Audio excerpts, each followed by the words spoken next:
North Carolina, live from the H2 Public House with your live NFL draft coverage coming from that Sports Podcast Network. I'm your host of the evening, Dan Maynard, joined here with Chris D to my right, Adam LaRue, and Mr. Chris Fox. How we doing there, brother? Yeah. Let's go. Let's go is right. It's draft night. It's draft night. We've been waiting for this since the Super Bowl. Let's go. Finally, combine's over. Draft is here. We got a lot to talk about, because with us, of course, we have the fantasy football aspect of it, the betting aspect of it, the NFL analyst aspect of it, and we're in a great live forum setting again. Cornelius, North Carolina, H2 Public House. Chris, what are you looking forward to the most in this NFL draft? I'm really excited to see where these quarterbacks go, Dan. I think it's what everybody wants to hear about. The Carolina Panthers could be on the clock right now as the first pick, but we're going to see Chicago Bears make that first pick, Caleb Williams, and then after that, we don't really know. It could be Jaden Daniels, it could be Drake May, and it gets interesting after that with the trades. Oh, okay. He's got Brian's live. He's going to be emceeing us, giving out some giveaways. Can't wait for that. A lot of local shops around here give us some great giveaways. We're going to be giving out to the crowd live. We're doing this 2 nights, by the way. It's going to be tonight and tomorrow night. We'll be back at 6:15 tomorrow. We're talking about rounds 2 and 3. So, Adam, we are in Carolina, where they did trade away that top pick. How do you think they're feeling about that right now? Not great, Dan. I don't think it's necessarily the best in the world, but hey, I think at the top of tomorrow, they're going to have a really good opportunity to potentially pair him with some players that are going to make his life a lot easier. This is definitely a good draft for that. There's some good receivers available in the second round. So if you're going to take a consolation prize, there's a good opportunity to help him succeed starting at the top of tomorrow. Yeah, it's going to be interesting. And so they got the top pick, second round. They had to give up DJ Moore, first round, second round, and then another first round next year and a 2025 second round pick. And they turn around, all of a sudden Chicago gets the top pick in results. So they really just struck gold on this one. Chris, we know he's going to probably be the number 1 pick. What do you think about Caleb Williams and the Bears? Look, I think Caleb Williams is going to be a really good player for Chicago. I don't love the Patrick Mahomes comparison. I think he more is the Aaron Rodgers comparison, a guy who can create down the field, can look for the big play, can make some things happen, both intermediately and short passing-wise. A guy who's been outstanding the last 2 years. I know he gets a lot of flack for how he looked this year. And this guy threw over 30 touchdowns, had 4 interceptions. He's a stud. So I think we're finally going to see a legit top-notch quarterback in Chicago, and that's really hard to say because it never happens in Chicago. It's going to be the curse. I think that's the question. Is it going to be the curse, Chris Fox? Yeah, I'm not sold on Caleb Williams as everybody is. And don't get me wrong, I'm not the NFL analyst that get paid the 6 figures and all this to break all this stuff down. But I tell you what, they broke down Zach Wilson and said he was game ready. They broke down Justin Fields and said he was game ready. And clearly he wasn't. So I'm not quite sure that Caleb Williams is game ready. We're going to find out.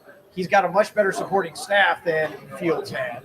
But time's going to tell, and we're going to see which Chris is right. But I think Caleb Williams is going to be the wrong pick in this. Who would you go with, Chris? That's the thing. So we're looking at an unprecedented year where we could have we have 6 teams that legit need quarterbacks. Now, are they all going to take a quarterback in the first round? I don't think the field's that deep. I don't think you can take 6 quarterbacks, waste the first round once we get further down. That said, that's the problem. Is this field is not deep in a lot of positions. You look at safeties, there's not really a lot there. Even quarterbacks, possibly not a lot there. Quarterbacks, with all the teams that need them, you're going to see a lot of fly off the board. But I don't know if we've got 6 NFL-ready quarterbacks. And so, yeah, who would I put in for Williams? There you go. I don't know. Is Williams the best choice out there? Possibly. But, the best out of a pile of garbage. And I'm not saying these guys are garbage. But just because you get the best out of pile of garbage doesn't mean you got a good replacement. To be perfectly honest, I do like what Penix has done. I think Penix is one of those risers. I think he's going to be someone to watch. And honestly, everybody's down on J.J. McCarthy, including myself. I'm a Buckeye. I think he's first-round talent amongst these guys. The problem is we can see him going in the top 3, and I don't know if he's top 3 material. And I think that just proves the point. I'll give you your answer, no. Going on top 3. Yeah, exactly. And that's your answer right there about this year's quarterback class, is that J.J. McCarthy is likely to go in the top 3, but we can all agree that he's not there. Now, well, let's bring up that question. Adam, who do you think is going to be the second quarterback taken after Caleb Williams? I'm definitely one to believe that it's Jaden at this point. Look, I know some things happened with the 30 visit last week. Didn't really go to plan for Washington, but I really hesitate to believe that he's really going to throw so much of a fit that they're going to have a problem bringing him in as the second overall pick and building around him. I think to your point earlier today when we talked, signing Marcus Mariota is really a signal because I think they're very similar players. I think Marcus Mariota is the perfect backup for a guy like Jaden Daniels. So that, to me, seems to be the direction that they're going. We also talked about, I think his athleticism is very comparable to a Kyler Murray in a lot of ways, which again kind of makes sense for the offensive staff that they've built. So all signs to me point to Jaden and point to Drake kind of being that next guy.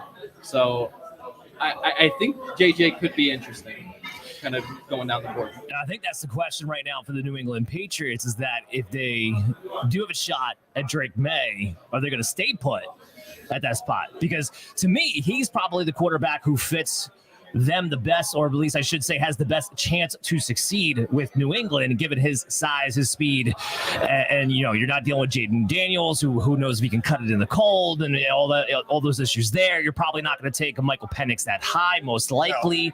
No. I mean, J.J. McCarthy, he did play in Michigan. I get that, but they're still wanting as far as his top end potential ceiling. Bo Nix really should be a second round. JJ's not ready for that top. He needs to be mentored. He needs to fall under somebody. Well, let's get into that a little bit, Chris, because I do have some prop bets that I wanted to get to. We're going to be talking about those throughout the night, and one of them that I have, it's even money, minus 105, but J.J. McCarthy after pick 5.5 right now, even money, actually favored to go under 5.5. I'm with you, though. I don't really see that happening, and I think best case scenario is that the Giants take him at 6, so he'd still be over the 5.5. I think it's good to go against that bet, like you're saying. That's what you're saying is going against that bet. That's what I would do as well.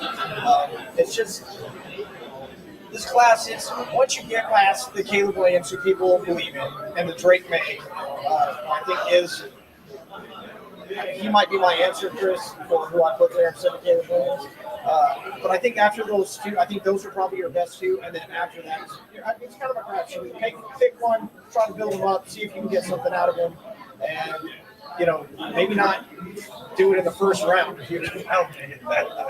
To answer that question real quick, we talked about the draft capital given up for Bryce Young. Is that kind of a warning sign for some of these teams to maybe not go throw all these picks into these guys, to go good at J.J. McCarthy if he's not going to be a starter or a quick guy? Well, that's what you have there. You had the national champion went first pick. This year's national champion is predicted to be quarterback like 4 or 5. That ought to tell you something right there. Yeah, it doesn't matter. No, to answer your question, because guys have always traded up to go get their quarterback. If we were to use that logic, they should have learned their lesson during the Trey Lance fiasco, and yet we saw the Bryce Young fiasco followed up a couple of years later. So when it comes to the quarterback position, we can go all the way back to RG3. I mean, when it comes to the quarterback position, guys are going to go get their guys, and they don't think there's a price tag too deep or too big that if that's going to be their quarterback guy. That's the one position where that comes into play here. Who is the position that you would trade up for? Like for New England to give up a quarterback, or even the Chargers, they're not going quarterback, to give up the position. Who are the teams below them sacrificing a lot? Because they're going to have the Patriots and the Chargers said, we'll deal, but it's going to cost you. who is willing to pay that price to get which player? Which players we're trading into that position for? Besides the quarterback, you're saying? Exactly. Besides quarterback, none. Not in this year's draft class, anyway. We might see, I think, towards the top 10, maybe we get to see somebody try to trade up for one of the wide receivers, maybe for Brock Bowers. But those are the only players that I think anybody's trading up for that aren't quarterback positions. And kind of pivot off of that a little bit. Adam, help me out here. So edge rusher is always one of the top positions that people are sought after. And I'm loving this bet right now on DraftKings, plus 140, Jared Verse under 17 and a half. I definitely think that there's a strong possibility there. This edge class is interesting, though. I think that there's a high chance that one of these top couple guys are going to drop. Look, for me, all of these guys are less first-round grades and more, guys in my top 40 or so. It's an edge class that I think is more of a needs-based thing, and they all have skills, but they also all have a big hole. For Verse, I think he's pretty stiff. I don't know that you're ever going to get huge sack totals out of him, but he definitely does collapse pockets. He does a really good job bringing speed to power. So to answer your question, I think it's a good bet, kind of pending the value there. What do you have that at? It's plus 140. So I think it's a good bet based on that value, but I do think you're running the risk that one of these edge rushers is just going to drop. I think more likely than not. And you're gambling on whether or not that's him. I don't think it's going to be him. I like Jared Verse, but it's definitely a pick your flavor when it comes to the edge rushers, in my And opinion. if you're going to make that prop bet, if you're going to bet in on that, 28 trades in round one over the last 5 years, 5 involving the top 10. 3 of those 5 happened last year. So take those 3 out last year. You're talking 2 out of 25 over the last 5 years where there's been a trade in the top 10. So factor that into your betting information. Right. Yeah, exactly. And look, like I said, edge rushers, there's a group about 4, and after that you can have a hell of a teardrop. And with teams always desperate for that position in particular, that's a position that gets boosted up. So that's why, again, I go with Jared Verse going under 17 and a half. This next one may not be until a pick for tomorrow, essentially, but I love Trey Benson at plus 150 to be the first running back taken off the board. The favorite right now is Jonathan Brooks at minus 110, but my issue with that is after Trey Benson tested the way he did at the combine, after he showed that he had a 3-down skill set in college, and there not being a clear-cut top running back in this class, why on earth would it be the guy who's coming off an ACL injury and Jonathan Brooks is being the top running back taken off? That's my whole thing with this. So Chris, I don't know, Chris D, we'll go with Chris D here. What do you make of that? I like that bet, Dan. I think that you look at the running back situation. If you're going to be drafting running back in the second or third round, it's going to be a guy that you want to get in the field immediately. Let's go over Dallas, for example. Everybody's excited about fantasy-wise who's going to be running back in Dallas. You know, people look at Brooks as a guy that could fit. But to your point, is he going to be healthy week 1? Is he going to be out there learning pass protections? Is he going to be able to do things that you need to do for be your future back? And I think when you look at all those different questions, a player like a Benson who tested well, has shown you at least 2 down back potential, if not 3 down back potential, has a nice size, has a nice build. You might go with the safer quote-unquote guy than versus a guy that maybe had good tape on, but wasn't necessarily a consensus running back 1 as it was. Is there a team that needs to take a running back today? With this class, I mean, running back is arguably the weakest power position in this draft, at least on offense. As far as the pool goes, is there anybody that needs to reach around there? I don't know if I think they need to reach, but I think there's running back guys that these teams need to add another players. While I understand this isn't a top-heavy running back class where people are like all these stars that we're going to find, I think there's a couple starters in this draft, and you're going to find, we see every year, guys, rounds 4 and later getting into the pros, showing you a little something and have a good fit in the right team. So I look at like a Floyd, I look at it, if some of these guys are going to fall, I do think some of these guys have a chance to be like on a Giants team or a Cowboys team, that you need another running back. You look at Cleveland Browns, for example, Nick Chubb, what's his health going to be next year? So I think there are guys that you don't necessarily reach for, but I do think there's some value to make sure you add a couple bucks to your staple that, going into next year. To kind of wrap up the running back, Adam, is the running back position the plug and play position? Do we need to reach somebody who can just get somebody to run in there? Adam, that's you. Oh, no, I don't think so. I don't think running back is something that we need to even talk about until we're looking at the 50s, give or take. I don't think I have any running back in my top 50. Brooks is my guy as my RB1, but we're talking someone that, in the middle of the second round is going to be a start to come in the conversation for me. Yeah, so let's get to one more, and then we'll go to commercial after that and get Brian over here and talk about some injured list players. But the next one I like is the class that everybody's been talking about in this draft, which is the wide receivers. If we take plus 6.5 wide receivers in the first round, you actually get some pretty good odds here at plus 230. Now, this is kind of a catch-22 situation. There's so many wide receivers that we can look at this as a depth situation, and therefore teams don't feel the need to draft them high. Or we could look at it as these receivers are the best players on the board, and therefore the teams actually wind up taking them anyway. So what do we think, Christy and then Chris Fox, about having more than 6 receivers going in the first round potentially? I just don't see it happen, Dan. I know that's all the hype and all the talk, but I think to your point about the talent and the depth at receiver, you're going to see teams not necessarily have to reach. While there is a big drop-off at the defensive end and edge rushers, as you kind of talked about, at the cornerback position. So you might see some teams, securing the top-notch guys at those other positions and then kind of waiting for the second, third, even fourth round to add some receiver talent. So I actually think that's going to be a nice bet there. Okay, what do we think, Chris? Yeah, no, I actually agree completely. The defensive end, because of the drop-off, teams are going to have to get that. But as we get to the lower end, and this is what factors into the 6 receivers, because the top ones are going to be gone by the time we get into the last 10 picks or so.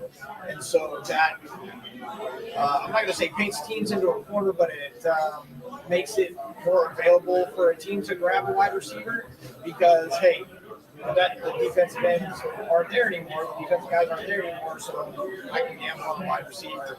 I think that's where you get the probability of 6 receivers going, just because those last 10 picks, you talk about someone like a Kansas City who really needs some help in the Buffalo on the back position. end too, yeah. They could end up taking receiver number 6 just because best available.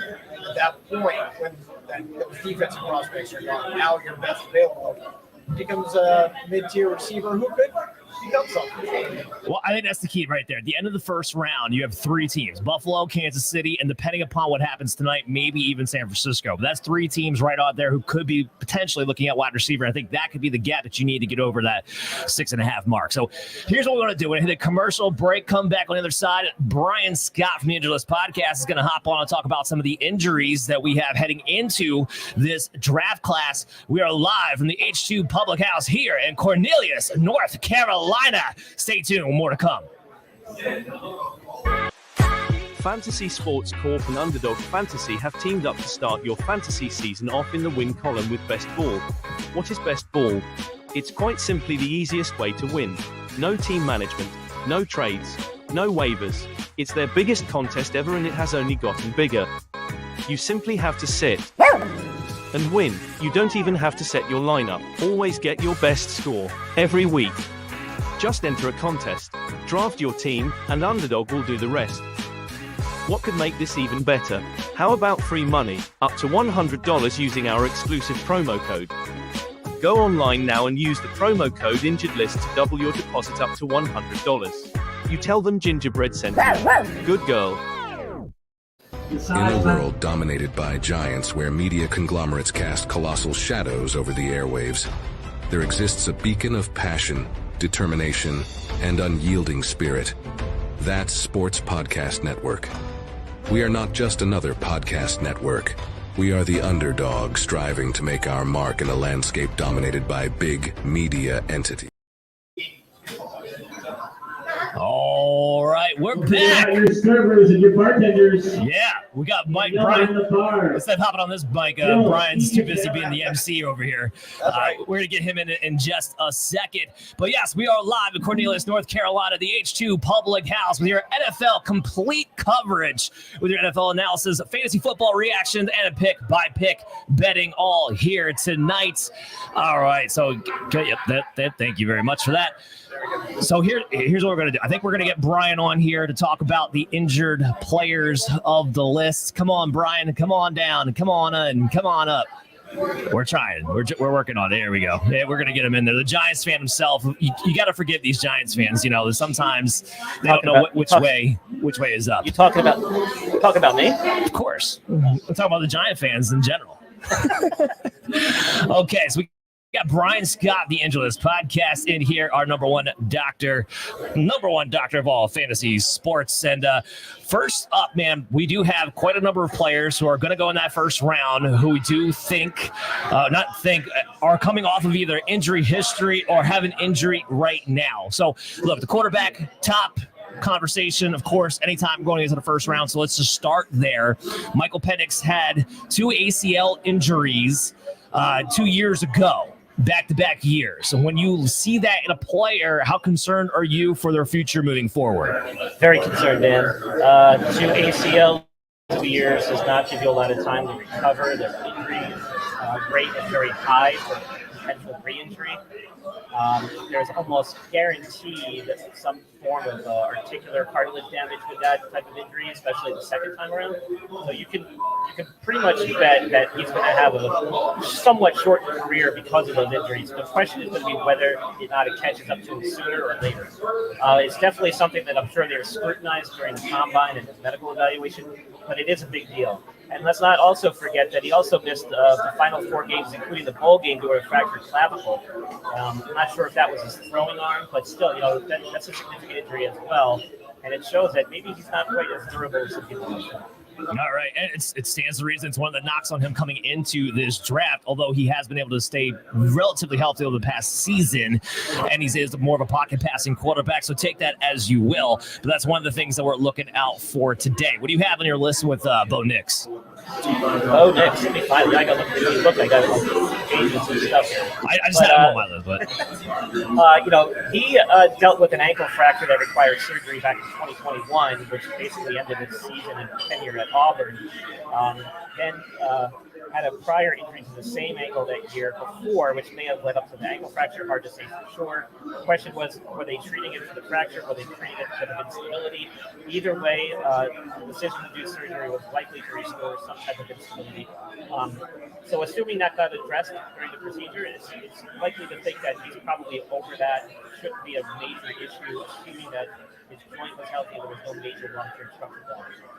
All right, if you're watching this show right now, you feel like a little bit of a drunken sailor. It's okay. Our camera guy is just getting us fixed up very quickly here. All right, so moving on here, one of the top running backs that I just talked about, we got 2 of them that I want to get off right off the bat. Trey Benson, what do you got on him coming out? Seems like he's pretty healthy in the combine. Yeah, but this is another guy with a major ligamentous knee injury. In fact, he had a multi-lig injury. He had an ACL and MCL, which also included injuries to the medial and lateral meniscus. Those are 2 very important structures of the knee, aside from the ligament injury. So that's also major. That kind of goes along with what I was saying with Penix. There's a high likelihood that he had some type of structural injury there that's now going to lead to some osteoarthritis in the near future. Again, the question with him is when is that going to become an issue? Is it going to be earlier in his career or more toward the tail end? But when you're talking about skilled position players like the running backs and receivers, this tends to affect them a lot more because of the agility that's required to play that position. So, unfortunately, I think this is going to be something that may cause his stock to drop a little bit. It's definitely something that's surely on their radar of most teams in the combine during the medical evaluation. That being said, athletes coming off this injury are never really quite the same, despite their recovery and despite how well they look. So keep that. Okay. Well, let's keep that rolling then with Blake Corum at the running back position. Blake Corum. Blake Corum. Michigan running back. I know he had ACL the year before, yeah. My notes are all this popular. Going out of order, Dan. Oh, I'm sorry. Out of order. Yeah, that's okay. We'll let that slide. Blake. So there is also concerns among NFLers, especially administration and front office teams, about his long-term prognosis because of the meniscus injury that he had, which required surgery, along with an MCL sprain back in 2022. Now he bounced back in 2023 and won Player of the Year. With 25 touchdowns, but as we said already, injury to that structure is very significant and can carry long-term prognosis. All right. Well, so let's hold it right there. Adam, Chris, when you guys look at a Blake Corum, obviously the favorite team always talked about is Michigan, Jim Harbaugh. They just signed J.K. Dobbins. They obviously signed Gus Edwards. So Greg Roman brought his entire Baltimore backfield with him. Is there any room for Blake Corum, and what would that look like from a fantasy football perspective, that backfield, knowing that there's going to be rushing production to be had, but maybe we don't know exactly who that's going to be? And I'll go first for that one. I think you look at the players, like J.K. Dobbins, in a sense, had a lot of the similar injuries that you saw Blake Corum. J.K. Dobbins, coming back to the Chargers this year isn't a guarantee that he'll be a player that actually produces for them. He's only a one-year deal. So I do think there's opportunity for Blake Corum, if he were to go to the Chargers, to kind of play that J.K. Dobbins role in that offense where you saw him and Gus Edwards pair for years there in Ravens with a Greg Roman offense, with a physical offense that kind of, the Chargers aspire to be with Jim Harbaugh. Adam, what do you think? You agree? Yeah, I definitely think I agree. Look, I think between the two running backs that the Chargers have, the former Ravens backs, the other Harbaugh brother lent the backs over to L.A., switched the coast.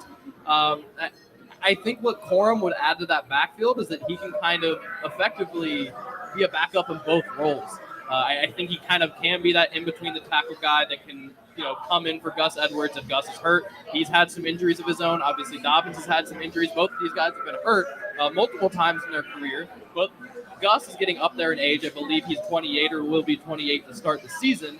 JK's had a plethora of injuries. And Blake, I think, offers, some security for both guys. You have the smaller back. He's pre-MCL. He had some really good explosiveness. We'll see whether or not that comes back. I think it was starting to towards the end of the season, but definitely was, lacking at the beginning, coming off of the injury. So I think it'd be a great fit there. And like you mentioned on the leadoff, they're going to run the heck out of the ball. So I'm not worried about there being opportunities for an extra back over there between everyone's injury history, between the age, and between the fact that they're going to run the ball. Well, and I feel like from a fantasy standpoint, especially, we got to look at this like the old San Francisco days where when you enter your fantasy redraft this year or even dynasty, whatever the case may be, you want to take whoever has the lowest ADP, I think, of the bunch, because there's a good shot that person's going to be the one who actually pays off once they get their opportunity. To your point, J.K. Dobbins gets hurt all the time. Gus Edwards, we know exactly what kind of his role is. So Blake Corum, somebody that is not this year, potentially next year, could be that guy and had the lowest ADP of them all from a redraft standpoint. There's no reason to come off of that. Speaking of running backs, let's talk about a running back that's hurt now, and that would be Jonathan Brooks with the ACL injury. Mentioned that a little bit. Brian, what do you got on his recovery to this point? Yeah, Jonathan Brooks has been dealing with this now since, I believe, October. When he first got injured, tore his ACL, had previous surgery in November, early part. So he's expected to be cleared by training camp.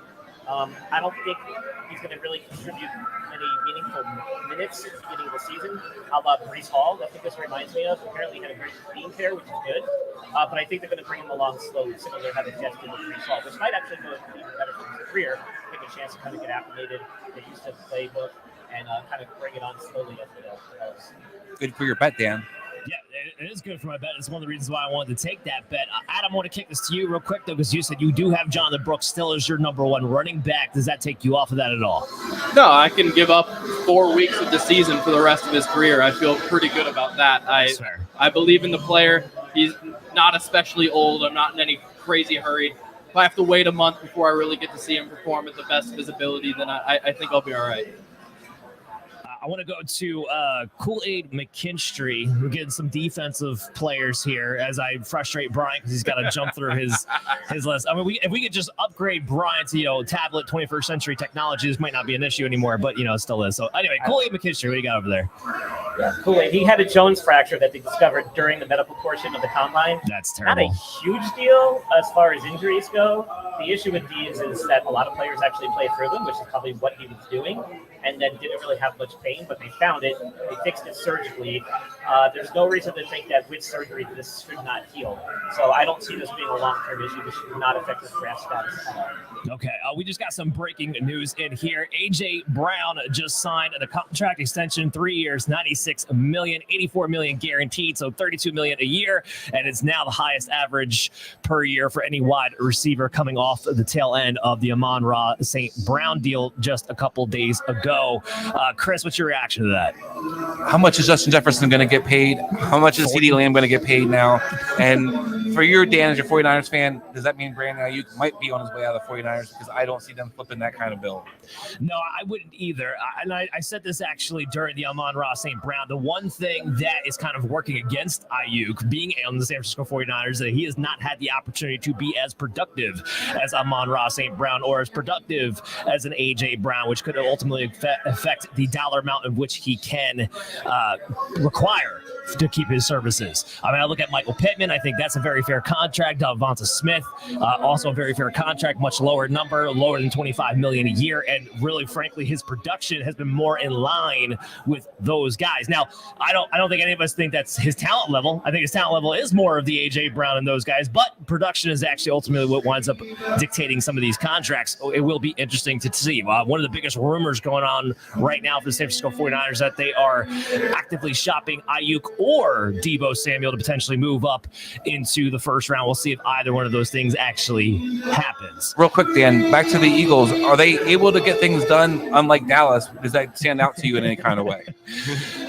Look, Jerry Jones, when it comes to the whole Dak Prescott of it all, if he had just sacked up and got that extension done this year, they would have been able to do things over the offseason. Because they decided to let that labor, now all of a sudden they're stuck in a catch-22 situation. They haven't been able to re-sign anybody in the offseason, and now that's why they are where they are now, which is heading in the wrong direction for a team that is tired of losing and getting bounced early in the playoffs. And I don't see how that's going to be any different this year because they kicked the can down the road a little bit too far, waiting to get these contract extensions done. So, yes, Philadelphia Eagles, much better run organizationally. I think it's going to come down, will Nick Sirianni screw it up again? Because, I mean, honestly, that's what it boiled down to. We saw that team quit last year. All right, I want to get to some more injury news real quick. Jalen McMillan, wide receiver out of Washington. He's somebody who's been talked up quite a bit, somebody who was projected initially as a day 3 pick, who's dealt with a lot of injuries in his career. Now somebody talk about him as going day 2, maybe round 2 as a slot receiver. So health-wise, Brian, what do you got?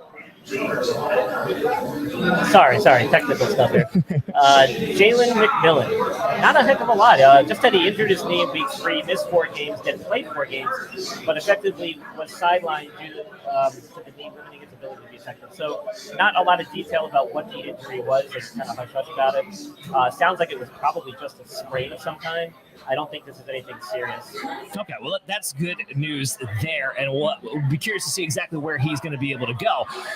Brian, while I got you there, though, and this is one of Adam's guys, so I'm going to get his take on it after you give us a little synopsis here, but Leotu Latu, what do you got on him? Because that's one of the big ones coming into this draft in the first round with the edge rushers. What is his injury with his neck going to be like? This is kind of a crazy story, actually. I'm not really sure what to make of this. It sounds really dangerous, if you want to call it that. After 1 year at Washington, he was not cleared to play after he was diagnosed with some type of neck injury. He had many visits and consultations with multiple orthopedic surgeons and spine specialists, many of whom were associated with the NFL and NFL organizations, and it was recommended that he undergo spinal fusion surgery and basically medically retire from the sport for good. In fact, Washington was planning on making him like a staff coach and keeping him on sidelines for like 2 years. He took some time off from football, had some additional opinions done, sought out some medical advice from other additional providers, and then lo and behold, transferred to UCLA and got cleared. Had the surgery in the interim, and has been playing for them now for the last, I think, year or two. So, I guess it's really going to be a matter of how coveted this guy is at this position and what type of risk teams are willing to take. But this will significantly probably affect his draft status if there's any concern about any of the previous positions. So, Adam, correct me if I'm wrong, but you have him as your number 1 edge guy? That is correct. Yeah. So, what does that affect you for that? Look, for me, the talent is clearly ahead, at least in the sense that he's the one that I feel the most comfortable with as my edge rusher on day 1, week 1 of the NFL season. I'll say it like this. If I get a very solid edge rusher for the next 5 years and then he's forced to medically retire, I think that's a win. as soon as we get into the double digits. Like realistically, if I get 50 sacks over 5 seasons, I can walk away and feel like I actually hit. That's better than most draft picks in the double digits are going to get. So for me, that's perfectly fine. I'm content with that.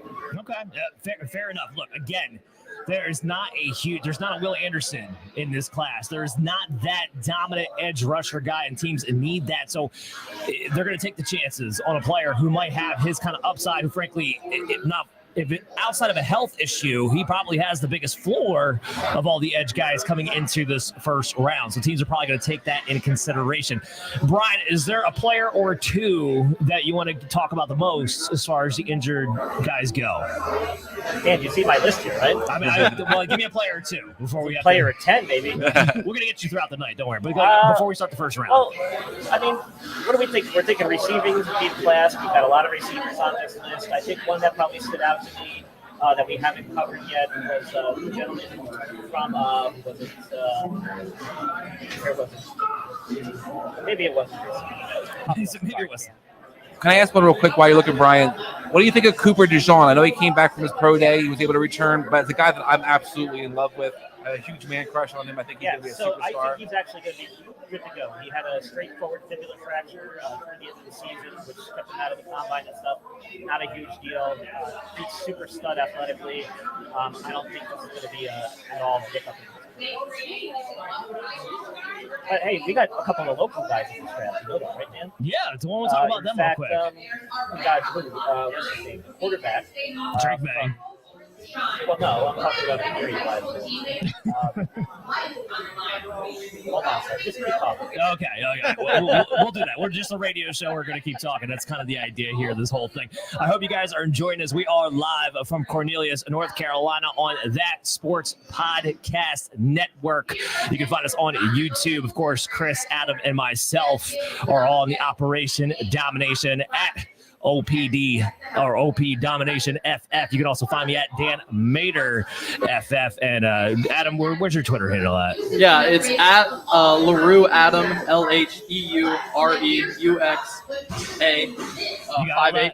Everybody has all that. You can yeah. You know what? You just look. I'm probably tagging something on his profile. That one might be your easiest bet. I'll be honest. That probably feels like the right bet there too. Yeah. So I'll just talk about the shows real quick. Operation Domination. We are a fantasy football and NFL betting show. Of course, right now we're just focusing in on fantasy football. Next week we're going to be back with a rookie mock draft because that's going to be the big thing. Once this draft finally goes, we know exactly where people are going to be landing at and what their value is going to change to. So now we're going to be able to accurately mock where they should be getting drafted. So that's going to be a big thing here next week. A lot of rookie mock drafts, so make sure you join us. It'll be at 9:30 on Wednesday on our YouTube channels, Twitter, and on Facebook. Brian, did you find your guy yet?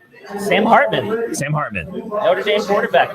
Charlotte, North Carolina native. Actually played high school ball right down the street at Davison Day, which is a private school right here in Davison, just down the block. He got diagnosed with a really weird, rare condition called Paget-Schroeder syndrome, which is basically what's called an effort-induced thrombosis in the axillary vein and subclavian vein. So it's really fancy terms for basically he had a blood clot in his shoulder area where the ribs and the vessels kind of intersect. And it's a pretty rare thing. He underwent surgery for it, only missed one game, came back. Good news is this is usually treated surgically. It doesn't usually come back. It's usually fixed. But it's part of that whole umbrella of injuries on this thoracic outlet syndrome. So if you hear about that, or you may remember some players in the past having issues with that, that's what he had. And luckily, it worked out well for him, and it's a local guy in the draft this year. Yeah, that's a question about this real quick. Sure. Brian, how much do you think it's important for the team staffs to have these good medical staffs? Like, is there any team that stand out to you that you're like, they do a great job with this player, or you guys, maybe some teams that you're not so keen on that you worry about, and certain players land there, you don't think to make be treated the best? Well, that's really tough to call. I mean, all these medical staffs on all these organizations are top-notch. Every major city that they're in, they usually are affiliated and get the best of the best when it comes to orthopedic sports medicine. Obviously, being from New York, I'm a little partial, but here's what I'll say to that. every year, come Super Bowl time, I do a special Super Bowl show where I do all the injury highlights or updates as we head into the Super Bowl. And year after year, I've done it at least 4 or 5 years now. It's no coincidence that the teams who have the least amount of time lost to injury with their players and usually come into the Super Bowl healthy, those are the teams that have had the more successful season and that find themselves coming to the title. So it's not a fluke. Injuries and player time lost to injury correlates with success in the NFL. Awesome. And Brian, you should be on the NFL staff too. Just FYI. You know, Dan, if I was 20 years younger, I'd probably take you up on that. But at this stage of my life, I want no part of it. We get the benefit of it, though. Thank you, Brian. Yes, we do. We will see Brian Scott on with the Operation Domination. What I want to do here is I want to hit a quick commercial, and then we're going to get ready, and we're going to have the start of the NFL draft with the Chicago Bears up on the clock. Again, we're at the H2 Public House live in Cornelius, North Carolina. We'll be back right after this. Operation Domination is underway. The ultimate game plan to dominate your NFL experience. With your hosts, Dan Nader, Last but not least, on Sunday Chase night. Thornton, Yeah, I mean, I got him. Chris Dowhouse, Get him, Chase. and Adam LaRue. No, not necessarily, but it's again the same. Don't hope to win. Be great and dominate.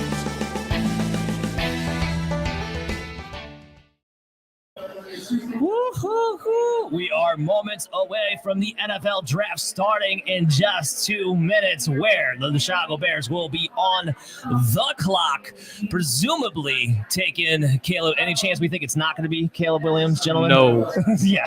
I haven't had that one to drink yet, man. We will hear it live at Cornelius, North Carolina from the H2 Public House, coming to you on our live stream from YouTube, That Sports Podcast Network, and Operation Domination, live on Twitter at OP Domination FF, and of course on Facebook too. As we get Chris Fox here back into the building. Chris, you enjoy your break? You're not getting many of those, just FYI. Good. I don't want to. I've had a big enough break since the Super Bowl till now. I'm ready for it. I'm so excited. I'm ready for the draft trade. I'm ready to see people move. I'm ready for the surprise picks. I mean, that's why we're all watching. I mean, look, at the end of the day, people get their names called walking across the stage, and yet we're so captivated. It's because we're football fans. It's because it's a great show, and it's because this is what it's all about. We're talking about fantasy, which we're all about. We're talking about the betting, which we're all about. And just if you're a sports fan, this is what it's all about. This is the night. This is our Grammys. This is our Oscars. It's draft night. I'm ready for it. Yeah, I mean, this is how big the NFL is. The draft is such an event, and after this, we have the schedule release, and then we got to wait pretty much until July until we start getting new news, essentially. So this is the Super Bowl of the spring for the NFL, and we're going to be getting kicked off, and officially on the clock is the Chicago Bears. So I think the big key here is going to be over under on how long it takes them to actually give us the pick of Caleb Williams. We know it's coming.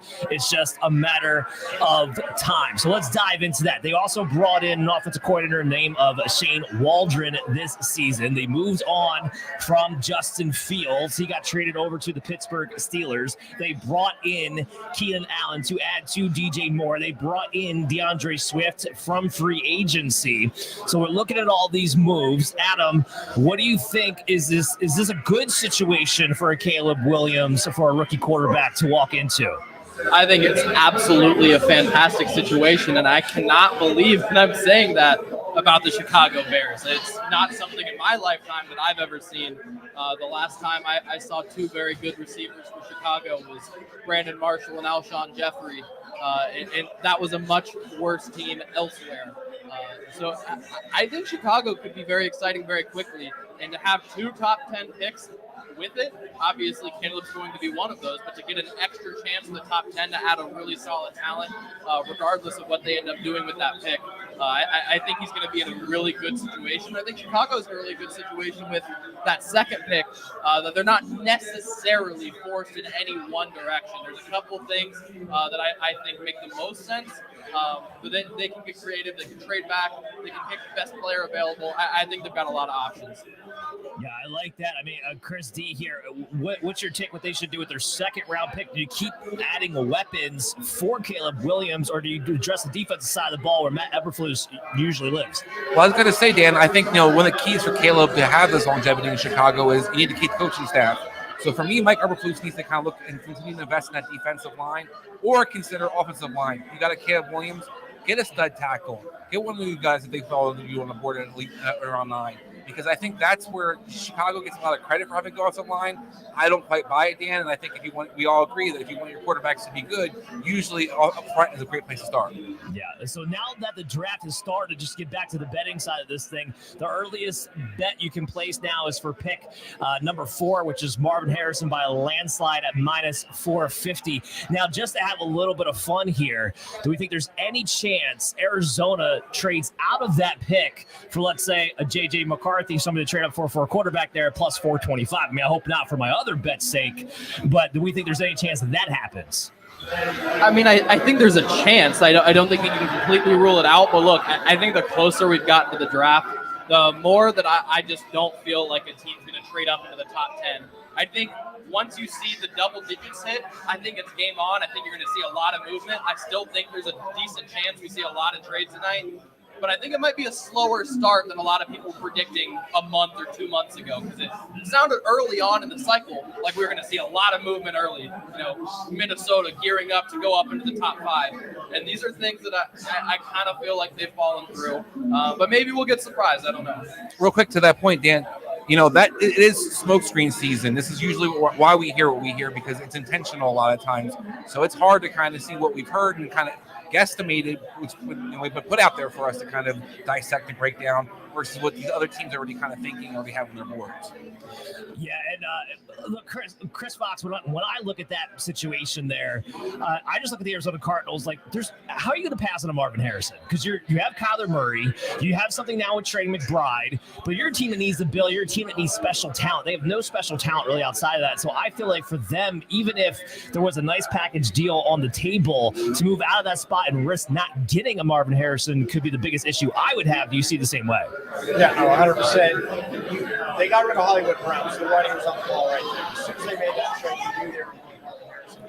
Marvin Harrison, the term gets thrown around a lot. It gets overused, but he is a generational talent. The guy has all the skills. He's better than his dad, and he's going to go farther than his dad, I think, in this league, even if he goes to the Cardinals.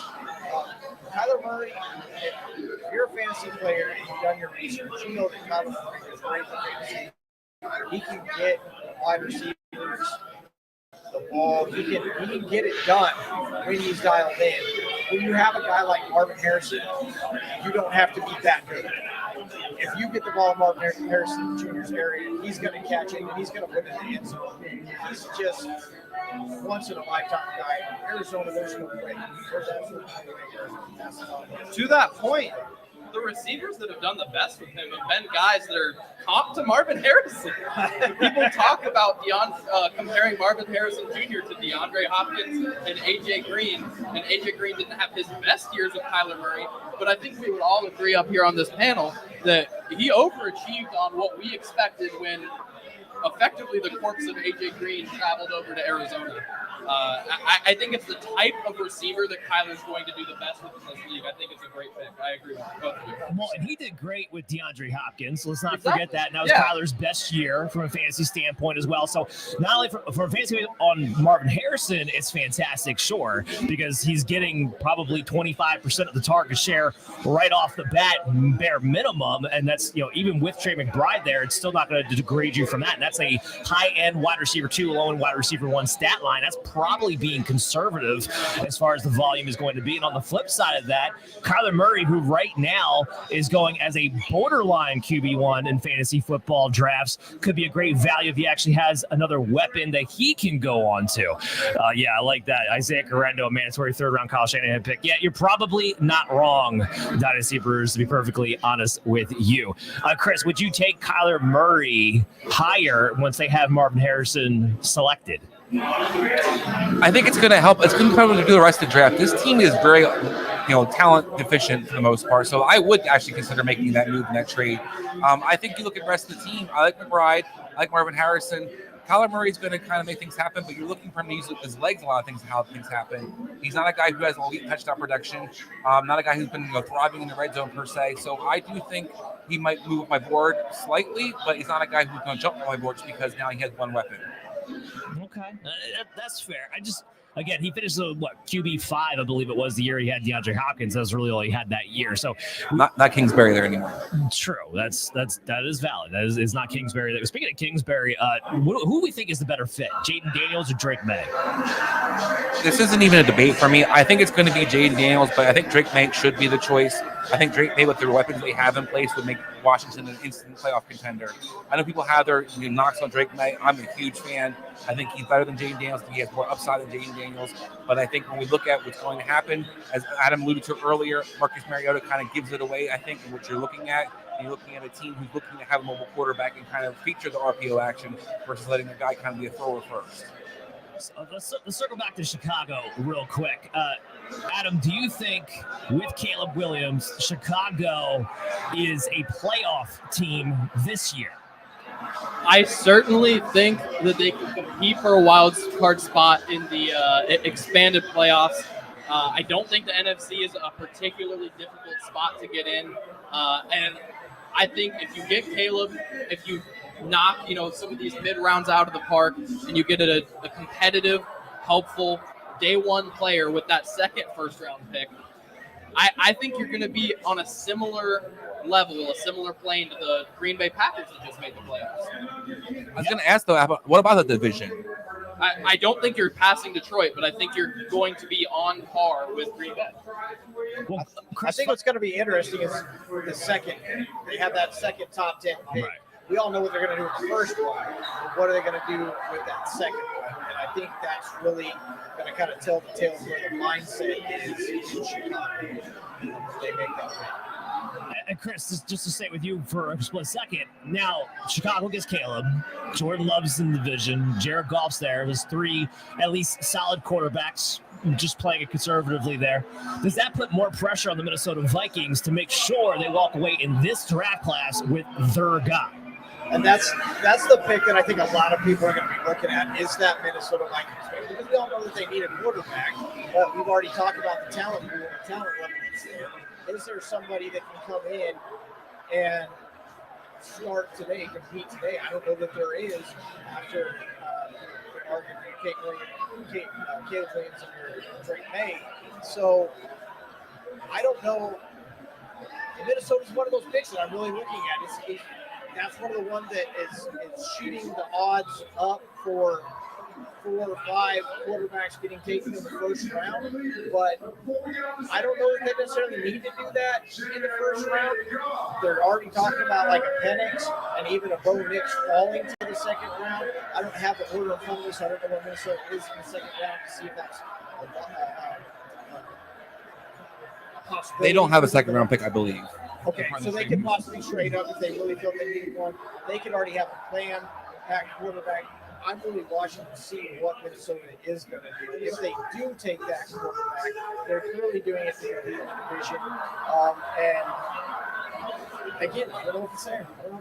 Yeah, I mean, Chris, to your point, them not having the second round is why, if I was them, I would stay at 11. And I think Michael Penix is a good shot. And he's going to be there.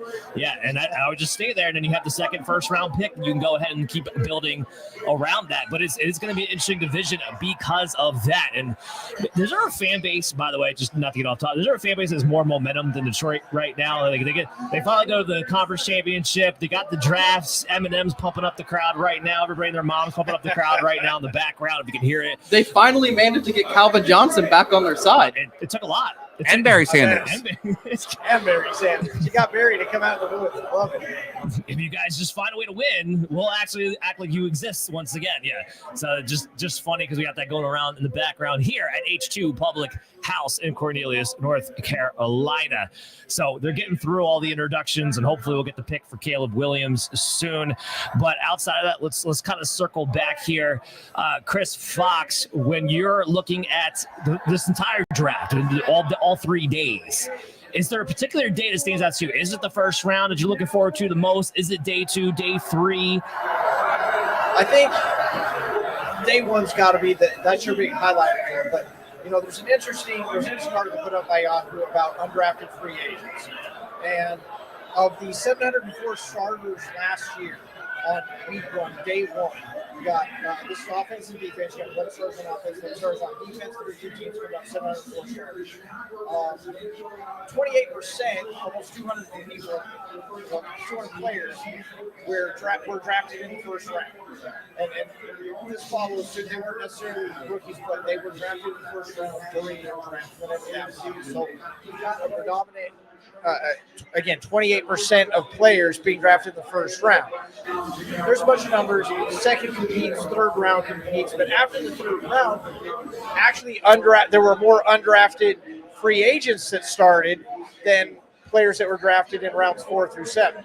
So to me, my excitement, what I'm really looking at is day 1, like I think most people are, but then because of this information, because of things like that, I'm actually kind of interested to see what happens after the draft with undrafted free agents. We already know how many great players we saw this year that were undrafted, and now that there's a little more focus on it, you can go back and look and man, that guy was undrafted, and so this article in Yahoo called it the secret round.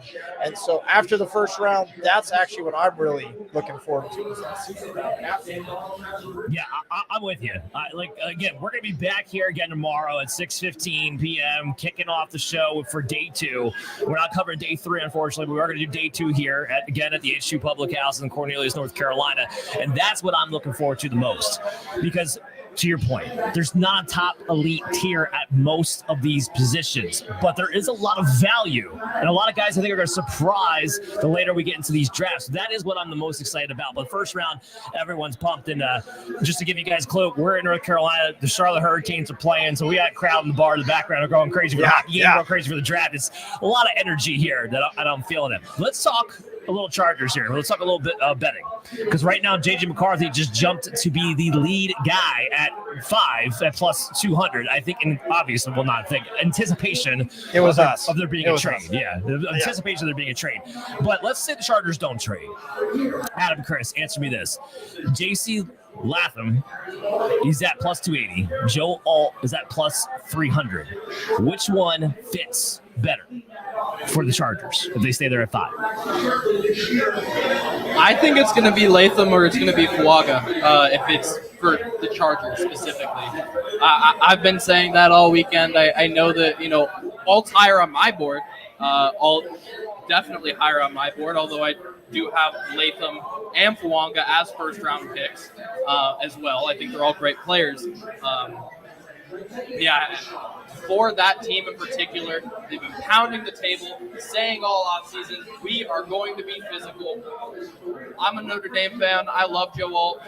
I just don't think that's his game. He is 6'8", big dude, tall dude, but 6'8", 310. He's not particularly thick for an offensive tackle, and I think it shows in his strengths as well. He moves his feet really well, I just don't think if you're trying to hype your team up, we're physical. I don't know that he's my guy.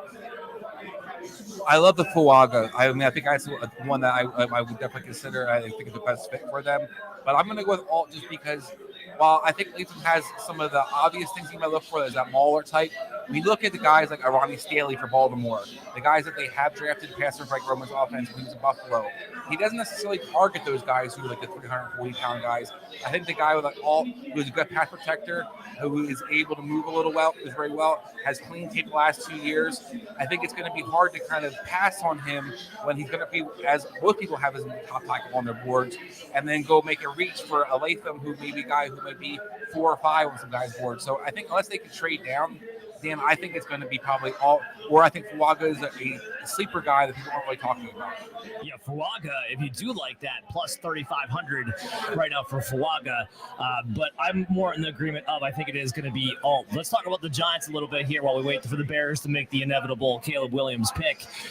Right now, if the Giants stay at 6, the top guys favored Malik Neighbors at plus 150, Rome Odunze at plus 300. Chris Fox, who's your top receiver between those two guys? Which one would you like potentially for the Giants at 6? Oh, man. The thing with the receiver position is, aside from the Harrison, I think you can make a receiver. They've got to have a certain skill set. They've got to have, good instincts. Route running, I think, is huge. And so if you've got a guy who has good route running, isn't afraid to catch the ball, and then your yards after the catch. So those are going to be the things that I'm going to look at with those guys from a fantasy perspective. So whoever the Giants draft, what I'm going to grade that on personally is, did they get the guy who can get separation, who runs good routes, and gets the yards after the catch? So that's going to be the guy. And I don't think it matters what school you played for, because you can bring in that conversation that, that school didn't play a lot of top defensive passing teams. And so that's why that's where you get into these scouts, these guys that get paid the 6 figures to really diagnose the tangibles of a wide receiver. And so when they rank these guys at the wide receiver position, especially, I tend to side a little more with the rankings than I might say at the quarterback position or even a defensive, offensive lineman position. Because I think those can be made, manipulated, supported by the cast around you. The wide receiver's out there by himself, and I think the tangibles are more definite at that position. And so when they rank these guys, I think they get it a lot more accurate. The pick is in for the Chicago Bears. Who is it going to be?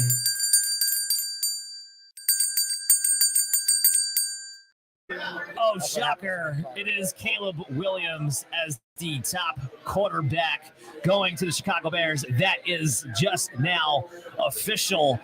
Look, here is some of the things that people are trying to knock Caleb Williams on. Let's start there, because I think we all agree that he is probably the top quarterback of the class. So what the critics were knocking him on, stupidly, I think, in my opinion, is that he wouldn't play within structure. He tried to play Superman ball all too often.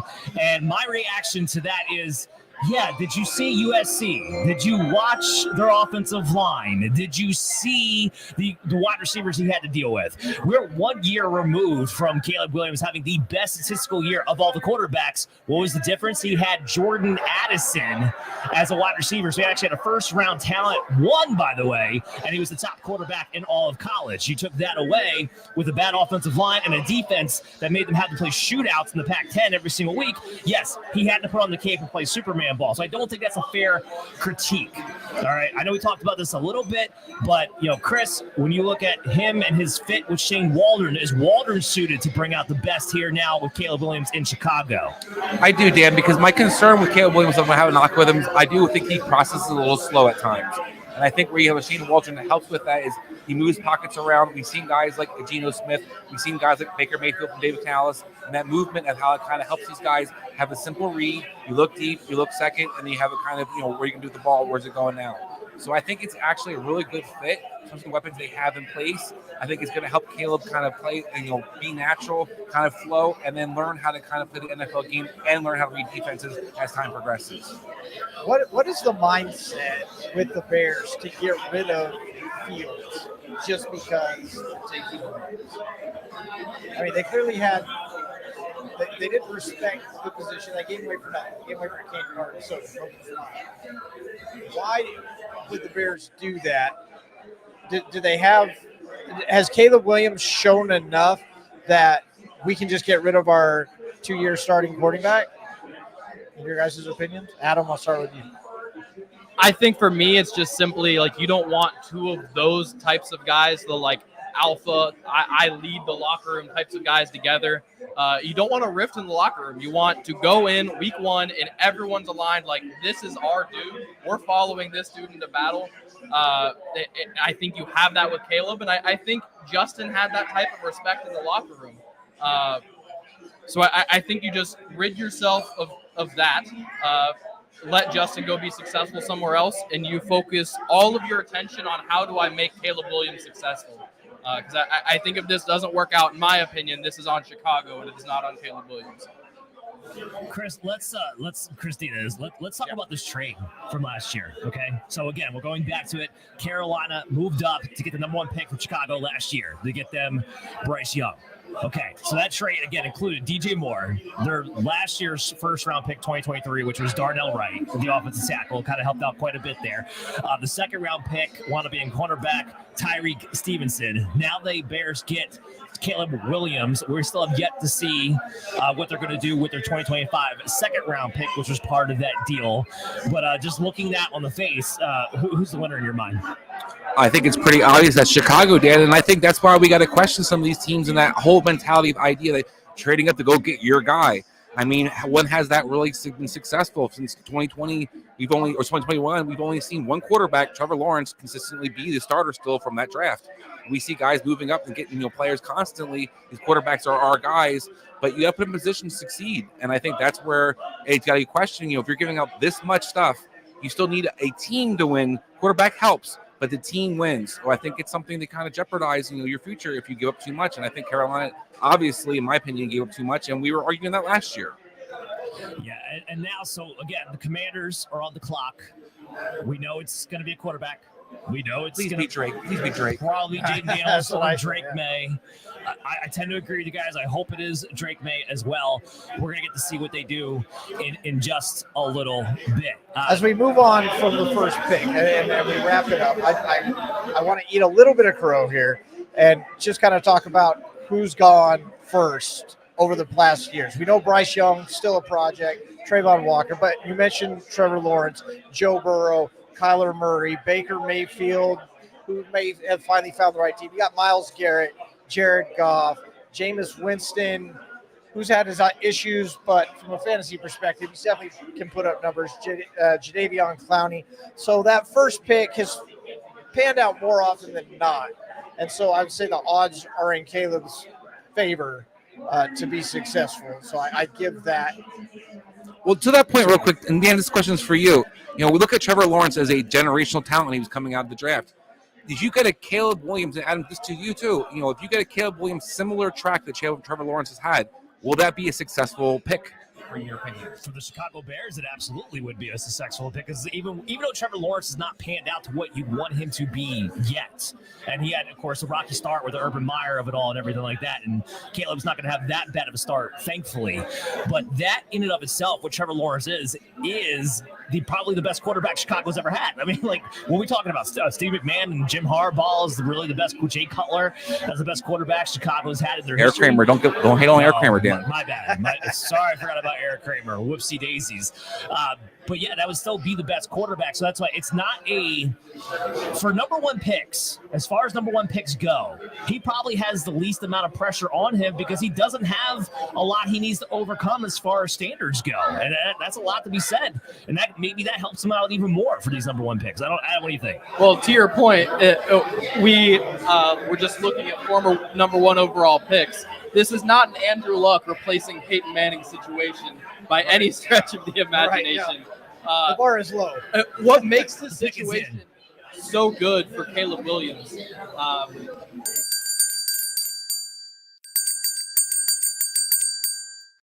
Sorry to cut you off there. Yeah, sorry, we'll get back to you, but it is officially Jaden Daniels heading over to the Washington Commanders.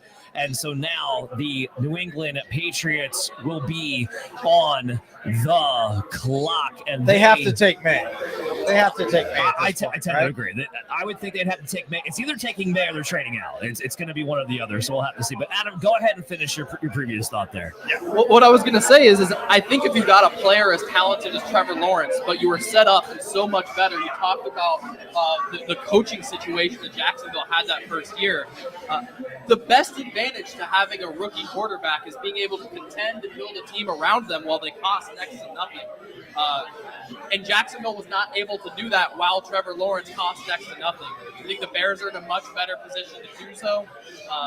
And that's why I think if you got the same level of talent as Trevor Lawrence, but surrounded it better, and for whatever reason, I have faith that Chicago is doing so, I really do think it would be a hit. Yeah, I tend to agree there. So, okay, official Jaden Daniels with the Washington Commanders. So, Chris, let's take our Drake May love of it out for a split second. And look at that, the broadcast is behind the radio show. I just want to point that out real quick. Beautiful. Anyway, coming back to it. So, Jaden Daniels officially on there. Let's look at it from a fantasy perspective. Where does Jaden Daniels fall now for 2024 and for beyond? Yeah, I think that's going to be tough, Dan. I think for 2024, he's definitely going to be higher up on your board. We all know the cheat code for fantasy football is having a mobile quarterback who runs. I think Jaden Daniels is obviously going to run a lot and going to probably run quite often.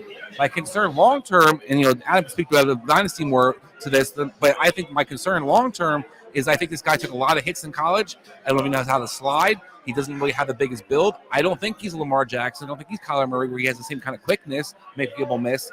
So I think this is a guy whose career, Anthony Richardson last year, who's much bigger, much stronger, could make get off tracks pretty quickly because of the injury concerns I have. And I think this Washington offensive line could still get better depending on what they do with their draft picks, but is really, really porous. And the division they play in, you talk about getting hit. This is a hitting division that the East is not somewhere you can just walk in and fake it. I mean, every team is in it every year. You talk about the run that it's gone on that nobody's repeated as the division champion.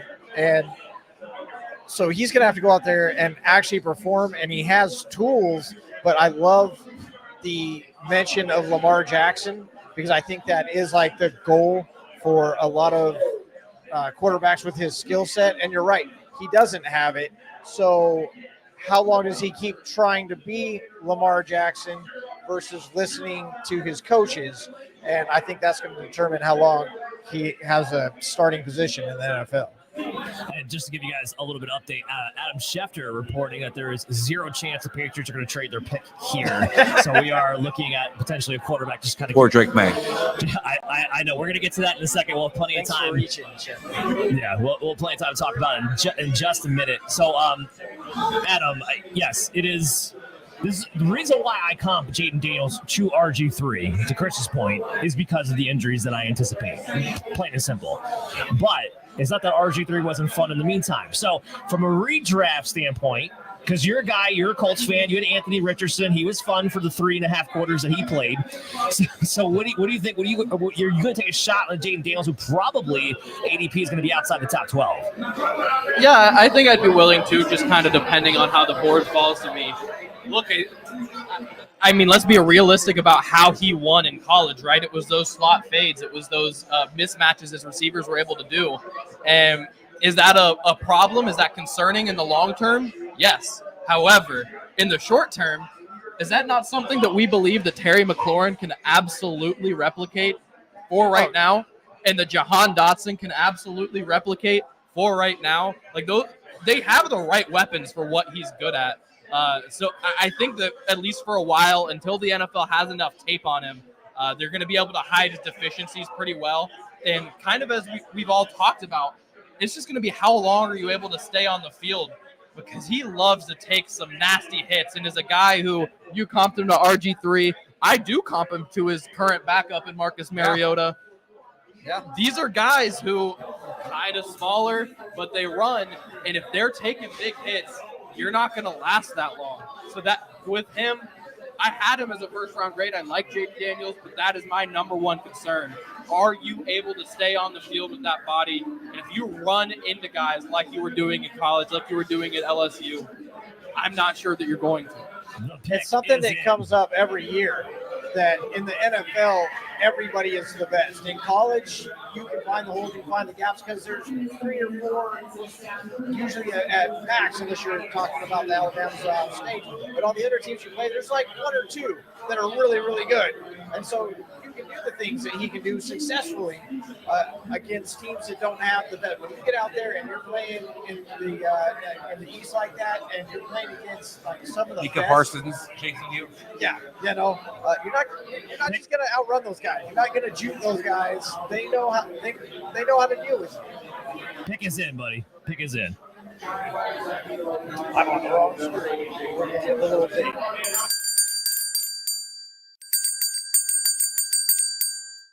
I'm excited for this. Drake May is There you go. officially a New England Patriot. So they stood at 3. They are going to take the North Carolina quarterback, Drake May. This is one of my favorite guys outside of Caleb Williams. I like this guy. Without a doubt. First of all, size is the name of the game. He's the only quarterback of this class that has prototype size that you're looking for. And he's 21. Most of the quarterbacks coming out have been in college 4, 5, 6 years right now. He's coming out early. I know a lot of people, it's kind of similar to Caleb Williams of it all, want to rag on him from last year. But it was a new offensive system. He had no weapons. His best weapon, Devontae Walker, had 9 drops, and he only played half the year, and that's all he had. He can run. He had the second best season of any quarterback 2 years ago in 2022, second to only Caleb Williams when he had Josh Downs, the only legitimate receiver on that team. I just don't see the knocks that people get him on in the processing. I see a guy who gets the ball out of his hands pretty quickly, gets down to his check down, could do a little bit of everything, and has just as much potential. The only other quarterback, in my opinion, with just as much potential as Caleb Williams. So now Drake May goes to New England Patriots. Having said all that, and I want to get to you, Chris Fox, it's New England Patriots. And it's the one place where I don't know if there's any quarterback who can succeed with the lack they have in place. You just read my mind, because everything that you said that was wrong with his team this year, not having a receiver, not having time to throw the ball, all those things, new coordinators, new offensive system, that's exactly what he has in New England this year. You got a new coach, you got a gap in the wide receiver position. The offense is not playing where they should be. It's almost like he just left North Carolina for North Carolina in the pros. And so that's what I'm worried about with Drake May going to the Patriots. I'm not worried about Drake May. I think he's got the tangibles. I think the problem is going to be what team he just went to, and that unfortunately could extend the time it takes to see what he can do. Okay, Adam, so answer this question. We're sitting in the Superflex Dynasty Rookie League. Where does Drake May go in that situation? I think I could need to see where Dunze goes, where Neighbors goes, because to be honest with you, I don't know if he's going to be a top 24 fantasy quarterback over the next 2 years. And for me, I'm not really building my dynasty teams for more than 3 years out at any given moment. I like him as a talent. I'm a big believer that talent always wins. It's going to win out eventually.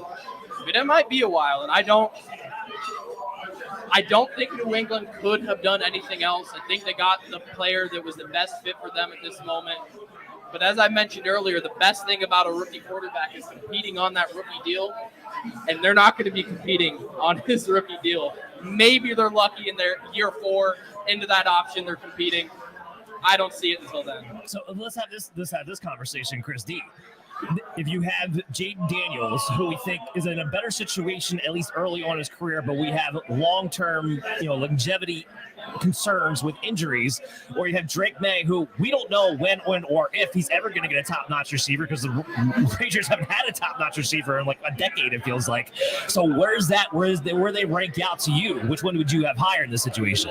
Yeah, I hear what Adam's, talking about some of his concerns, but for myself, I look at Drake May as a guy that, you look at Bryce Young, how early he went last year, and look what he had in place.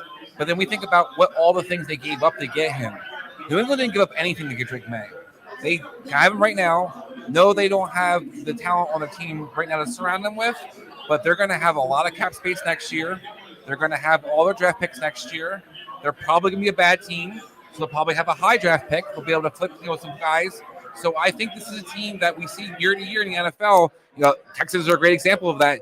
It's not a team that you can just, write off. If you have a couple of right places here or there, just get the quarterback position, you can make a quick leap and giant, stride forward as a franchise. So I think New England is a team that, yes, it's a very crappy, shitty feeling this year. But moving forward, I have the faith that Drake May has got the talent to overcome some of those things, unlike a Bryce Young did. But I think you have to talk about the prototypical size, talk about the prototypical ability. A guy who's a son of a former quarterback himself. His brother played college basketball, was a big time prospect. So he's got the work ethic and his abilities together. I think that's a guy that I'm going to marry onto long term for myself in Dynasty. The quarterback elevates the team. Eventually, I think, like I said, they're going to have a lot of cap space next year, and they're probably going to have pretty good draft picks. Yeah, so right now, we got, obviously the Arizona Cardinals are on the board. We don't expect them to trade out of this. We expect it to be Marvin Harrison. So we'll see if that actually plays out to be the case. But after this pick, this is where we get to the Chargers at 5. I think this is where we're going to start to see teams who aggressively would like to trade back. Anybody?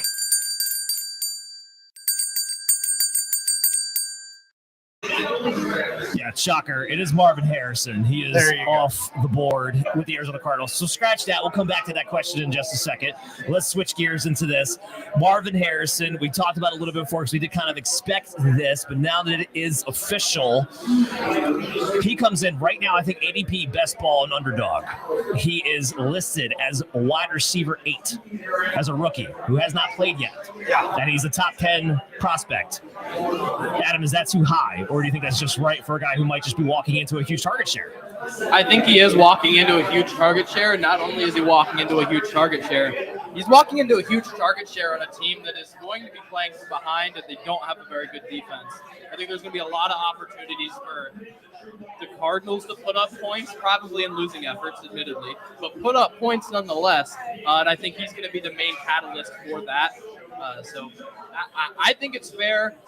I don't want to see him go too much higher because then I'm going to start having issues. But I think 8's pushing it is about where it's fair. But look, I'll throw it right back at you. We've been talking Dynasty. At 101, is it Caleb or is it Marvin? Because I think that's a question that a lot of people are genuinely having. Of course, in Superflex, it's normally the quarterback. People are going to have the question. I think the answer is easy. It depends on whether or not you need a quarterback. Because if you're in a super flex league and you need a quarterback, the 101 has to be Caleb Williams. But if you're lucky enough to have that 101 and you have your 2 quarterback spots already secured and good to go, it's Marvin Harrison all the way for me. If your second quarterback is, I'm going to throw out a name, Jared Goff.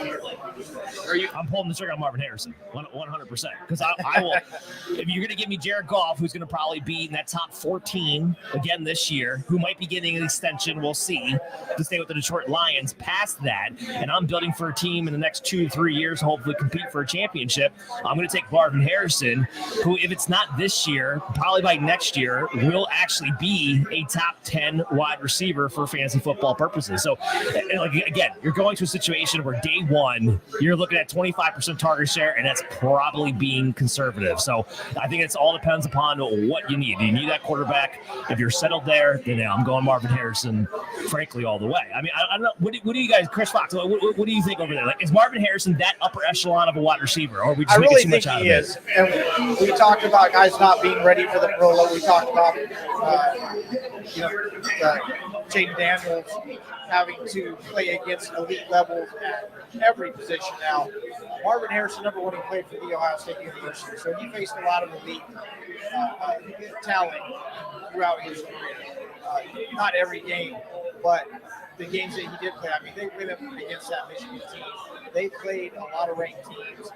He has been tested, and he has shown that he is ready. And I think when he even goes up against these NFL DBs, he's immediately, like you said, Dan, I like him for top 10 this year, especially in a PPR, because you talk about that target share. He gets tremendous separation because he has the route running that we talked about. He's got the tangibles. He's got them across the board. He's got them tenfold. Again, we overuse the term, but when you say generational talent, there's Marvin Harrison Jr. right there. He's just that guy. He is him. That's the guy you want. And Arizona is absolutely going to benefit from him. And we're talking from a fantasy level. Does Arizona have the team around him to put the W's on the board? I don't know if that's true. Look at the division they play in. it's not a weak division, but Marvin Harrison is absolutely going to put up fantasy numbers. I think in your dynasty perspective, I wouldn't be surprised if Marvin Harrison is your number one guy. Well, Chris, talk to that real quick. Dynasty purposes, startup dynasty class where rookies and veterans are both involved. Like guys are going to start that up. Where does he fall for the dynasty wide receivers? That's going to be tough. I mean, I think he'll be one of the upper echelon receivers, but this is where I think, for me, the question earlier was about Caleb Williams and him, and I think Caleb Williams to me is the guy I would go with. I hear you, Dan, about having what you have on your team, but we also talked about the cheat code in football, and especially having a mobile quarterback. Caleb Williams can run. We know he's going to have productive receivers around him. And when you have a chance to have one of the better quarterbacks, which are hard to find, and make sure you have one of those guys on your roster, I think while Marvin Harrison is a phenomenal talent, we see a lot of receivers year in, year out have productive stats, have, become the guy. Justin Jefferson get drafted in the later of the first round. We saw Jamar Chase go early in the first round. It doesn't necessarily matter where you get drafted, the draft capital. It's about the production you put out there. And a lot of receivers you can get your hands on Ahmad St. Brown in the fourth round. Guys who might fall to you versus finding that next tier, that top tier quarterback option. I think you can't pass that. As the receivers, where he calls on the Restart Dynasty League, I think he's going to be probably a top 5 prospect because you're looking for a lot of people. If you're starting up, you're looking for the long term, add about 3 years down the road. But I think a lot of people are going to sell themselves an idea. I have a receiver who's going to be good for the next decade or so. So is that going to be, the value is going to be driven up because there's other guys who are maybe a little older, maybe 27, 28 years old, about A.J. Brown getting his contract. A.J. Brown's getting a little older, has a little injury history. So you're going to see some of those guys who are kind of the fresher prices have that value, especially in Dynasty. And Adam had brought up about the 5-year plan when you're talking about your Dynasty guys. And you talk about a Caleb Williams and a Marvin Harrison, they're going to produce immediately, so you don't have to necessarily put them in that 5-year window. But to your point, the longevity. So will Caleb Williams be there in 5 years? Yeah, maybe. Will Marvin Harrison be there in 5 years? 100%. He's still going to be there. He's still going to be one of the top performers. So for me, on a dynasty team, that's kind of what I'm looking for. So I don't have to keep switching out. But you're absolutely right. You talk about scoring settings. The quarterbacks are going to get more points in that department, even with the interceptions that Caleb Williams is going to throw. And he's going to throw plenty in a rookie and facing top defensive backs. He'll have but he's also in a system and in a division where he's going to be able to get rushing points and yardage points and touchdown points. So depending on your scoring settings and the league and your strategy for longevity and how long you can use this guy, I 100% can agree with you and see where you're coming from on that. Yeah, real quick before we get to the Chargers pick, I just want to get back to it because we are talking about some betting here today as well. Right now, sit with the Atlanta Falcons, who I think will go a defensive player. You have DJ Turner at plus 160, Latu at plus 160, and the one I kind of like that we talked about a little bit off Eric boys is Byron Murphy at plus 1,000. Do we think that Byron Murphy could be that guy taken for Atlanta for plus 1,000? Yeah, I think it's worth the flyer. I mean, at plus 1,000. For me, he's the highest rated defensive player on my board. So I think it's worth taking a shot on Byron Murphy. I want to run down some of the guys that have come in at the 5th pick. The 5th pick is very interesting to me, not because of the Chargers. Devin Witherspoon, Jamar Chase, Tua, Bradley Chubb, Jalen Ramsey went number 5. Khalil Mack went number 5. I mean, we've got some real good talent that have come in at number 5. I don't know if the Chargers are going to get it in this draft. I don't know who they're going to pick. I think I'm just saying statistically, we might get something here if the Chargers can use them effectively. Real quick for that question, Dan, we talk about the Chargers, what they should do. A lot of people think they should get a receiver. We kind of tend to think they would get an offensive lineman because of the coaching staff. What do you think is the best move for the Chargers to do? The best move for the Chargers to do everything to power to trade back, which apparently is not going to happen from what I'm seeing.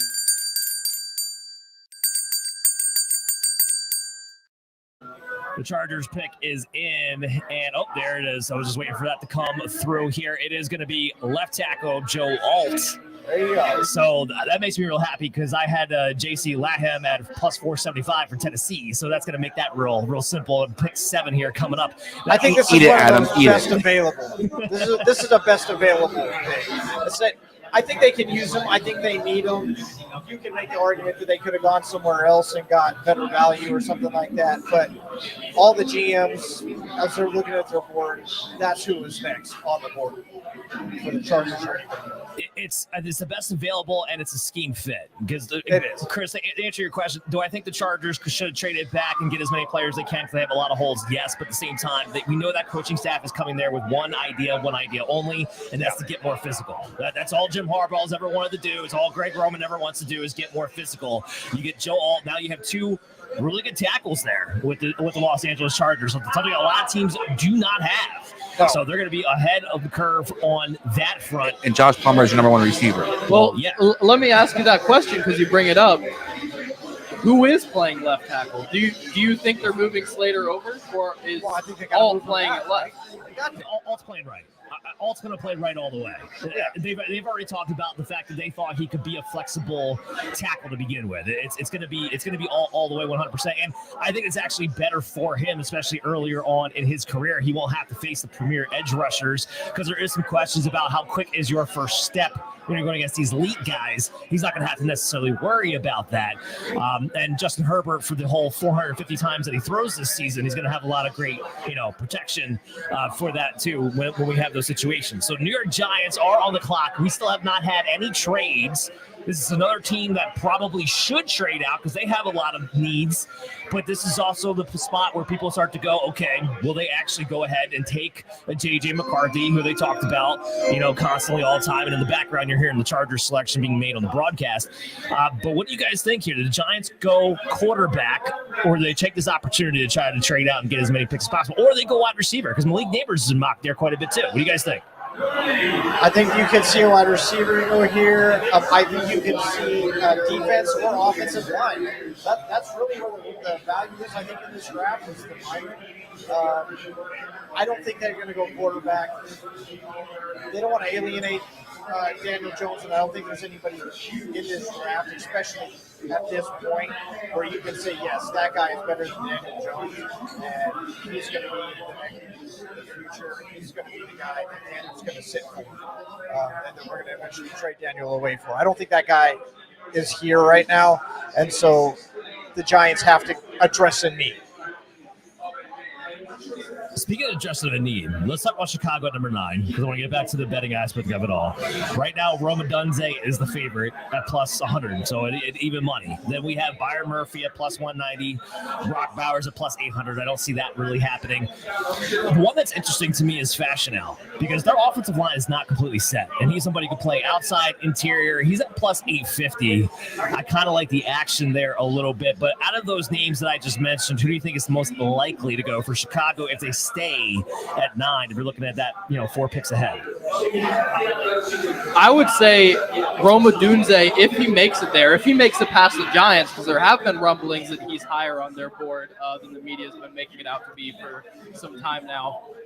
But if Odunze is there, it feels like a situation similar to, and obviously this was later in the draft, but Tank Dell and Stroud last year were throughout the pre-draft process. Caleb Williams and Roma Dunze have become pretty tight friends. And I think it would be difficult for the Bears to pass up pairing those two up for the next decade. Okay. I think that's fair. I like it. I like the Bowers one, though, too, Dan. I have heard a lot of rumors as of late of Chicago being interested in Bowers, and that being some Caleb Williams actually prefer to play with. I know the conversation about Dunze, and I have a question whether or not he falls there. We'll see if the Neighbors is the pick or Dunze is the pick here. But I think if it's, of the other guys in that name, those lists, I like Brock Bowers as an option as well. I think it's just tough for a team that does still have a lot of needs, and tight end not necessarily being a need. It's hard for me to sell. Brock Bowers is a special talent. So there's only one. He's the only one. And if you decide to go with best player available, I'm not going to knock you for it, for Brock Bowers. But at the same time, it's a tight end. It's a top 10. I like to play the 800 also. That's why I was saying that. And that's not there bad. That makes a little more sense. Now it becomes clear. So follow the money. Longevity, it's never necessarily a bad thing. So New York. Let's get back to New York Giants. They are on the clock right now. What do we think, Chris? Thoughts? I think I'm going Neighbors. You think I'm going Neighbors? I think we're going to see I think we're seeing offensive linemen go. I think that offensive line is so bad. And you got a Mauler here and JC Latham, who's available. And I think everybody expects him to go quarterback, but you're tied to Deion Jones for at least one more year regardless. Yeah, I don't see quarterback at all. I would never put money on that. Receivers, I don't think Brian Dable believes in talent at wide receiver because he just signs slot receivers 24/7 all day anyway. And so I don't think he believes in talent there. Brock Bowers, I think, would make a ton of sense here. But I don't. Except they just got Waller. So well, Waller might retire. So that's where that gets, that's where that does get interesting. I don't know. Yeah.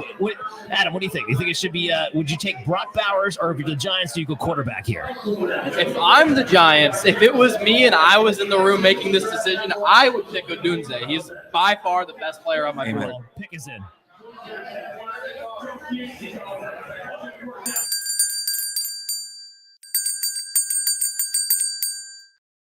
Chris Fox called it. It is Malik Neighbors going to the New York Giants.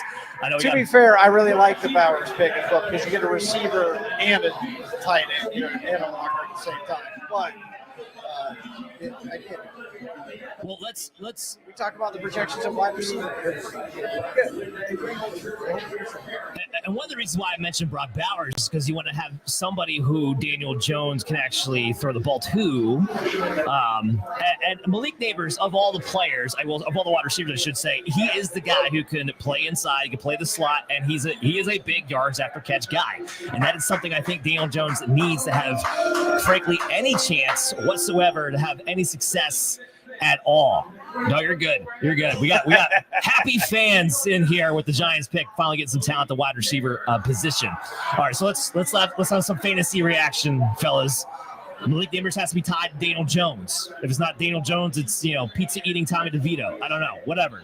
But when you look at this whole thing, Malik Neighbors now, this is not an ideal situation for him. Yeah, the Giants fans here, all happy. We'll get Brian on in just a second. So does this hurt Malik Neighbors to the point where maybe he's going after Rome Odunze? Maybe if we get later on here and the Bills take a wide receiver later, the Chiefs take a wide receiver later, do we see him fall, or do you think he's just that special enough of a player who's in a large target share situation because there's no one else to get the ball to? Does that make up for it? Chris or Adam, either one. Yeah, I think for myself, Dan, I think Neighbors is going to have his value regardless. I think the target share is going to be there. I'm not thrilled with the fit because, Daniel Jones cannot push the ball down the field to save his life. One of Neighbors' best attributes is his ability to stretch the field. But I think when you look at this offense, we saw, Brian Dable do a pretty good job of featuring Stephon Diggs. So I think there's similar talent, skill set that you're looking to kind of feature. I think he's going to be the alpha of the receivers they have on the team. You took a third round Hyatt. You don't care about Darius Slayton, obviously, take rid of him every year. So I think when it comes down to the guys that they kind of invested in and have the looking to kind of feature, I think Neighbors has that mix where you can kind of allow him to do some of the things that we saw Shepard do in the inside. We know Daniel Jones loved to throw to Shepard for years there, and then be able to kind of move around the outside as well. So I think that the value's there. I just know if the upside there because of the touchdown protection. That's what I would be worried about. I think that's fair. But what about Stephon Diggs in his first year with the Buffalo Bills, which was with Brian Dable? He wasn't a touchdown guy either, and he was able, because of volume and what he's able to do after catch, was still a wide receiver one. Do we think Malik Neighbors could be something in that vein, not having a Josh Allen at him? I think so. You brought up Sterling Shepard, who was getting like crazy targets for the Giants a few years ago whenever he was on the field for a couple quarters at a time. These are Daniel Jones features his slot receiver. Dable, separately from Daniel Jones, separately from the Giants, features slot receivers. I think this is a good fit for him. I think he's someone who I like Odunze more. However, for what's happening in the here and now for the Giants, I do think it makes the most sense. I think he's going to be able to get a ton of volume. I think in a PPR league, this is someone who very much so is on the fringes of being able to push into a wide receiver one territory.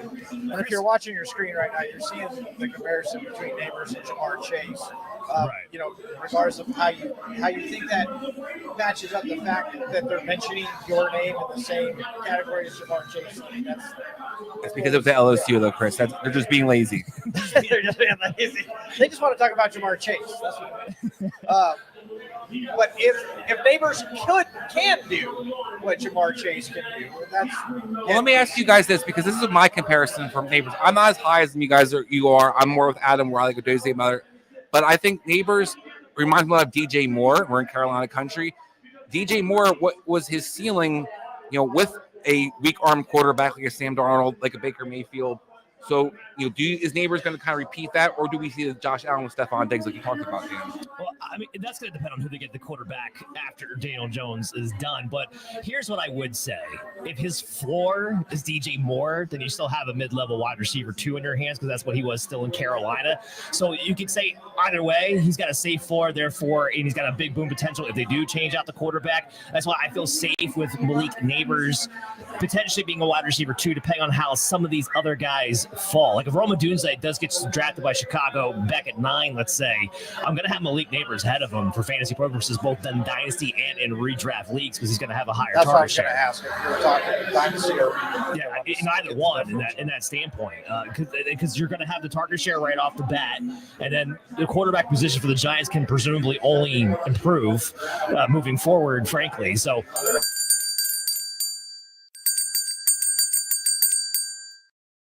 Yeah, this so is a hard one. This is a pick is in. This is what I expected after Joe Alt went off the board. We do have J.C. Latham, the offensive tackle out of Alabama, the big boy, going to the Tennessee Titans. That feels right. I mean, I know it's a new regime there in Tennessee, but this is a team that plans on being physical. But are they? They want to throw the ball around a lot now. They got those receivers. There's no Derrick Henry there. I think it's a very interesting fit. I don't disagree. I was going to say that. I don't think it's a bad pick, though.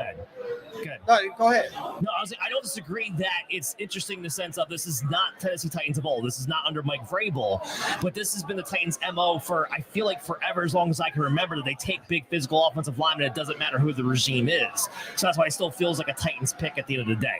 And at the end of the day, this is a team that needed to improve that offensive line with anything they could possibly do. I do think J.C. Latham's the best offensive tackle on the board. To that point, real quick, though, Dan, I will say the coaching staff, I think, might have had an impact more than Tennessee did. I think this coaching staff you've seen in Cincinnati, they prefer these bigger, girthier tackles.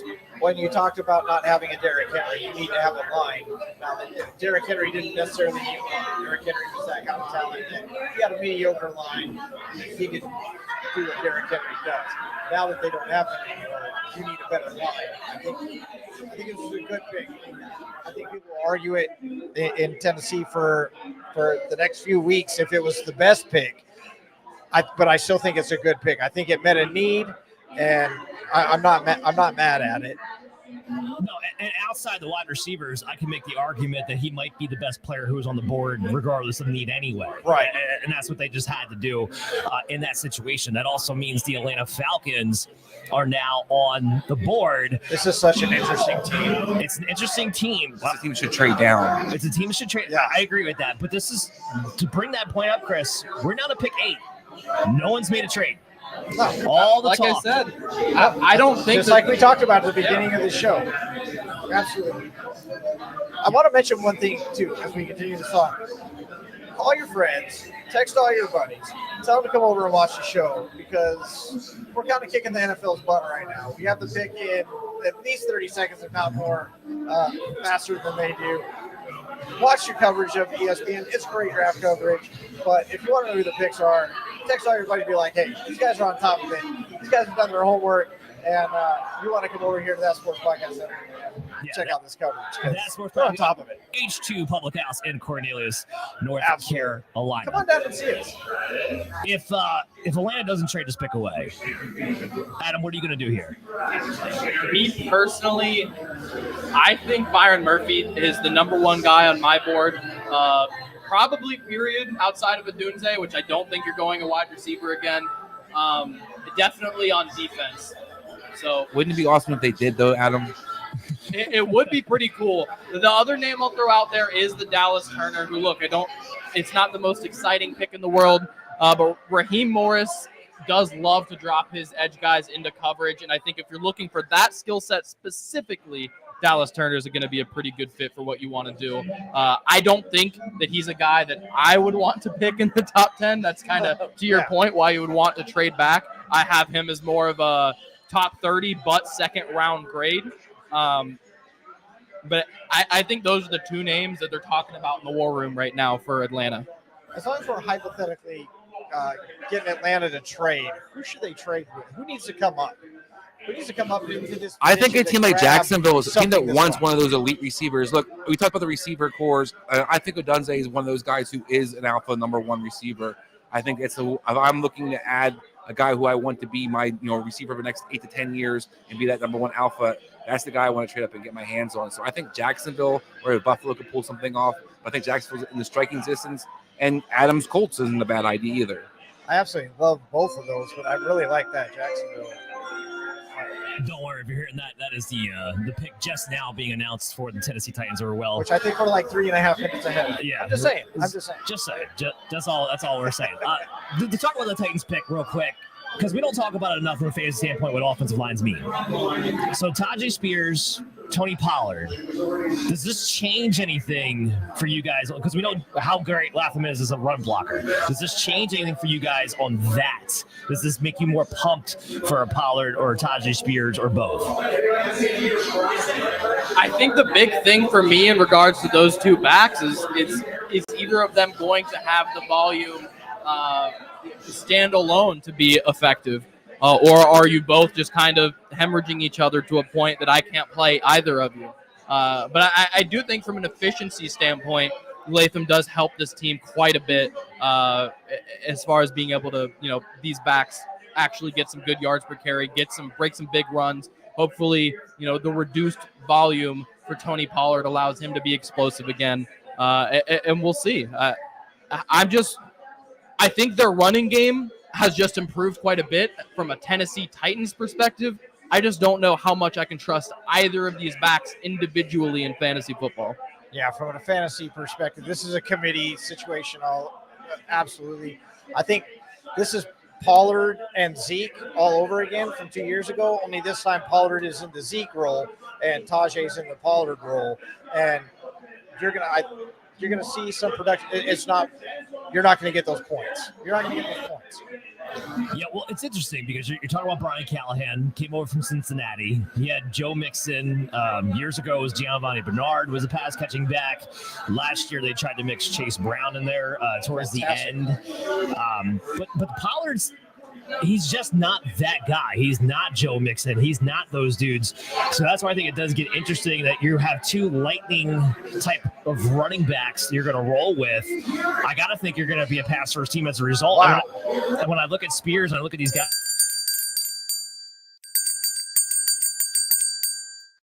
here it is, folks. The moment we've all been waiting for.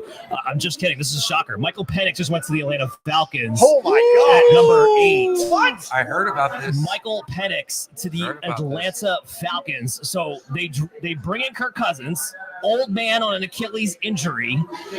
Now you're just drafted Michael Penix to come in, who I think fits that system to a T, by the way. New coaching staff over there, Raheem Morris. The offense coordinator, I'm drawing a blank on his name. Robinson. Thank you. So he fits that really well. So now you have a backup plan for Kirk Cousins if he can't go. And if Kirk Cousins is good to go, Michael Penix can now sit for a year, get familiarized with that offense with all that young talent, Drake London, Kyle Pitts, Bijan Robinson. And now all of a sudden, we're looking at something for the future. Fox, what's your reaction? I'm not calling Kirk Cousins, Joe Montana, or Tom Brady or anything like that. But if I got to take a young quarterback with the skills that Michael Penix has, with skills that Michael Penix has shown, and let Kirk Cousins mentor him and how to play in this league, again, not the pick. Maybe I would have been, but a fantastic. I think it's going to work out fantastic. I think they just solidified their quarterback position for a very long time. Having Kirk Cousins there with Michael Penix, I think that is the key thing there. Chris, what do you think? Yeah, this is tough for me. I mean, I think it's a fantastic fit. I agree with everything you're saying. I think Atlanta decided we're not going to play this. We want to figure out who our quarterback for the long term is going to be. We're going to have one regardless. I think you also look at the coaching staff about Zach Robinson coming over from the Rams. We saw Matthew Stafford and what he brought to that Rams offense and how much Sean McVay appreciated those guys who could have pushed the ball down the field, they'd be aggressive, the things that we see Michael Penix able to do. My question, though, Chris, and what I'm a little worried about, well, I feel like, little upset about on a personal note is I think Michael Penix can play right off the bat. I think he's immediately doesn't need to sit, doesn't need to kind of get better in a sense. I think this guy can be out there and be a baller. And now I'm going to wait at least probably 2 years to see him on the field because Kirk Cousins got $100 million and it ain't going there anytime soon. So this is a really, really interesting pick. It shows you the value of quarterback, but I also want to say, suck it, JJ McCarthy. Adam, what do you think about this pick? Just real quick, I hit that train. I was on the RotoWire with Jim Coventry, and I pointed out, and everybody's telling me how crazy I was. I was like, no. Michael Penix is going to go after JJ McCarthy. Adam, answer his question real quick, and then I want to get Brian Scott in here to talk about some of the injury concerns we had about Michael Penix. Yeah, I think it's a good pick. You gave a lot of money to Kirk Cousins just this offseason. And on the flip side of that, Michael Penix is not a young rookie either. Chris, to your point, I want to see him play early. It is a confusing move to me, but look, if ownership goes, hey, I'm done with this whole not having a quarterback thing. I've tasted the post-Matt Ryan era. It's not been fun. Clearly, he's not a Desmond Ridder guy as much as Arthur Smith was. I think they've solved their quarterback problems for a while. I'm just curious whether or not, you could have done something better to win now with Kirk Cousins. It feels like a Jordan Love type situation. We're okay there. So we have here, just to get on your point there, Adam, Kirk Cousins, 4-year, $180 million, $100 million guaranteed this offseason.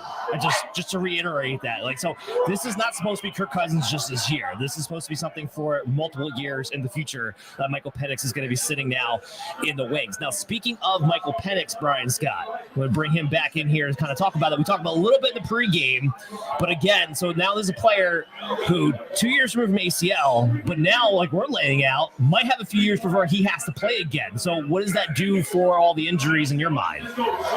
Creates a lot of rust that he's got to have to shake off, to be honest. Coming off an ACL injury is hard enough year one, when you're usually about clear. Coming off back-to-back ACL injuries in the same knee 2 years ago is tougher. And then, being a rookie in the league, if you're sitting out time, you definitely will get rusty. Am I surprised that he got taken by the NFL a little bit? Maybe they're looking for a Michael Vick kind of resurgence pick here. I don't know. But definitely longevity is going to be an issue coming off these injuries. You don't think more time separated from the ACL injury is a good thing? You just think he's just going to be too rusty if it is, in fact, years before he plays? It's a good thing in terms of the re-injury rate is much lower when you get past that 2-year mark. The problem is he's already injured it twice.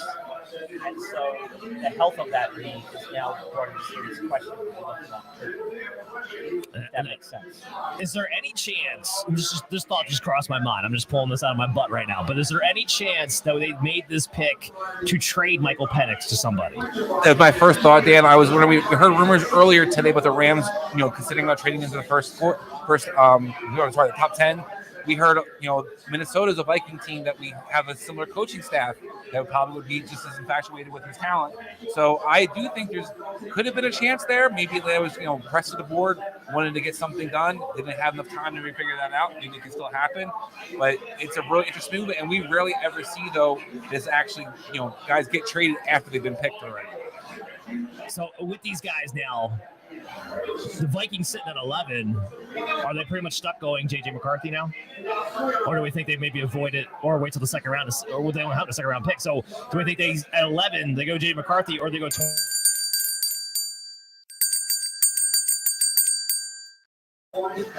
Two first for Kirk Cousins.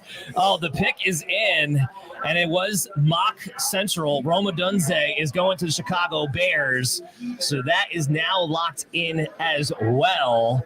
Man, this is getting cuckoo for Cocoa Puffs. This is just getting crazy. So this is not something that's surprising in the sense of yes, this has been mocked quite a bit, but I don't think I bought it. The fact that they brought in Keenan Allen, they had DJ Moore, they had all these other needs.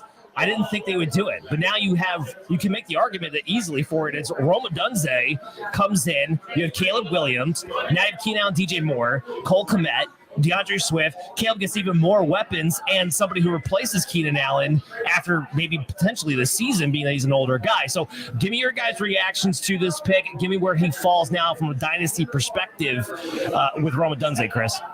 Yeah, I'm a little disappointed. Of course, I want to see Odunze be featured right off the bat. But Dan, I think what you're saying is this team's lacking a true number one receiver.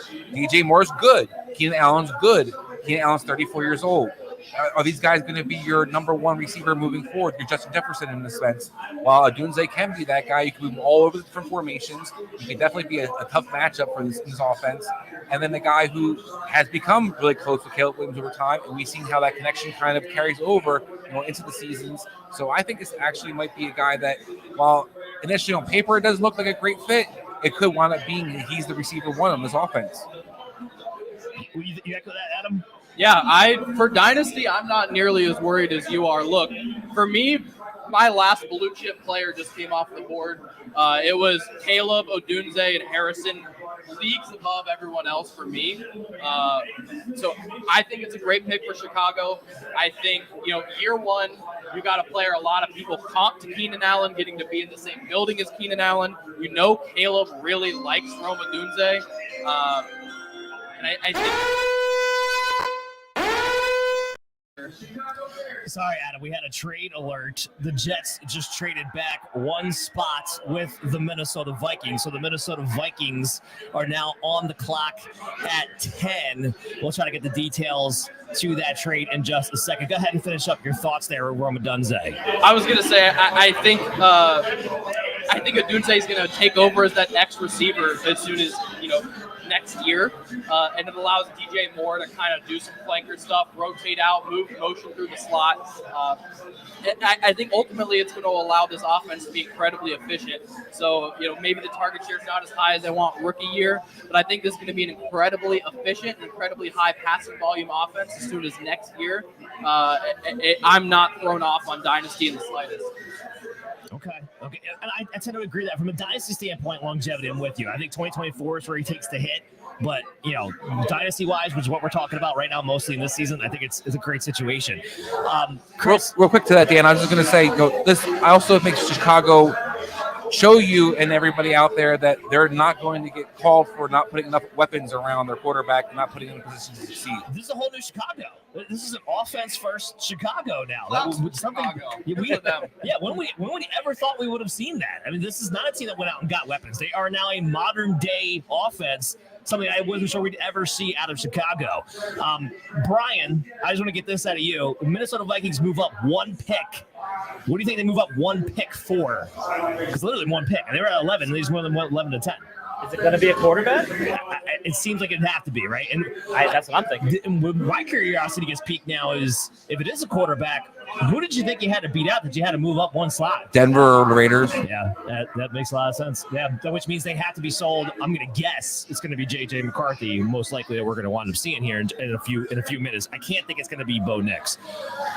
Doesn't matter. I don't care if J.J. goes to the top 10 because I was right about Michael Penix going first. That's all I really care about, to be honest with you. Just a little side thing. Okay. So part of that deal, the Jets get number 11 and they get 129 overall and 157.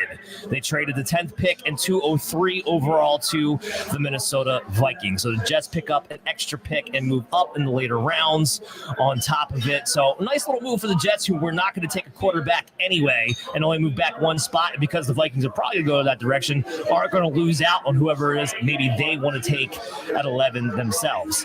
So that's what we're looking at here. Okay. So now we got all this going on, all this action live from the H2 Public House here in Cornelius, North Carolina. I hope you guys are enjoying the stream from That Sports Podcast Network on YouTube. Brian, what do you got over there? Hey, how about a shout out to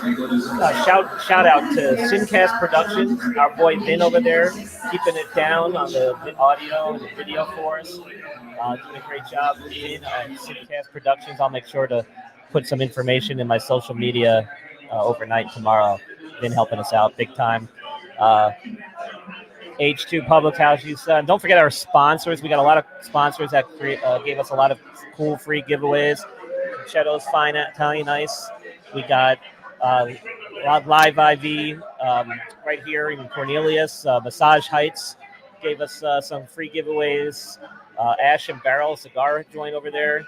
And, yeah, a lot of people contributed to making this happen. And thanks to you guys for coming in from out of town here to Cornelius, North Carolina. We got a couple of local guys at the draft. Drake May. I don't know if you saw it. They had...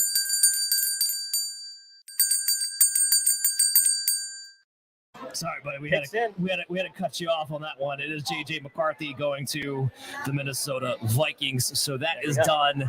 He will compete with Sam Darnold to be the starting quarterback. Chris, I'm going to kick this one to you. Let's put it this way. First of all, who's going to be a starter week 1? Sam Darnold or JJ McCarthy? And how do you feel about the pick overall? Sam Darnold will be the quarterback week 1. I hate the pick overall. I mean, look, I understand the Vikings have to get a quarterback, so I kind of understand why they did. I definitely have Jason McCarthy over Bo Nix. I think Michael Penix would have been a fantastic fit for them. That was who I've been dreaming of coming into this draft, that it would be, lights out for them. But now, look at Justin Jefferson, you look at Addison, look at TJ Hawkinson, and then you wonder, how high are they on your boards now because of the quarterback situation? Jason McCarthy might be a winner. What he wasn't doing was feeding mouths in Michigan, so I am worried about fantasy-wise. Yeah, that's actually a fair point, too. Like, what does this do to Justin Jefferson and Jordan Addison? Like you said, T.J. Hawkinson, when he comes back from his ACL injury, which, real quick, while we have Brian anyway, what's your take on T.J. Hawkinson and his way back? Yeah, he should be ready. He should be ready pretty early on. He had a tear kind of mid-season, but the timing should work out in his favor. Okay, so I mean the weapons will be there. They brought in Aaron Jones, so like the weapons will be there in Minnesota. So can these quarterbacks spread the ball out enough, or is it just going to be Justin Jefferson and nobody else because they can only make one read apiece? Chris, I'll just say this for my part: I don't think it's going to be Sam Darnold. You draft JJ McCarthy. This is a team I think that needs to see what they have right away in their youth. We know what Sam Darnold is. I don't think we need to mess around with that anymore.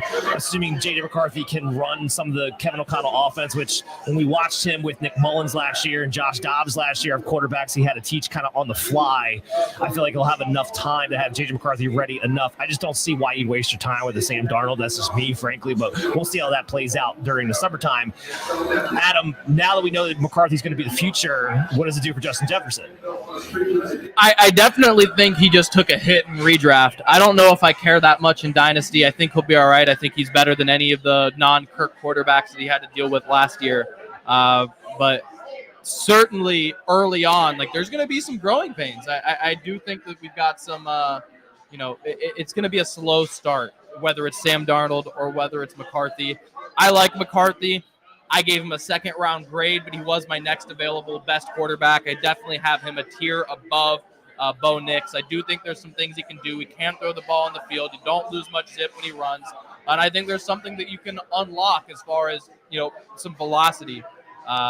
It's just whether or not Kevin O'Connell, before this upcoming season, has until the beginning of the season to teach him, hey, you got to drive through with your legs when you throw. Because right now it feels like a lot of what he's passing with his upper body. I think if you unlock kind of the rest of the situation, I think you're going to get a lot more out of him. Do you find it interesting that he's going from a run-first offense to a pass-first offense, and will that be an adjustment for him? For me personally, I think it's going to be an adjustment.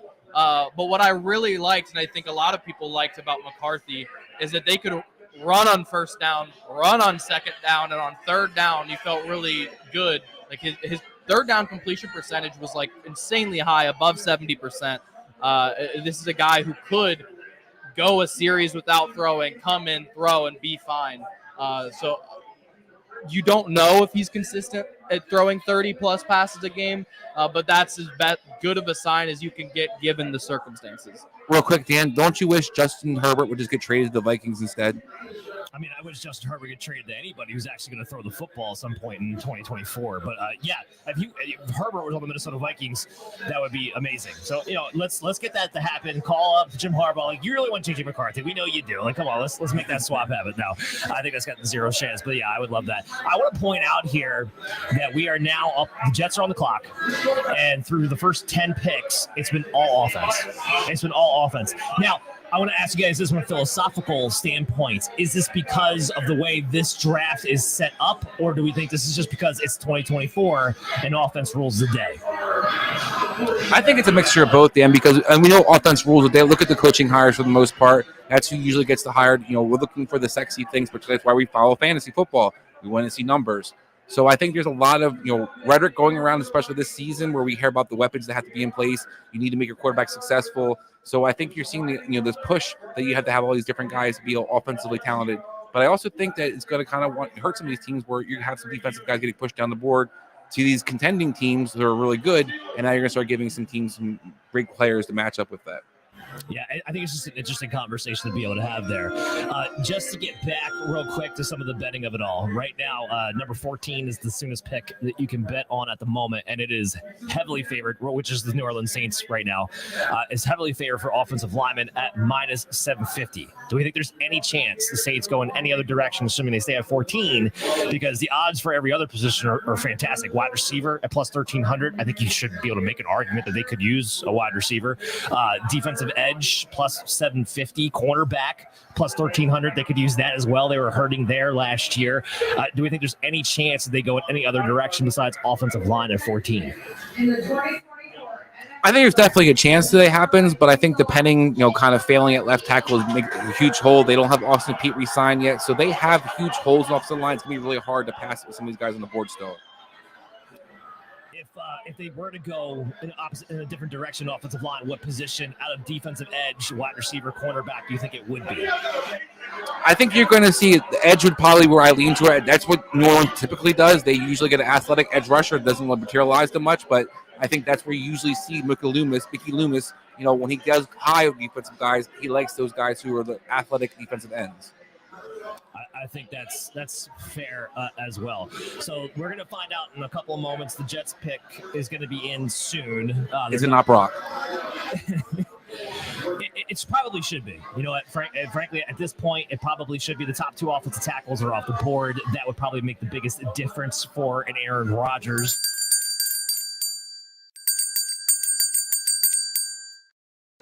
Yeah, the pick is in, but I don't actually have confirmation as far as where the pick is, whoever hit that button.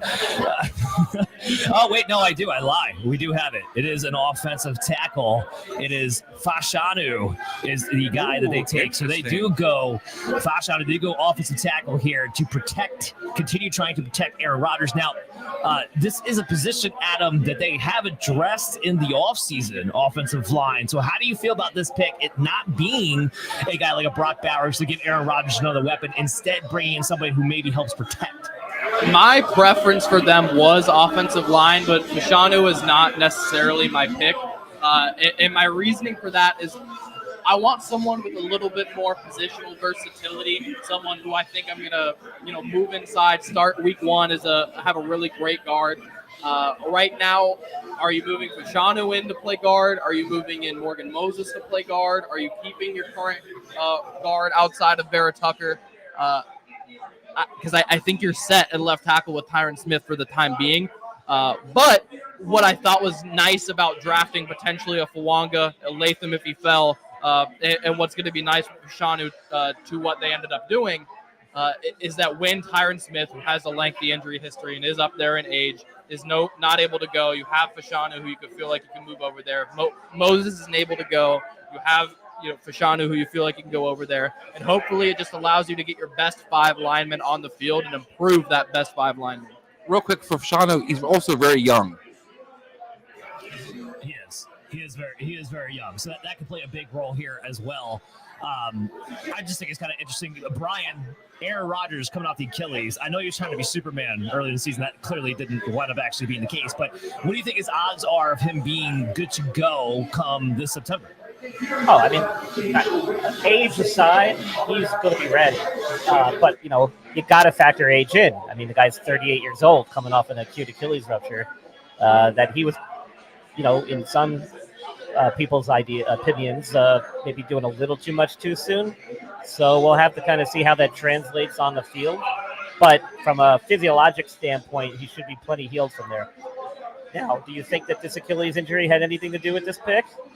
Oh, it 100% did. Yeah. Had he not been injured, this would have been Brock Bowers all the way because they're just trying to give him more weapons rather than protecting him. So 100% there. Speaking of quarterbacks, there's only one left as far as the top guys go, guys. There's Bo Nix, and the Denver Broncos are on the clock. Do we think they make that jump here? I think they're desperately trying to trade back. I think they are on the phone lines trying to get out of this pick if they can. Real quick on a side note, Dan, this is one of the teams we were talking about off air that we thought you would actually utilize Brock Bowers appropriately and move him around. We see what Jimmy Graham was able to do for Sean Payton in that Joker position. I think Brock Bowers might be a sleeper guy as a possibility here as well. I think it's possible. The thing I go back and forth on with that is, I mean, I guess this depends on what your stance is, but technically they have Greg Dulcich, they have some other guys at tight end, they still have Troutman, I think is still there. It's a position that's not necessarily of need. Now they need weapons, 100%. But I don't know if you're going to attack a position that's not of need when your team that is cap stricken and doesn't have a lot of draft picks and might need to draft need more so than best player available, which to Adam's point just goes to, I think they desperately would like to be able to trade out of this too. Adam, this is for you because now we're up to pick 15 as far as what you can bet on. Cornerback is minus 250 right now. That is the lead for your team. And then after that, I just had it up. It's plus 150 for the tight end. Maybe thinking if Bauer somehow falls to 15, which I mean at this point is starting to look kind of likely. Plus 450 for wide receiver and defensive edge, plus 650. Obviously, the cornerback's not a great value. Is there any other position there that you like for the Colts to take at 15? Tight end, I think it's whether or not you believe Bowers is there. I think if Bowers is there, he's the pick. I do think it's corner if he's not, because just having intimately watched Ballard draft for the better part of the last decade, he loves his athletes, and I feel like Cooper DeJean and Quinyon Mitchell both fit the bill of the type of corner that he would want to draft. And I think the odds that both of them are gone by 15 at this point are incredibly low. So I would say the three players most likely are Bowers if he's there, Quinyon if he's there. If neither of them there, I'm pretty confident Cooper DeJean will be the pick. Okay. We got to start talking about defensive players at some point, right? We're 12 picks in. Still haven't had a defensive player yet. Byron Murphy first.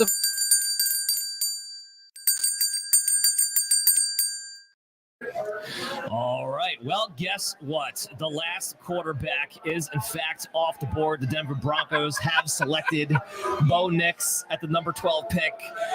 Chris, your reaction is priceless. So why don't you go ahead and spew on that a little bit? Why bother, Sean Payton? Why bother? I mean, look, you have a quarterback who's supposed to be a good system guy, who's about 24 years old, has limited upside, if any upside. A guy who's supposed to make his banking living off of, throwing short your passes in a weather situation where it's going to probably be cold. It's not always easy to play in Denver. I just think this is a situation that's going to just blow up in their faces. I think Sean Payton just guaranteed that Denver will not be a contending team anytime soon. It is check-down city between him and Stidham. Now, the bright side is there's no wide receivers for these guys to ruin. That's the bright side. Yeah, Cortland Sutton will keep trying to miraculously get 10 touchdowns by himself with one-handed catches. Mims will have no value again. Nothing changes. You can smell desperation. This is desperation, is what this is. Let's talk about that. 6 quarterbacks taken in the top 12 picks. I don't know if that's ever happened in NFL history before. Not 6 quarterbacks in the top 12. I don't think we've had 6 quarterbacks in the first round, to my knowledge. I think 5's the cutoff. That might be true, but this is either going to go down as like one of the best quarterback drafts of all time or the biggest flop ever because of where these guys just got drafted. I think Atlanta started a run that people were not expecting. You're 100% correct. I don't think anybody had them taking Michael Penix, and when they did, I think Atlanta was waiting like, all right, I'm not going to trade up unless another quarterback goes. He went, they got in a hurry, and it kind of caused everyone else that wanted a quarterback to panic. And Denver has now panicked and drafted Bo Nix, a certified day 2 quarterback, at 13 overall. I mean, I didn't read any evaluators. I know people had him, talked about him potentially going in the first round, and they did have him mocked, but I don't think there was a single actual talent evaluator who had Bo Nix rated as a first-round quarterback, to my knowledge. I know there's people who talked about him going to Denver, so it's not all that shocking when you see it, but I didn't see anybody who actually had him evaluated as a top-notch guy. This guy was in college for forever, for absolutely forever. In Auburn, stunk there, had to go to Oregon. Yes, he was much better in Oregon, but you're relating him to Brock Purdy. Most people are. Brock Purdy was Mr. Irrelevant. I know it's worked out really well, but to expect to catch that kind of lightning in a bottle again, we're talking about a Denver team that doesn't have those type of weapons. I don't see this winding up being the answer for them ultimately. So I've done my research. In 1983 was the last time and only other time that 6 quarterbacks went in the first round. Period. It wasn't top 12. That was a good draft too, though. Not top 12, but first round. Period. That's the only other time. I think this quarterback class is going to be a far cry from the 1983 class. I would have to concur. Just without a doubt in my mind here. All right, just so you guys are keeping up with us, the Raiders are on the clock now with no quarterbacks to draft. So it's Aiden O'Connell. That's the one bonus, Dan. The Bo Nix going off the board. We can't have another noodle arm quarterback going to the Raiders at least. Yeah, that's true. We already have 2 in the building. You have Aiden O'Connell, you have Gardner Minshew. So either way here, I mean, let's get back to the fantasy of it all, because we do talk about that quite a bit on the show as well. Devontae Adams had his worst fantasy year ever last year. Now that we know the quarterback's going to have to be one of those 2 guys with Luke Getsy, maybe that's a silver lining. Luke Getsy, who worked with Devontae Adams in Green Bay before, maybe that saves him. That he's getting the ball a ton, but he got the ball a ton last year. Targets weren't the issue. In fact, there was no touchdowns to be had. I think the one saving grace is that the one line I can draw between Minshew, Getsy, and Devontae Adams is I think you can give one guy the ball just RPO nonstop. I think that's the only way anything can function. I think most teams are going to catch on. But I do think you're going to be able to manage to move the ball, manufacture some yards for Devontae specifically. But I am concerned about this offense. On the non-fantasy side, though, do we think the Raiders potentially live into their head coach's legacy, so to speak, and go corner here or DB? I mean, you might as well at this point. You're not going to get a quarterback anyway. So you don't really need offensive players out. I mean, you need offensive linemen, but you have 3 guys already go off the board. So we got 6 quarterbacks in the first round. We're off the rails, boys. We don't even need the trades at this point, and they're coming. They're still coming. It's going to be absolutely insane. So, Adam, just get back to your point. Yeah, I think they do go defense here. It's a big need for the Raiders in particular. So you just go into Antonio Pierce's mold, and I think that's what you get. Maybe we'll get the first defensive player coming off the board. I think it could be a guy that we didn't expect as the defender, because we've been talking all this time about one of the edge rushers, Byron Murphy. The Raiders could throw us a curveball at defense. Yeah, surely could. So just getting back to it now. Now we're 12. We're about to be in pick 13 with the Raiders, and still no defensive players, which I just... Dallas Turner's still on the board. Does this surprise anybody? It's surprising that we haven't had a defensive player pick, period. Yeah. Name who you want, whether it's Dallas Turner, Latu, Byron Murphy, Quinyon Mitchell, somebody we talked about. I felt pretty confident it was going to be the top 15 pick. I only have 2 picks for that to actually come true. What about this? Let's take it to this level. Brock Bowers, I mean, another offensive player, but big-time guy. He's still on the board. I mean, the Raiders have Michael Mayer, but why not? Well, would I rather have Brock Bowers? Yeah. I would 100% have that skill set that he's demonstrated. He's the only. I don't mean to disrespect the other players, but let's be honest. He's the only tight end in the draft, and he's the best one by far. Other tight ends will get drafted, but nobody's going to do it. I know Adam, as a Colts fan, is going to be like licking his chops right now. Like, come on down, just baby. One more. Price is right. Come on down. Speaking of, let's get back to the betting picks of it all. So at 16, as it stands right now, is the Seattle Seahawks, and we haven't had many trades, so I think we can almost say that Seahawks will pick at pick 16 most likely. All plus odds, so we get good value no matter what for Seattle. So let's talk about this. Offensive lineman plus 140. Defensive line plus plus 175, cornerback plus 250, wide receiver plus 1,000, tight end plus 600. So, Chris, you like the offensive line? They have a giant hold the guard position, Dan. I mean, I think that's one of the obvious ones. We look at Michael Penix coming off the board with the other kind of rumor for them. They have a pretty good secondary. You look at the pieces they need. They need another top-tier guard. The tackle position's kind of taken care of, but they do not have a good guard. Well, on the tackle position, I think their tackles are good, but there's questions on whether or not they're going to be ready for the start of the season. So someone like Fuanga, who can play both, would be an awesome pick for them. Well, and Futano, however you say his name, look, he played for Washington, ends up in Seattle. It's one of those picks With that his just OC? seems.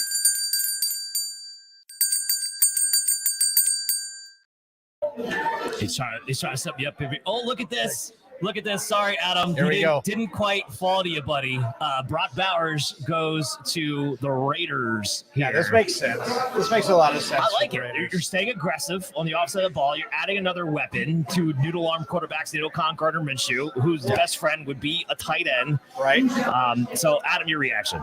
I think they did the right thing here. Look, I was harping on some of these other teams like New England, like Denver, for starting their window with a rookie quarterback contract before they're ready to compete. I think the Raiders just set themselves up for when they do get the opportunity to draft their quarterback of the future or find their quarterback of the future in free agency. They're going to be immediately set up to be successful. They're going to have Devontae Adams. They're going to have Jacoby Myers. They're going to have a true wide tight end in Michael Mayer. They're going to have a big slot, H-back, tight end, hybrid in Brock Bowers. They're going to have so much offensive versatility. Whether or not Luke Getsy can use all of that properly is a completely different question. But from a personnel perspective, I think that whoever their base of the future is at quarterback, whether that's next year or the draft afterwards, is going to be put in a position to succeed. And that's not something you can say about what a lot of these teams are doing. Well, let me put this out there real quick because it's draft night. Let's get crazy. Raiders missed out on their quarterback, right, for the rookie. So you look to next year. They're probably not going to draft high enough if everything goes to plan. They're not going to draft high enough for a quarterback next year, and it's not a great quarterback class anyway. So this is a team that maybe they're in on a veteran. Do we think Dak Prescott could wind up as a Las Vegas Raider? I think they'll be into that conversation. And look, I think if you actually have a good team, trading up isn't a problem. It's a problem when you're already talent deficient and then you trade up. Trading up worked out for the Chiefs with Mahomes. It doesn't work out if you're bad and then give all your opportunities to be good away for a quarterback.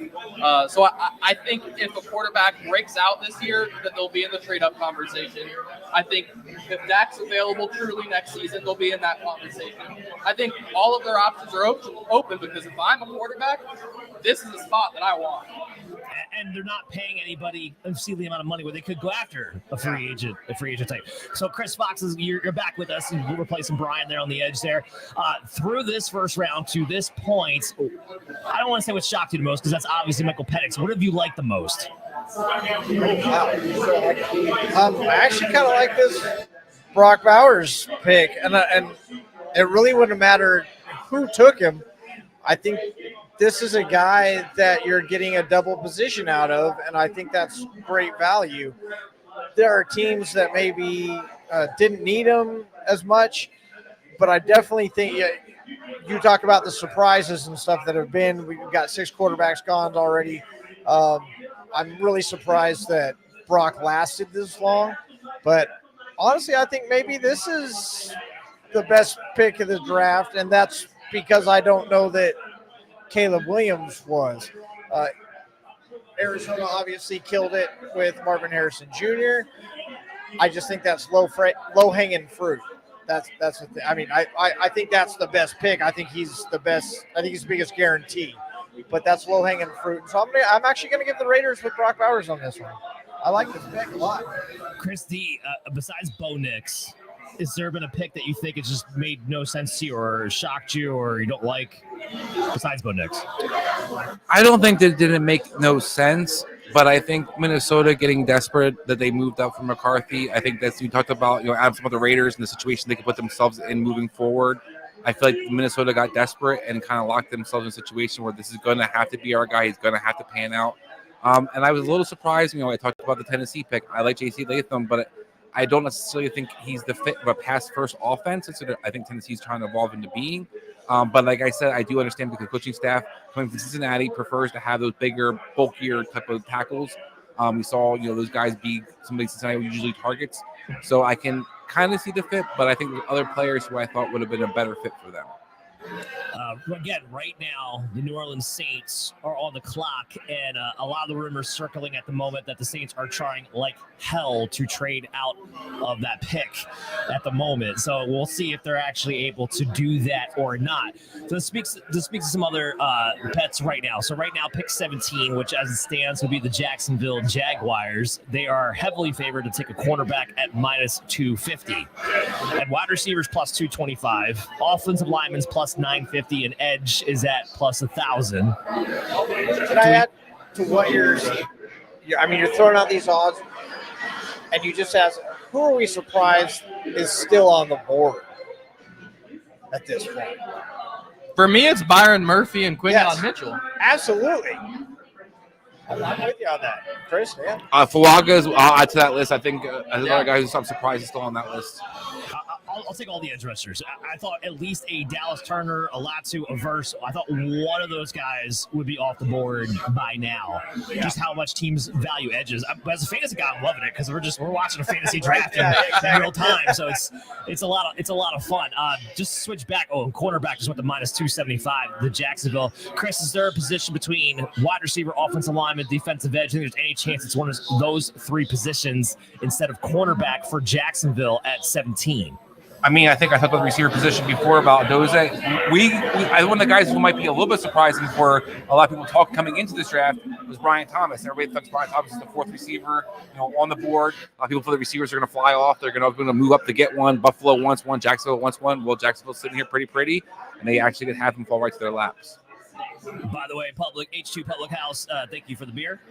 Cheers, guys. This is the beauty of having a live draft at a bar. There we go. Nice little crowd shot for you guys. People enjoying the Carolina Hurricanes game and our broadcast here on That Sports Podcast Network for YouTube and on social media. Make sure you give us a follow. No, I'm sorry. I didn't mean to cut you off. The Carolina guy there and his buddy, they are watching the Carolina game, but we have our feed right up above us. And as we pointed out earlier, we're at least 3 minutes ahead of ESPN and the NFL right now. And so they're getting all the early picks, just like you guys. Thanks, everybody, for tuning in. Hit that button, hit that like and subscribe because, hey, look, there's ESPN and there's TSPN. We're also light years ahead of them when it comes to paging what good quarterbacks are going to be in the NFL. It seems that way. Could you tell Chris is bitter about Bo Nix and the Denver Broncos in particular of all of them? Oh, it's good stuff. This is the draft, baby. This is what it's all about. Our last big shindig before we hit training camps and rookie camps will be a couple weeks away. Then we got training camps and mini camps coming up, and this is it though. This is the final set of everybody's roster. So this is what makes it really exciting here in the NFL. So we're still waiting to see what the Saints are gonna do. Real quick, Dan, while we're waiting, do you think there's any chance we see Brandon Ayuk get traded as one of those guys? We're getting to that round where we talk about some of the teams who are interested in making a move. I can't see it. Well, before we do that, we got to pick.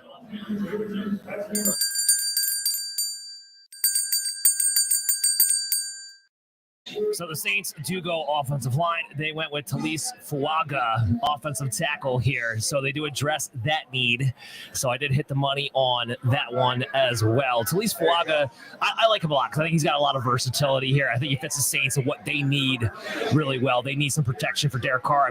As bad as Derek Carr was, and I do think they have buyer's remorse to some degree, that offensive line had to get better. And this is one of the only ways I think they could do it. They could play inside and outside. You guys have any reactions to this pick? Go ahead. I was just going to say he's definitely the best player on my board in the sense that, look, he's not my number one tackle, but I just think the mean streak he has, if you were to move him to guard, he would be a fringe blue chip type player. Genuinely someone I would grade similarly, not quite, but similarly to, I'm a Colts fan, Quentin Nelson as a guard. And that's not to take away from him as a tackle, because I think as a tackle, if he told me he only played tackle, I would still draft him in the first round as a first-round grade. He's someone that is that good. I think the Saints just got an incredible player, good athlete, It's just the only knock that I can have on him is the length of the arms, and that's out of his control. I know he didn't test well in the shuttle and the lateral movement, but I do think he moves his feet really well, so I'm not super concerned about it. But, hey, either you get a really good tackle or you have an all-pro caliber guard. And either way, I just think this is such a safe pick, and for a team that is struggling on the offensive line everywhere, at both tackle and in the interior, you're solved one of your problems regardless of what happens. Adam, well, I got you there. The Colts are now officially on the clock. So with Brock Bowers off, and do you think we finally have the end of the offensive player run here with the Colts at 15? I do think we do. Ballard is one of those guys that's going to see that the top defensive guys are falling, and he's getting giddy. I think that he's excited. Look, the defense was kind of the weakness for much of the year, even when Minshew was in at quarterback. So I would expect that Quinyon Mitchell's the pick here. I would not be that shocked if it was a Cooper DeJean. On the offensive side, Brian Thomas wouldn't be the craziest pick in the world. And one name that weirdly I want to throw out there is it wouldn't shock me, even though the personnel would be tough. Byron Murphy is someone that Ballard would love, would become the heir apparent, and would allow you a lot of versatility up front. You can rotate guys in, rotate guys out. Your D tackles are older, so you like them. They're good talents, but you probably want to rotate them a little bit more as they get, over that 30 mark. I have no problem with that. I think that's absolutely well thought out and makes a lot of sense. Absolutely. It's got to happen at some point where we finally get a defensive player I think here on the board. The defense line stops here either way. Brian Thomas is the only guy that I think maybe. Latu's another guy. They need a true pass rusher. Yeah, they have a lot of ways they can go. I know Shane Steichen, I think in his core, I think he would like to get another weapon. But there's weapons tomorrow. There is weapons tomorrow. The receiver class is deep. As much as we said that, though, everybody's just going offense anyway, so I don't know how much it really matters. Brian Thomas would be an interesting fit. From a fantasy standpoint, I wouldn't love it because I don't trust Anthony Richardson to get the ball to more than one person. So I wouldn't love it from that standpoint. But if you had, in theory, a Michael Pittman, a Brian Thomas with a Josh Downs and a Jonathan Taylor, I mean, that's a lot.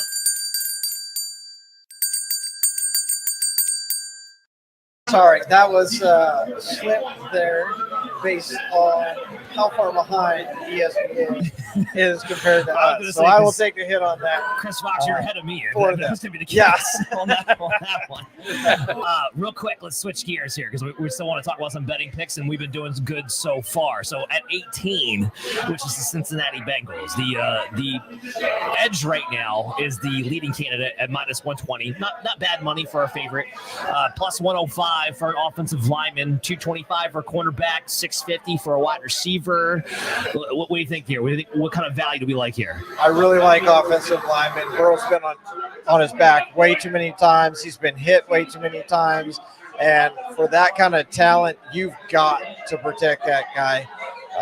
You talk about the dynasty scenario with Kansas City. If somebody's going to take them down, I think we're all looking at either Buffalo or Cincinnati when you talk about their quarterback situation.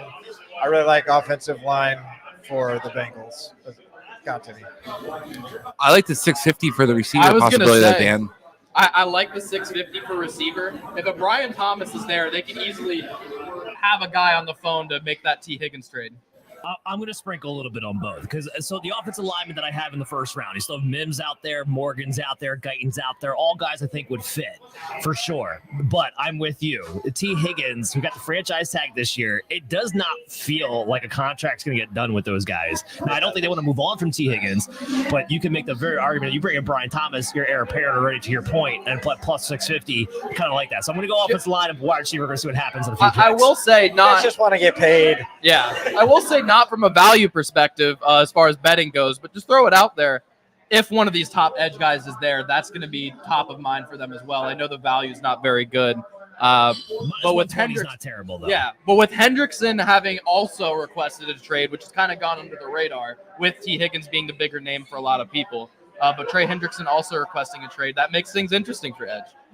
It looks like we are going to get the pick in just a few moments. So only one trade so far, and we're about to be in the second half of the first round. And Chris, you and I talked about this, that because of this class, the way it was designed, that outside of the top quarterbacks and outside of the top wide receivers, there's not elite talent at the other positions. We thought that would equal there not being that many trades. Now, do you think where this is going to pick up in the second half of this draft? Is going to be more action maybe in the bottom half of the first round?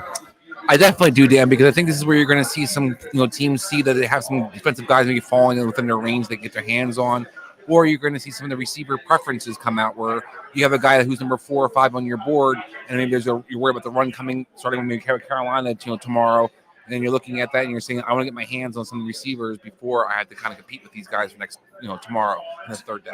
To add on to that, just briefly, there's going to be a heavy run on receiver at some point. I don't know if it starts at the end of the first or the beginning of the second, but there is a run coming where teams are getting their guys.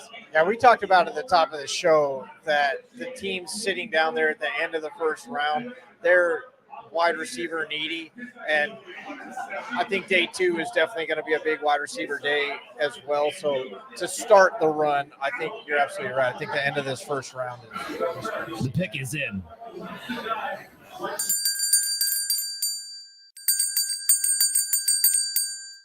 It is Latu. So the offensive streak comes to an end with the Colts going with Leotu Latu, and he's the first edge. Thank you, Jesus. He's the first edge off the board. Defense does still matter, guys. Edge does still matter. Not just that. Finally, we're actually talking about this off air. We know Adam's our Colts fan. I do not have a Colts fan, but one thing I've been clamoring for is to actually have a good pass rusher on the edge, because I can't remember since Dwight Freeney them having one. That's the thing. We missed Dwight Freeney when we watched the Colts. You expect to see that. So the question I have for you, Adam, is this a Dwight Freeney replacement? Like, can he live up to the hype? He's my number 1 edge. I know the medical issues. I'm sure we'll talk to Brian again about him shortly. But man, what he does with his hands, I think this is about to be suddenly one of the best defensive lines in the league. You have a plus player at all of your spots, they don't make real strong side 4-3 ends anymore. Like, Kwity Paye isn't necessarily some world breaker, but what he does for your defense as that strong side guy is important. He does contain the edge. He does push pockets, but he needs someone who is now going to be Latu to go actually finish off those sacks, really cause speed pressure. So to have 2 of the best, probably a top 5 nose tackle in Grover Stewart, an incredibly underrated player, to have one of the best real 3 techs in the league, and then to now have a stud first-round grade outside speed rusher, and to have, again, one of the few remaining strong side ends. This is a plus defensive line, in my opinion. I really like the move. Yeah, I tend to agree with you.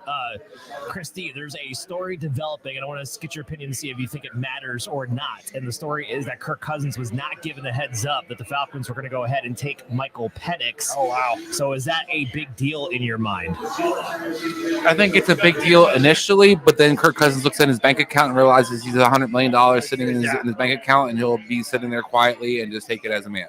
I know that Brian just left, but with this pick, we need to bring Brian in to talk about everything that Adam said. And with the previous injuries, is it possible for him to get in? Yeah, we're going to have Brian Scott here to talk about Latu, who is coming off with a neck issue. Dan, real quick while Brian's jumping on, for the Rams, is it like apparent they're going to give an Aaron Donald replacement with Murphy just sitting there waiting for them? So it's funny. I was actually going to cut to that. Right now, the Rams sitting at pick 19, plus 170 is the favorite for offensive lineman, plus 200 for a defensive edge, and a defensive lineman edge, which would be the inside guy. So, but I'm with you. I like the plus 200 right now because if Byron Murphy's sitting there, I think there's no way that's not the pick for the Rams. But now that we have Brian Scott here in the building, talk about Latu coming off the neck injury for the Colts. Yeah, we talked about this earlier, Adam, and you guys. We all were kind of shocked that he even was playing football. I mean, he had a serious neck injury. So multiple experts all were kind of on the same page, saying that he needed to retire and he needed cervical spinal fusion procedure. and basically said you should never play football again. Fast forward 2 years, he took some time off, transferred to UCLA, had the surgery, was able to find surgeons that were willing to clear him, and this is the result. Here he is 2 years later, being drafted number 15. So interesting how things kind of developed. Very suspicious and concerned for his long-term health. I mean, this is not an easy injury to bounce back from, especially at his position. I mean, you've seen guys that have been able to do it. Peyton Manning being probably one of the most well-known, but he's a quarterback, not nearly as much contact involved as at the defensive position. So, I think Adam was right in saying that this is more of like a what can we get in the short term, and if that's worth the pick, then go for it. And it seems like that's what the Colts decided. Can I ask you something? Is now an involved party. What do you think the process is for a guy like Penix, who went at 8, which was a surprise, and now Latu, as far as their combine medical? Like, they must have checked out better than maybe we expect, or they kind of, to what we just talked about, we feel like, okay, but the short term's too good to pass up. Yeah, I mean, we'll never know, unfortunately. Right. It's one of those deep, dark secrets that'll live in infamy. But it's probably a combination of things weren't nearly as bad as maybe some have predicted, myself probably included. And the short-term gain was worth taking the risk as opposed to the long-term. And real quick, Adam, both those guys, the reports were that they had really good reports from what they got from the combine, that they both tested, that their medicals were actually positive for them. Yeah, I don't know how much stock I put in that. I was going to say. It depends on who it's coming from, really. Most of the news we're hearing at that time of year is from agents. Yeah, right. I mean, like, the combine's a huge medical thing. It's big in the medical community. It's a big part of what the combine's all about. And you got to be careful of where the source is when it comes to that stuff. Could be agents kind of pumping out some information out there because they know their guy's about to get drafted high up in the first round and they want to make sure they get that payday for that first round pick. It could be, general managers or organizations saying that because they don't want to be looked down upon for that pick should things kind of backfire. So you really got to look at where that source of information is coming from. But, historically speaking, with these particular types of injuries in Penix and Latu, these are usually pretty bad stuff to have to go through early on in your career in the NFL. No, it absolutely is. So again, the Seattle Seahawks are now the team on the clock. We talked about them probably going offensive lineman. Fatanu is still available. That would make a lot of sense. But we also maybe unexpectedly have guys like Dallas Turner, Jared Verse, Chop Robinson. All these guys are still available as well. Do we think there's any chance maybe they go defense instead? Mike McDonald now the head coach. I think there's a chance, but for me, Fatanu and Byron Murphy are by far the highest guys left on my board. And if you're going to go with the coaching staff changes, I think you have to talk about Cooper DeJean because there's a lot of talk about him being like the Hamilton role where you have a hybrid safety corner. You can move around and use it as that chess piece.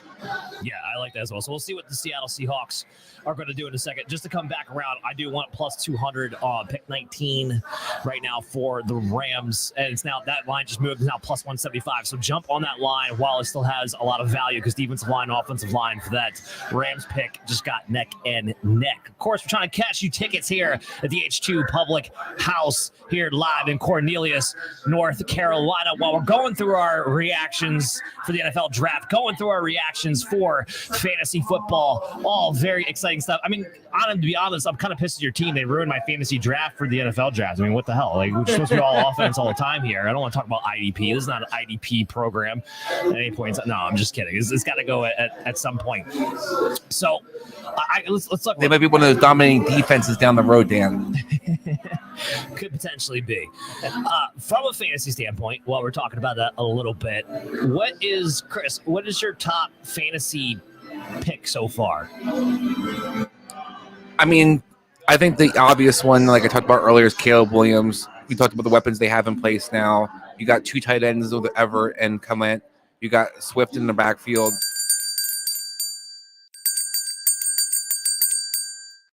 Picks to go. So I think Caleb Williams is probably that guy who's sitting the best fantasy-wise right now.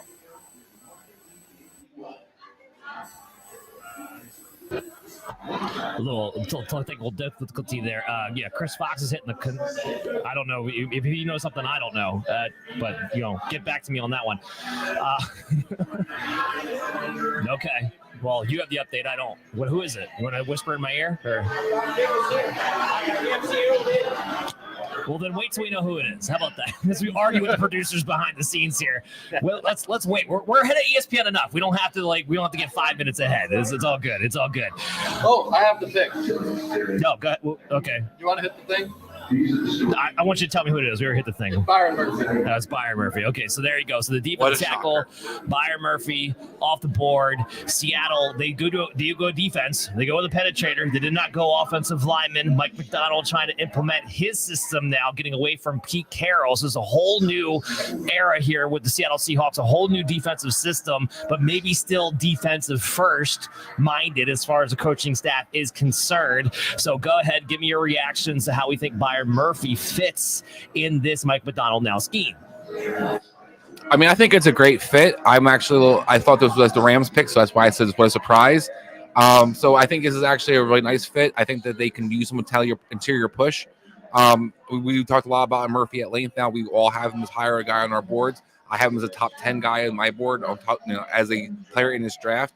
So I think this is a nice move by them. I'm a little surprised because they have spent a lot of a lot of capital and money at the defensive tackle. They re-signed Williams from the Jets. So it is an interesting move. But I think they're looking for a guy that you basically are keeping out of your division and not playing against him also. That's what I was just going to say. I was like, is this more of we just don't want the Rams to have their Aaron Donald replacement more so than we actually need a Byron Murphy. But we are getting some defense players now. It's 2 in a row now. We just went on defensive side of the ball. So that side of the ball coming back. And now we have the Jacksonville Jaguars are on the clock. They hit the Rams by mistake, but it's the Jacksonville Jaguars who are on the clock here at 17. So Chris, or Adam, actually, going back to that Rams pick. So Byron Murphy's off the board. Do we still think, because now offensive lineman, defensive line, still neck and neck, offensive lineman plus 170, plus 175 or defensive line. Do you think this Byron Murphy pick changes what you would bet on in that situation for the Rams at 19? I think it does, unless you are a Johnny Newton believer, which I like. I have a second round grade on him. I don't think you guys are as high on him, but still is a reach. I think for me, it's tempting to not go offensive line or Brian Thomas. Those two are Fatanu specifically, and Brian Thomas are the top 2 guys remaining on my board personally, and Quinyon Mitchell as well. So those are the guys that I'm looking at. I think Brian Thomas Jr. adds an element that they don't have that would be really interesting for the final few years of Matthew Stafford, me personally. Yeah, that's good here. Brian, I just want to get back to you on this. I'm getting reports here. Ian Rappaport talking about that the medical prognosis for Latu was as good as anyone could have hoped. So in your medical opinion, what do you think the hell that means? When you're relying on hope, that's not a good sign. As good as you could have hoped for. So I guess the best case scenario is the other way you could phrase that. I guess so. I will say, of all the people on my list and of all the people we've discussed in years past, he's probably the most shocking as far as the pick that he was taken at with the injury he's dealing with.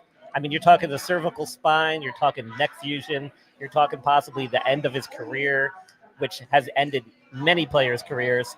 Never would have expected a player with that prognosis to go at number 15 or whatever it was overall. I think there is a bias here in the sense that I think Jim Irsay hates himself for passing on Peyton Manning with a similar injury. So I think if any owner is going to go for the guy with the neck injury, it's the one that regrets not doing it before. I just want to interject real quick, though. These guys have played for the past 2 years at dominant levels.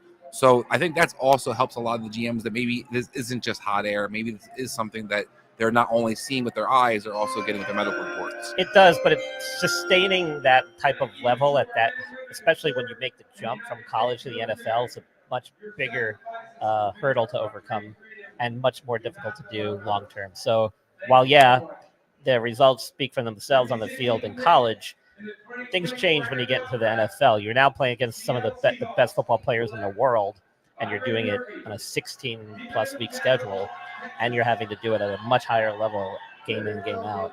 So. All right, ladies and gentlemen, we have a trade. The Jaguars just traded back. The Minnesota Vikings are back on the clock at 17. So they just moved up from 23 to 17. The Jaguars got pick 23 and 167 from the Vikings, which is a 4th-round pick in exchange for 17. So who do we think the Vikings just needed to move back up here to go get? I feel like this is like Flores' turn where the defensive coach gets to pick a player. We got our quarterback. Now it's time to go defense. It does feel like it would probably be either a Quinion or a Johnny Newton. Yeah, they need everything on defense right now, so they could go in a million directions. Like, I wouldn't even be surprised if it was Quinion Mitchell. And then just went back in the secondary, or like a Verse or somebody like that, because they don't have, or Turner. They could use different pass rushing opportunities as well. Especially with Brian Flores coming from that 3-4 style. Those are guys who fit that style of defense perfectly. Those are the ones. Cooper DeJean is still available as well. There's a lot of different ways the Minnesota Vikings could go. Chris, to your point, Adam, to your point, I do think it would be a defensive player here. So the Jaguars move back 6 spots, let's say, pick up an extra 4th-round pick. How do we feel about that from their standpoint? I think it's good because for me, X is one of my needs, and I still feel like Brian Thomas Jr. and Adonai Mitchell both give me that. I feel like you can drop back a little bit and get one of those things. I think we talked, to lead off on the show, questions about quote-unquote generational quarterback Trevor Lawrence potentially not living up to expectations. I think you need to give him –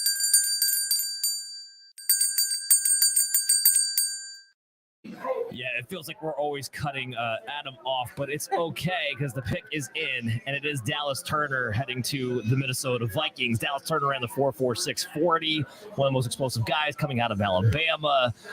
So one of the guys we also had at the top board, part of that top tier. Now the Cincinnati Bengals are on the clock, but Adam, since we had to cut you off, why don't you go ahead and react to Dallas Turner now becoming a Minnesota Viking?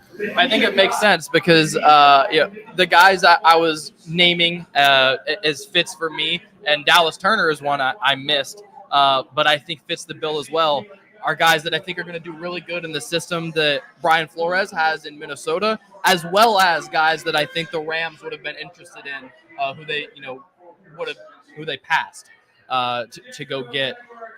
Just given, the Raheem Morris system that obviously is now gone, but I imagine they'll try to keep a system pretty similar. The Rams will. So a guy like Dallas Turner would have been high on their board. So if you wanted him, you had to get past them, at least in their minds. I think he's a good pick. I think he's got the best end of any of the edges in this draft. Like you said, anything on defense is fair game for them. They can do a lot. He can do a lot. He almost reminds me of, I think he's got more bend, a little less physical, of like an Anthony Barr type player. Just to update you on the trade, the Jaguars also got a 2025 3rd-round pick and a 2025 4th-round pick added to the fifth round value and the 1st-round pick this year for that 17th pick. Just to get you guys updated on that. So, Adam, I agree with everything you were saying there with Dallas Turner and the fit there and everything like that. So now they were 2 teams, the Vikings and the Chicago Bears, who both had 2 first-round picks. How do we feel like, obviously the Bears had 2 top 10 picks, so it's maybe a little bit different, but how do you think these 2 teams who had 2 first-round picks executed so far? Anybody? I think the Vikings did a horrible job so far, and I think the Bears did a fantastic job. Thank you, Chris Simpleton. Go ahead, Adam. I want to give Minnesota a little bit of credit in that I think that they probably would have gone Penix if he was available. I think that they, with their trade up, they were like, all right, I'm not going to trade up. I like both McCarthy and Penix. When the 4th quarterback is gone, I'm moving and I'm securing that I get a guy. I don't want to be the one that loses the musical chairs here. I think if Penix was there, that would have been the pick. I can't really hate them for getting their best quarterback and just making sure they didn't lose the game and get stuck with Sam Darnold. I certainly wouldn't want to be stuck with Sam Darnold. I guess for me, what I counter that is while they didn't get the 11 and 23, which is should be a kudos in a sense. Dan, you just named a lot of players here for Jacksonville, and they also traded up for the quarterback. So you look at both those moves, that's a lot of draft capital for both this year and next year. where I don't really know if your team really moved the bar that much to invest that much draft capital.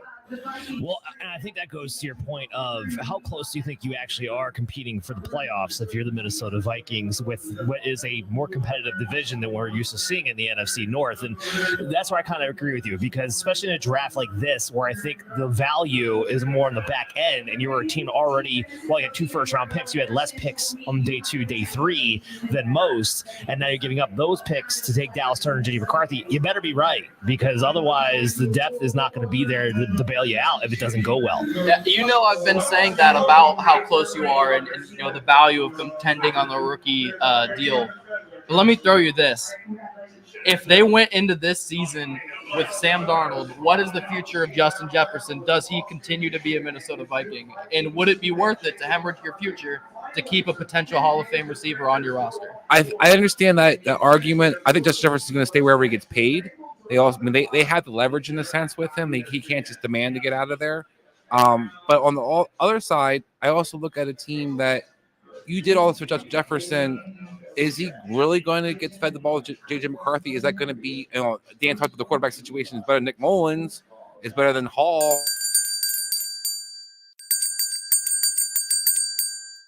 Different personnel they Sorry, have. Chris, we had cut you off there. I'm going to get back to you in just a second. The pick is in for the Bengals, and it is Amarius Mims, the offensive tackle here.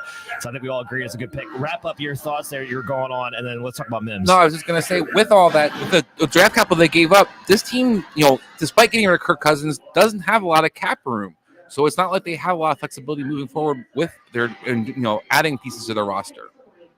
Yeah, I tend to agree. So now the Bengals do address a big need in offensive line, trying to keep Joe Burrow healthy. Brian, let's talk about Joe Burrow real quick. I mean, with this guy who's been injured pretty much off and on throughout the beginning of his career, how do you think what his re-injury odds, I guess, are continuing moving forward? Joe Burrow, well, the good news about Joe Burrow is he's coming off a wrist injury. It's not a lower body injury. So I tend to kind of look more favorably upon that, especially recuperating from that. So I think at some guys, as they get a little older, their bodies physically mature more as well, and that kind of allows them to avoid injuries, so to speak. Plus they get used to the rigors of the NFL season, training camp, and all that stuff.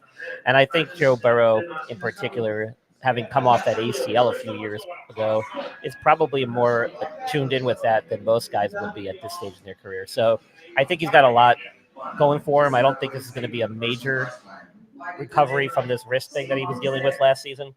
But Amarius Mims, speaking of injuries, is a guy that's been banged up quite a bit in his career. And has a lot of limited experience because of injuries, dating back to 2023 when he missed numerous games because of an ankle injury, and then actually tweaked his hamstring during his 40-yard run at the combine. So, that might kind of raise some eyebrows about whether or not he's in peak physical condition or whether he takes care of himself, or is that one of these guys that maybe just hasn't grown into his body yet and is susceptible to injuries at a young age. I guess time will tell.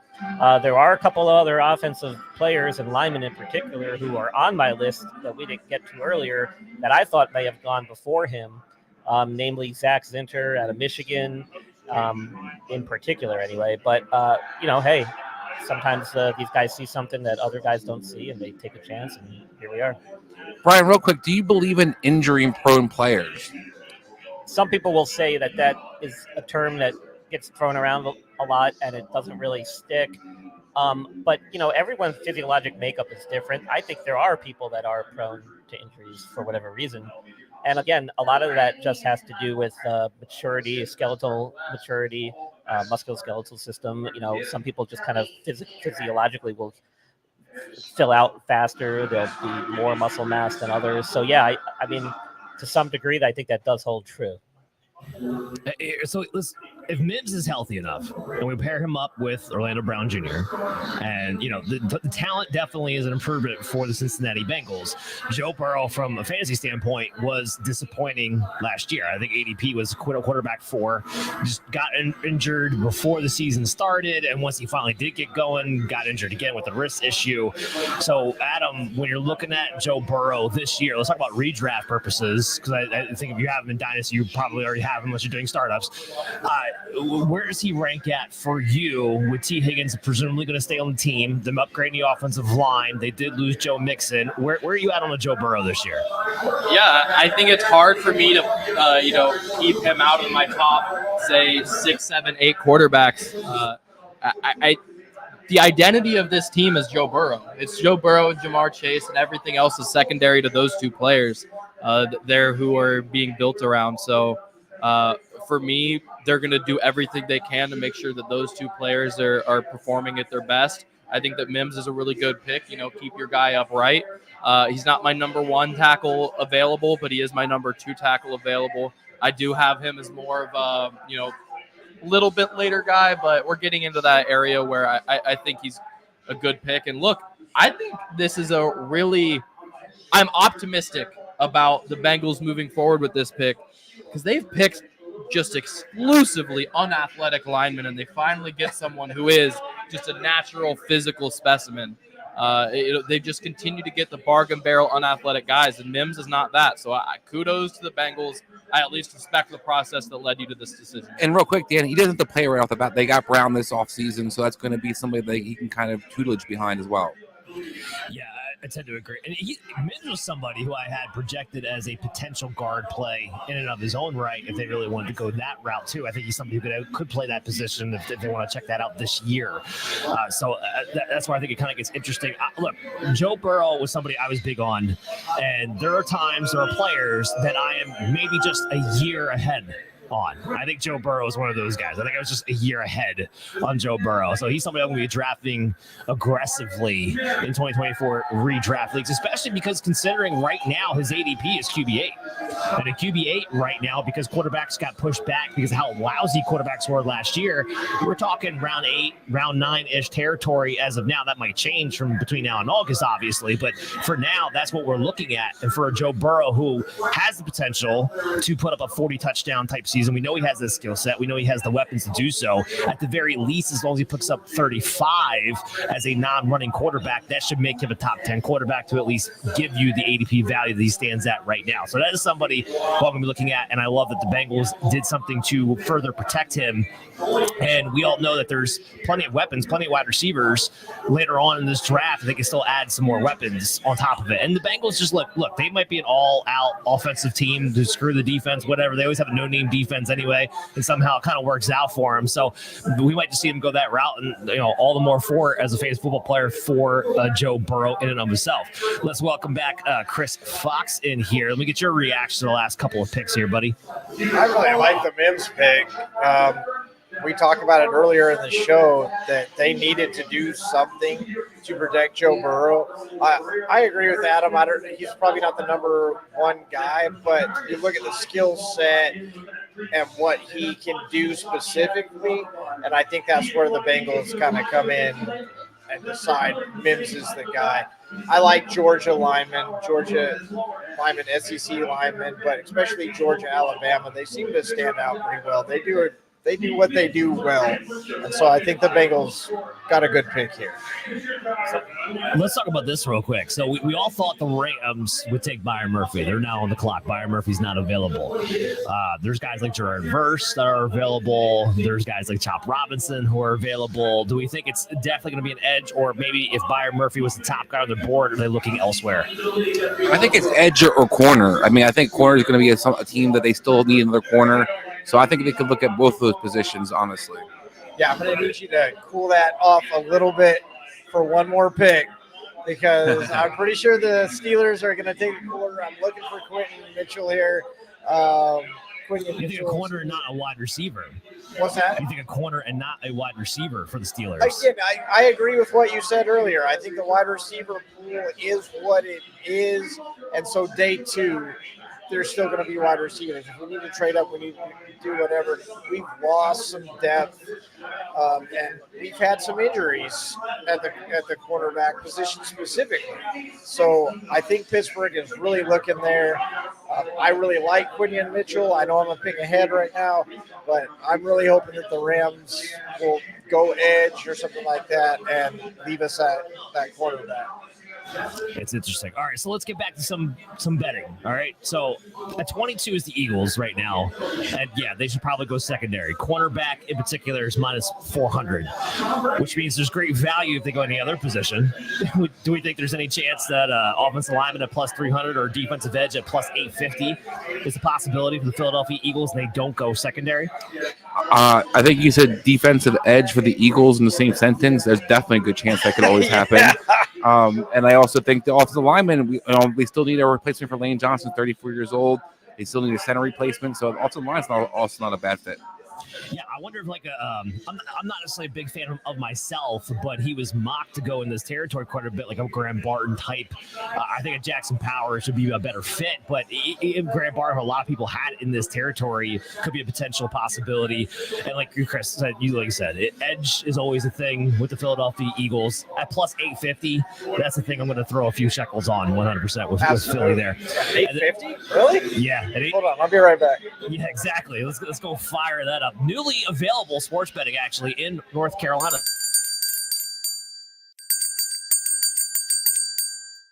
You're throwing me off here because I wasn't even paying attention. I apologize. But I know you're talking about your passion right now.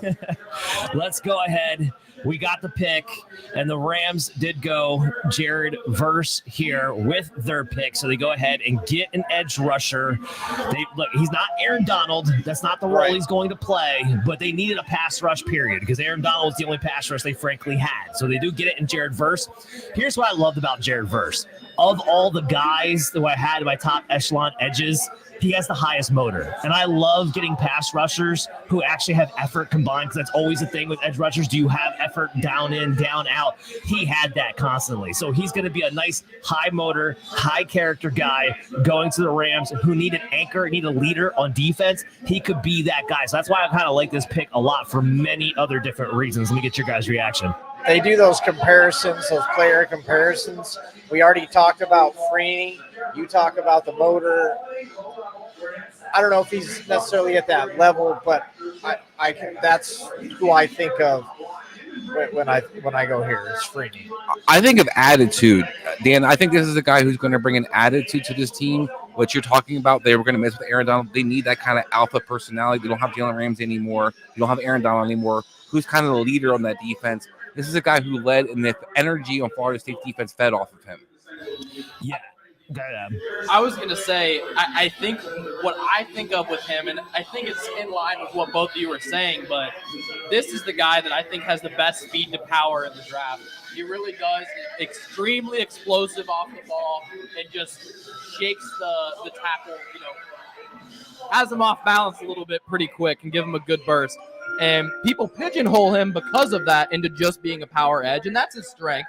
That's the thing you should be doing the most. But towards the end of the season, he did start to develop a pretty nice spin move there. And that gives me hope that he's not just a one-trick pony. I do think that toolkit can develop. He's not as good against the run for a powerful guy as I would like, and he doesn't have the best hips, best bend in the world. But between that first step, that power, I really like him. He was my best edge remaining. So yeah, I think it's a good pick. Great athlete. It's a hell of a pick when you consider that this is a team that has not been able to draft in the first round in forever. So they actually spent it on a good pick, which is that's always going to be a hit or miss thing. Not too rusty drafting there. Chris Fox, your Steelers are on the clock. Now we talked about what we think they might do. What would you want them to do as a fan? No, I really do want them to take Quinion. They went cornerback last year. I would like to see him go cornerback again. Build that nice young unit. Pittsburgh is known for a defense, known for having a dominant defense. We've got J.J. Watt. We've got a terrific young corner. To pair him up with another one, I would be absolutely happy to see that happen. Okay, yeah, I tend to agree with that as well. I like to see Jackson Powers Johnson for them. I think if they had a center for that offense, especially Arthur Smith's offense he's bringing to that team would be fantastic. It's a big need. It's a huge need, and I couldn't get mad at that either. Yeah, I love that too. So how about this? We got Jacksonville. They obviously take the Minnesota Viking pick at 23. So the betting odds right now here we got minus 140 for a cornerback, plus 110 for a wide receiver. So the wide receiver odds on them jumped up by them trading back quite a bit. Offensive lineman at plus 1,000, defensive edge at plus 1,000. So the big money would be if we thought they're going to go into the trenches. I don't think that's going to happen. I think this is going to be a skill position player, and I think it's going to be a wide receiver. So I still like that at plus 110 quite a bit. Jaguars, they have to get Trevor Lawrence right, which is why I think there's going to be a weapon. They need the X wide receiver. So at plus 110, I'm going to take it. What are you going to say, Chris? I was just going to say, could it be an offensive lineman? I mean, we saw them really struggle last year at the offensive line. They moved a bunch of guys around. It didn't quite ever work. Robinson, he got the deal, but he wasn't necessarily the answer for them. So could it be possibly one of those linemen? We've talked about putting a little money on 2 spots just in case. I think that makes a lot of sense. Yeah, at plus 110, I could bet a unit on that and half the unit on the lineman at plus 1,000 because that's something you could bet 2 things on and kind of cover yourself a little bit. Here's what I will say, Chris. I think it would boil down to how much do they value Jordan Morgan as a move around piece. That's kind of the guy who springs to mind because I think they're a team that needs versatility on that offensive line because of how many injuries they get consistently at the tackle position. So they need somebody who can play both. So how much do they like Jordan Morgan? I think that's the guy I would point to if it was to be an offensive lineman. I actually thought of Guyton as the one that popped in my head as a tackle. I think they can move around and be a pass protector, but that's not a bad one either. So it'll be interesting to see. We'll keep our eyes on that receiver at plus 110 and maybe offensive lineman, a few shekels on that at plus 1,000 for the Jacksonville Jaguars. I need to get back to offensive players being taken because I want to talk about some fancy football. I haven't really been able to do that lately. Let's talk about that. So we got the Steelers on the clock anyway. Arthur Smith.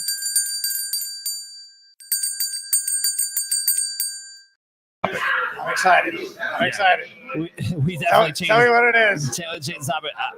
If you got it, you tell me, actually, because I don't have it. I got the pick is in. I do not have the player. Didn't I yell at you about this before? I'm telling you, the pick is in. The pick is in. Spencer Rattler. I'm burning my jersey right now. that would be terrible. We're waiting to get confirmation on what the pick is actually going to be. I'm sure we will see it in just a second. So you were saying Arthur Smith and fantasy in the same sentence, Dan. Yeah. So continue. Yeah. Thanks for that. Well, I was actually going to pass. I was going to pass that off to Adam to answer that question because I was going to throw a bull crap question to have him answer actually. But yeah, so Arthur Smith takes over from a fan's perspective. Deontay Johnson's gone. He's out the gate. Russell Wilson, Justin Fields, one of those two is going to be the starting quarterback. With Arthur Smith as the OC now, is there anything fantasy-wise that we can like heading into the season? Because the Arthur Smith and his reputation, there is a chance, arguably speaking, guys like George Pickens, Najee Harris, Jalen Warren, Pat Freiermuth might have all their ADPs significantly lowered because everyone's scarred from Arthur Smith over the past year. So is there anything you do like from a fantasy perspective on the Steelers? It's tough. It's tough to peg him because, look, I think he would like Freiermuth, but he didn't like Pitts.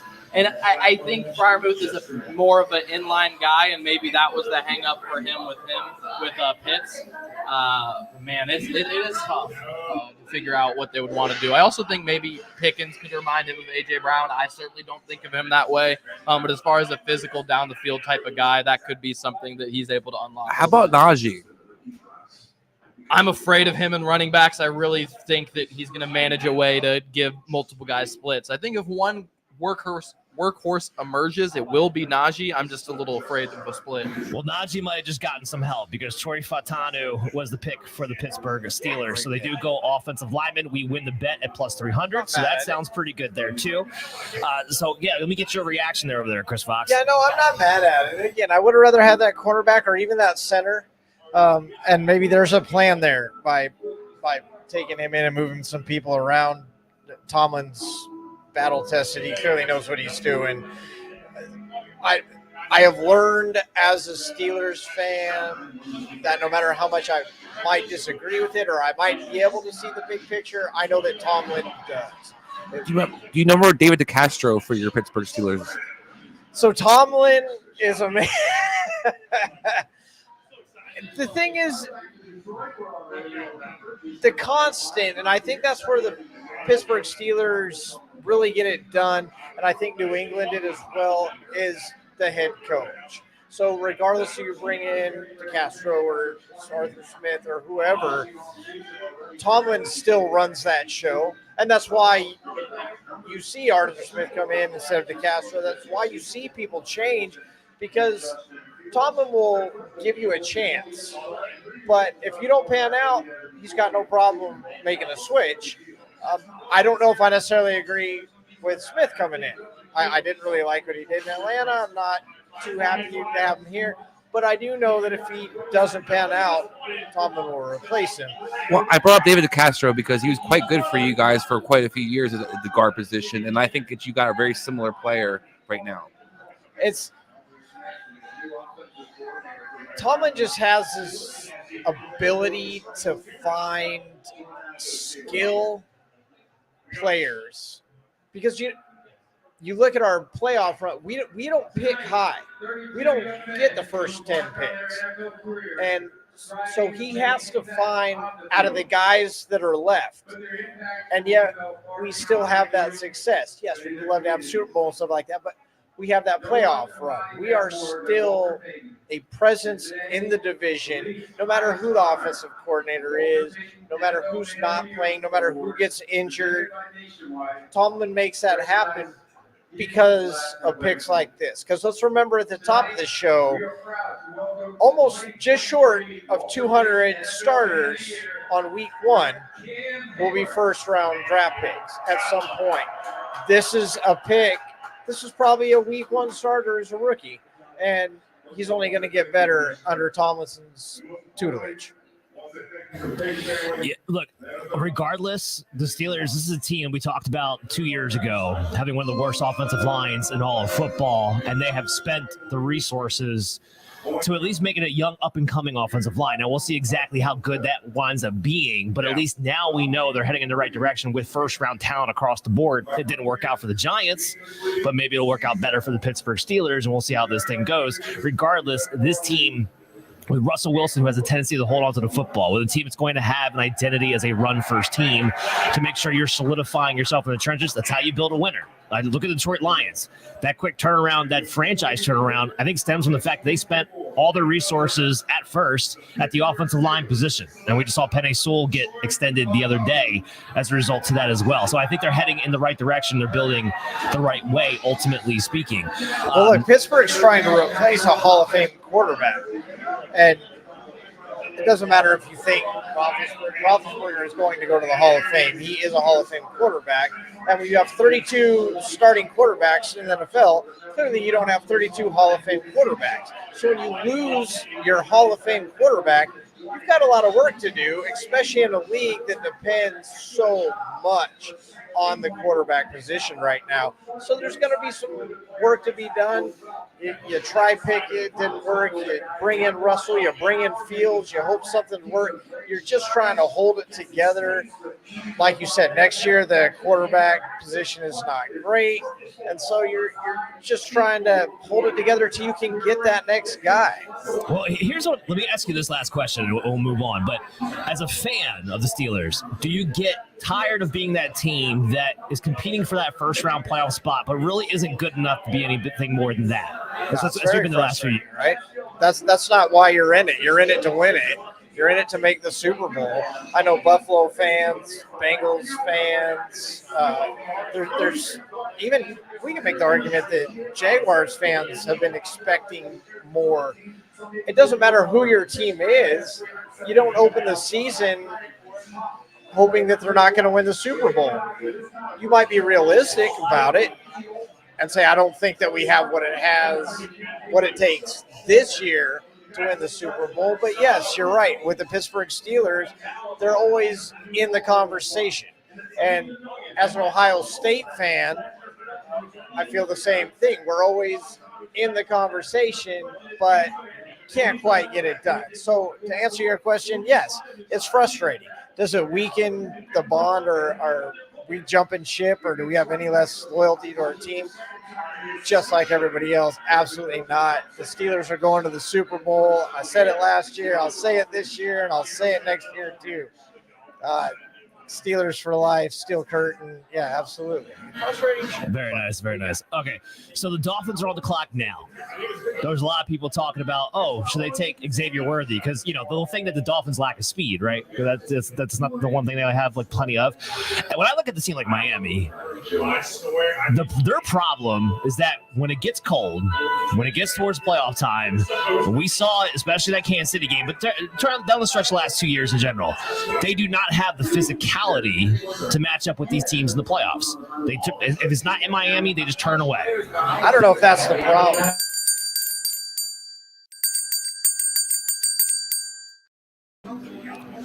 But they do go edge here, and they go with Chop Robinson goes to the Miami Dolphins.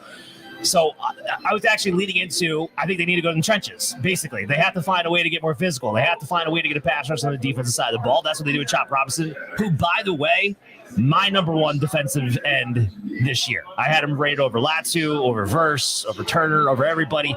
And I know his production in Penn State for his skill set was a little bit disappointing. I get that.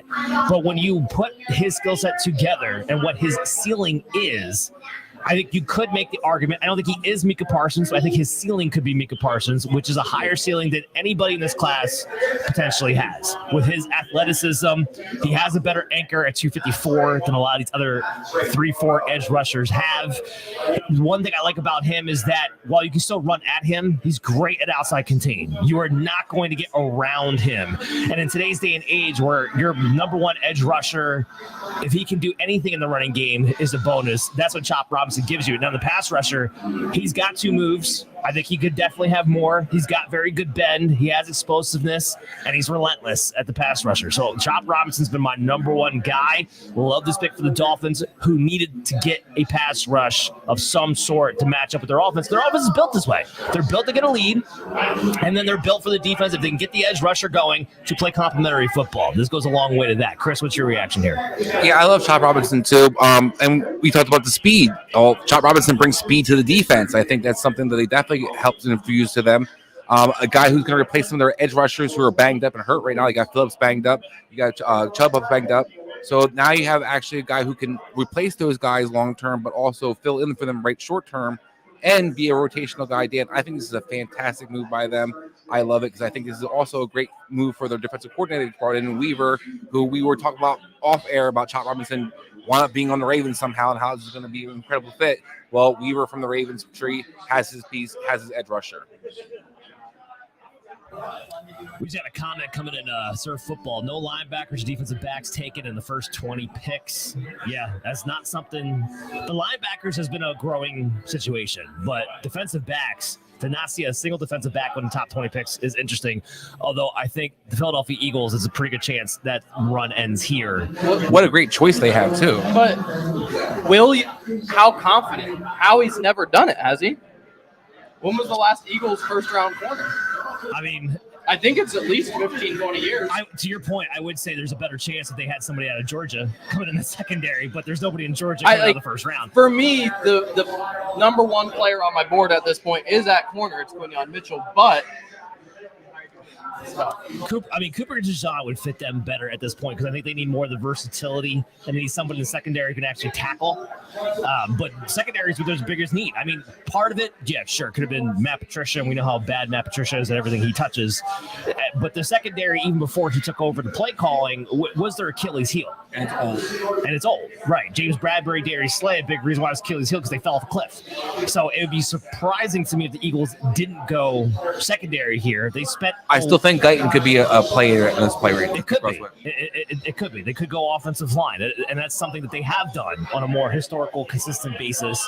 So we'll see if they go best player available or need. In this case, though, I still think defensive back, I think, is actually both. I think Cooper DeJean, Quinyon Mitchell, I have them rated slightly ahead of Tyler Guyton as far as overall player on the board here. So it'll be interesting to see exactly what the Eagles decide to up and do. But we haven't talked about any kind of betting here for a minute. Of course, as soon as I say that, my book goes crazy. So, well, to answer the question, Philadelphia has not taken a defensive back before the 4th round since 2018. 2018, they took, what do we have here? Avante Maddox in the 2nd round. Who was terrible. Yeah. And I think they learned their lesson because they also took Sidney Jones in 2017 in the 2nd round. Since then, they have not taken a DB before the 4th round. I just know Vic Fangio usually gets himself a corner somehow, some way. He needs one. So with Vic Fangio's defense, he needs a legitimate pass rusher, an outside edge rusher, and he needs one corner. You give him those two things, everything else falls into place because of how creative a fundamental defensive coach he actually is. They have a pass rush. They do have that intact. They do not have the secondary player. So it would be curious to me. So we'll see exactly what the Eagles are going to do. As far as this right now you can bet on the 25th pick, which as of this moment would be the Green Bay Packers. So it'll be kind of interesting to see what they do. Right now, cornerback is the heavy favorite at minus 180. Offensive lineman plus 165. Defensive edge plus 1,000. Receiver plus 1,100. Safety 1,500. Linebacker 1,800. I think you're going to kind of see those odds at those positions for the rest of the team, like from 25 down. I mean, it's just. Well, I'll give it to you. 26. We have plus odds everywhere. Trenches, defensive edge, offensive lineman plus 120, plus 125. Then cornerback. Who's picking at 20? Wait, who's picking at 26? Right? Tampa Bay plus 700 for a quarterback for Tampa Bay right now in the 1st round. Like, who are they going to take? Spencer Rattler? That had to be from before. That's live. That's live. That's right now. 6 quarterbacks gone, and we should know. Who's going to be the 7th quarterback? If they were, first of all, Tampa Bay's already headed in an opposite direction than they should be, regardless. So if they were to take Spencer Rattler or something like that, we were talking about Rattler Baker comps last night. No. Oh my God! Like how awful! Like talk about an aimless organization. You brought back Mike Evans, fine, but you pay Baker Mayfield $40 million. We know that was a lightning in the bottle situation. Look at Dave Canales' history. He left Seattle. Geno Smith went back to being Geno Smith. Now he's going to leave Tampa Bay. Baker, who hasn't been good since second half of his rookie year, and has been good since last year. Now we're going to watch that. We saw Derek Carr, Daniel Jones. Those teams have buyer remorse for the same price tag. You're about to watch it in Tampa Bay. If they were to draft a quarterback there plus 700, that's ridiculous. We are in North Carolina, very close to South Carolina, where I drove up from to be here today. And I promise you're in a room of people that understand the skill level or lack thereof that you have with Spencer Rattler. So when Spencer Rattler is the top remaining quarterback, you should probably not take a quarterback for the rest of this draft. Yeah, so I'm not saying that's what they're going to do, but again, just kind of shocked that quarterback at plus 700 is even that high. Like it's like that favorable for that situation. So again, we have the Philadelphia Eagles on the clock waiting for that pick to come in. Active room from what we see on ESPN. Yeah, it looks like the team is about to make a pick very, very shortly. But also, I kind of want to point out here, two trades. Yeah. That's it. Vikings move up 7 picks, and we saw Vikings move up. No receivers since the top receivers went off the board also. No receivers since the top receivers. So that comment about the linebackers and the DBs. We average 5 trades per year over the last 5 years. A little over that. I don't think we're going to get that at this point. And as far as any wide receivers, T. Higgins, Brandon Ayuk, Deebo Samuel, were all veteran receivers that were rumored to possibly be traded today. I think that ship has sailed because now we're back far enough in the first round where I don't think the value is going to be there for those teams that want to make those deals. So that's off the board now.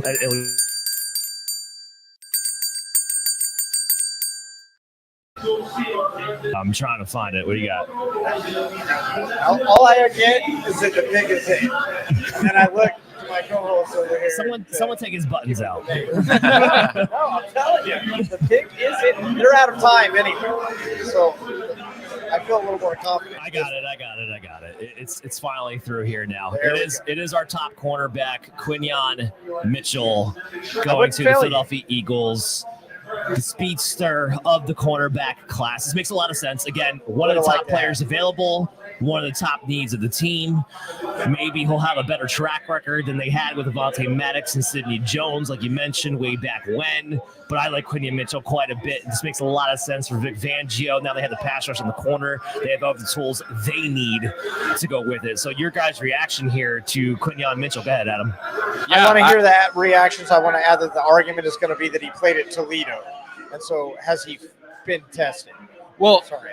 To start there, what I loved about watching Quinyon Mitchell's tape was then going to the Senior Bowl, and all of the questions I had, I felt like I got answered watching the Senior Bowl tape. Because I was like, all right, Toledo's lining you like 10 yards off the ball.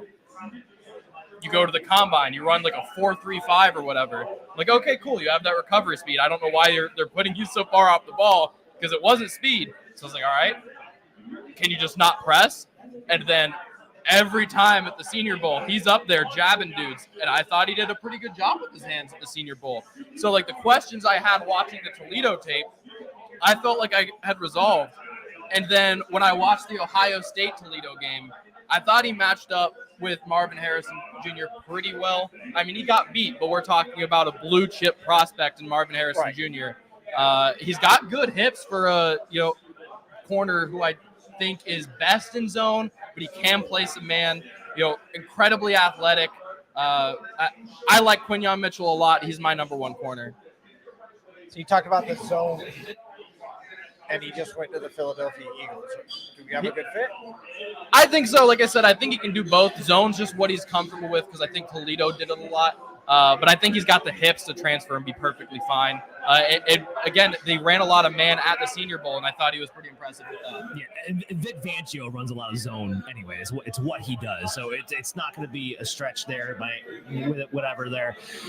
And he's somebody that, with his skill set, in Vic Fangio's system in particular, he could even play slot corner if you still have some juice in Bradbury and Slay. I don't know that you do. I think Bradbury's toast in particular. So I think he's going to come in right away and kind of play for him. That would be my take on that situation. Chris, what do you got here? Yeah, I like Mitchell also a lot. One of the things that stood out to me, Adam, is that what he's going to help the Eagles with is not giving up the big play. He has the hips to turn. He can track the ball pretty well in the air. He's not going to be a guy who's going to get beat deep. And the Eagles, that was their big Achilles heel last year. Slay, Bradbury were getting beat deep. So if you can keep guys in front of you and be able to drive on the ball with that quickness and that speed that he brings, I think it's a good fit. And there's still a lot of draft left to get yourself a safety. Yeah, absolutely. And all the top safeties are going to probably go tomorrow. Yeah, we're going to see that here at the H2 Public House tomorrow night, 6:15. We'll be going live for the second and third round. So we'll be back then. Make sure you check us out on That Sports Podcast Network YouTube channel and on social media on Twitter and Facebook. We'll be going live everywhere. What were you going to say, Adam? I was just going to say real quick that kind of to your point about being someone that could play inside, he didn't do it a ton. But this is not a guy that's afraid of tackling. He is a very willing tackler at the cornerback position, and a dude with the arm length to kind of wrap guys. Like, he's not just willing, but capable and good at doing so. So a guy that I think kind of wherever he went, he was going to be a fit because he has the skill set to be able to do any of the things. That is a rarity in the NFL right now. Guys are willing to tackle and actually wrap up. So that's a great point. Yeah, and you need to now because all these receivers are built to be yards after catch guys. So you need to be able to make sure you can make the tackle because that's how you put it into that. So it goes a long way with that as well. So now the Jacksonville Jaguars get back on the clock, and there's still all the receivers are still available that they would have probably wanted. There's a couple good offensive linemen that are available that I think they would probably be interested in as well. So we're taking bets. What do you guys think? Wide receiver, offensive lineman, or something else? I think it's either wide receiver or cornerback. If you want to beat the cornerback rush that may have just been started, I think that is a need for them. But, man, I agree with what you were talking about earlier. Like, they need to get a good X receiver for Trevor Lawrence. And to me, after Brian Thomas Jr. and Adonai Mitchell are off the board, that's it for X. I know people like Leggett is next. He's not for me. To me, it's those two guys, and then you're done. You're looking at more your flankers and your slots. And I'll add to that, being that they have Gabe Davis, I think they would be more prudent to take a Donnie Mitchell. I agree. I have Brian Thomas higher on my board, but I think the better fit for Jacksonville is a Donnie Mitchell. Yeah, so that's where I tend to agree as well. I just think they need more weapons for Trevor Lawrence, ultimately, what it boils down to. I mean, offensive line, you can make the case there, too. He needs to be better protected. That is also true. But when you lose Calvin Ridley, replaced with Gabe Davis, who I like the player, but he hasn't been productive when given the opportunity. And he did play with a good quarterback. It's not like he didn't play with a good quarterback before, too. So I think that's taken consideration here. Christian Kirk's fine and all that. Zay Jones is fine and all that. But I think you need another weapon because you need him to turn a corner. So that's what I think the Jacksonville Jaguars are going to do here. I want to wrap up to Tampa Bay, though, real quick. Back to them, because I'm looking at my board, and defensive line is at plus 120. Offensive line is at plus 125. I don't have another defensive lineman left on my board in the first round grade. So if I'm going off of my own personal grade, plus 125 at offensive line for Tampa Bay, I'm going to put a few shekels on that one. I don't know what you guys think about that. I don't hate Johnny Newton deep in the first round. I have him as more of a second round guy, but once we're in the mid to late 20s, I'm okay with it. To your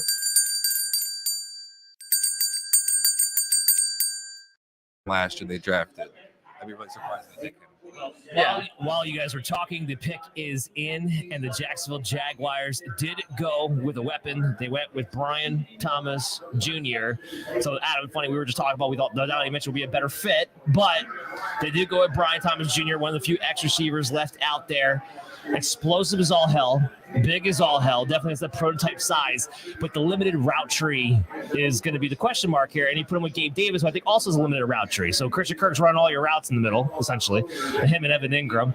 You still have Zay Jones there. So how do we feel? How do you feel about the pick? And then what does this do for Trevor Lawrence and, let's say, his fantasy value? I think he's someone that I would love to buy low on midseason because I believe in Brian Thomas Jr. and I like his feet. I like his hips. I think he's someone that can develop into a pretty solid, not great, but pretty solid route runner. I think he can grow into a route tree. A lot of these college offenses, it's either the offense that you do a bunch of option routes or the offense where you have 3 routes that you run and you just specialize in those, and that's that. He was in the latter. I don't think that's defines him as a player. I think that's just what the offense was. I think he's capable of being a really good route runner.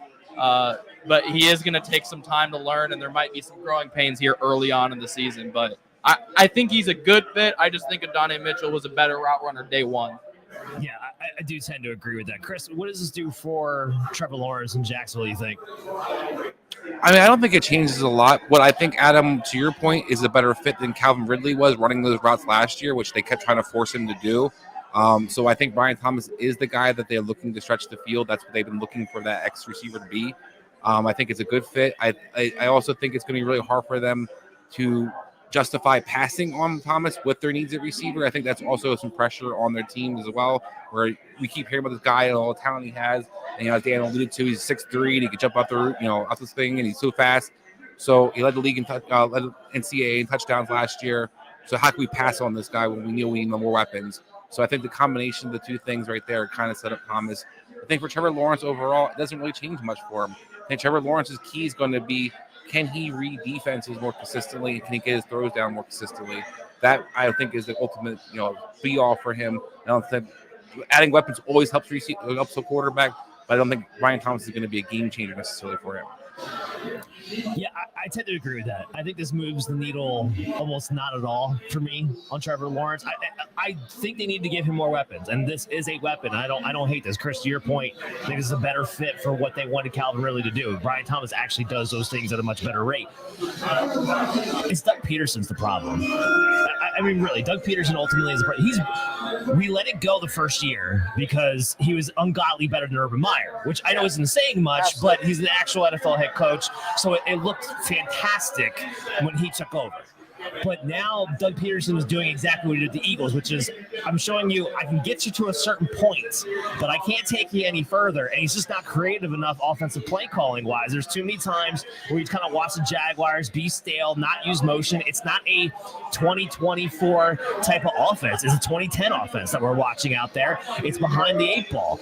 And I think that's ultimately the biggest problem here. Maybe this is a year, and it could be, that he's on the hot seat. Because I could see that if the Jaguars are unable to make the playoffs this year with the talent they have and the win that they're supposed to have, I think we could see Doug Peterson getting moved on from. And I was just going to really quickly say, if he did, this would be one of the most enticing coaching jobs I think that you could get.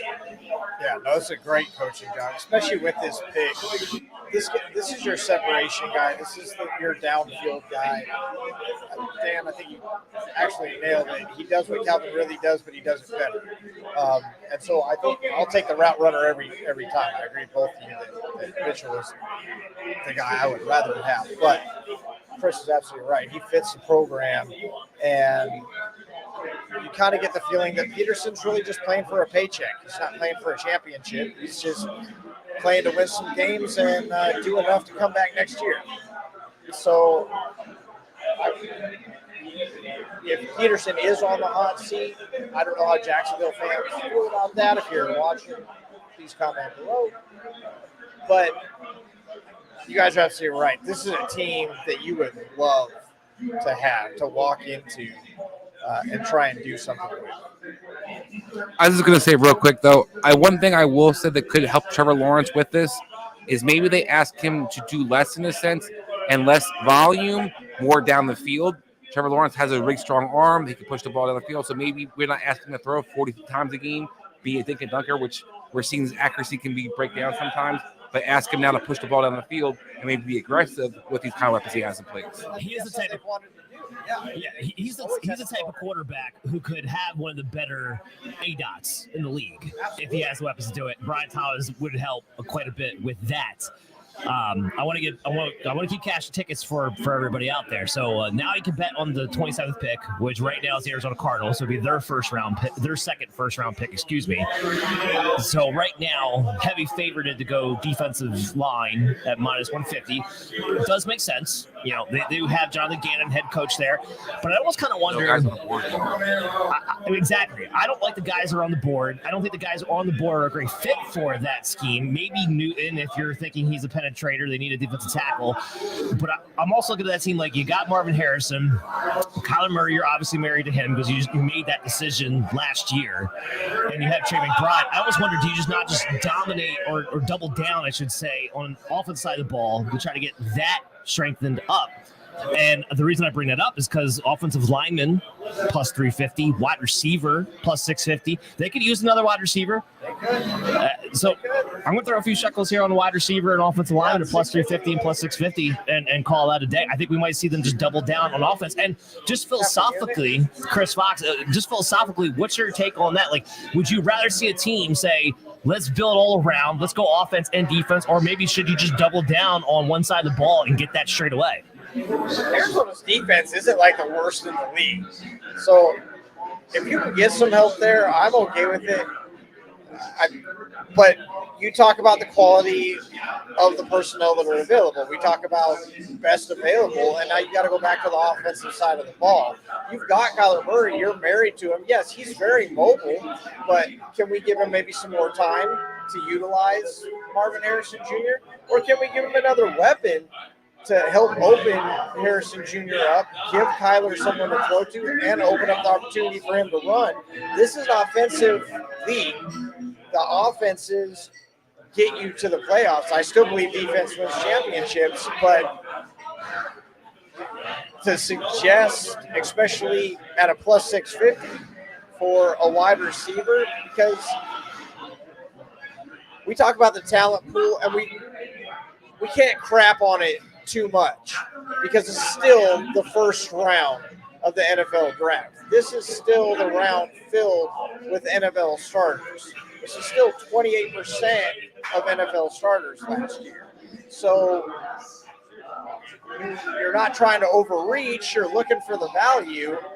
but we know that's there at the wide receiver position still, especially when you just landed Harrison Jr. on one side. It's definitely not that obscene to think about grabbing another wide receiver, grabbing someone in this wide receiver pool at this point instead of having to wait and see who flies off the board in round 2.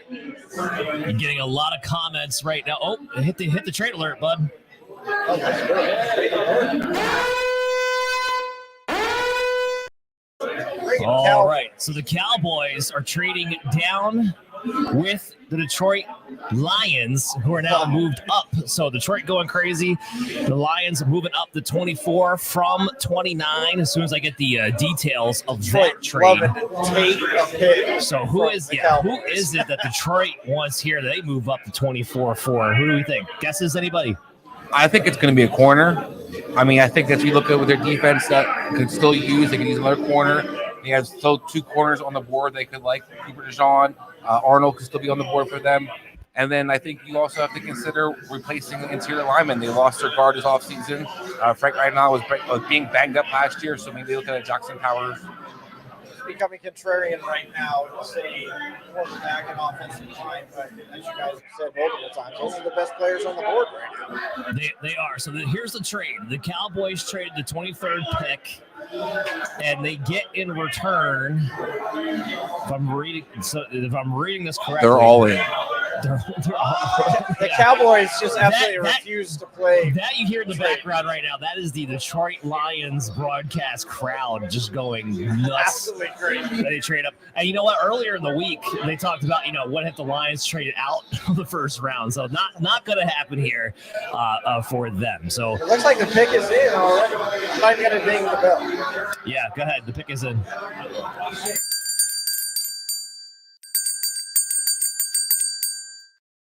It is Terrion Arnold is the pick for the Lions. So this fits a need.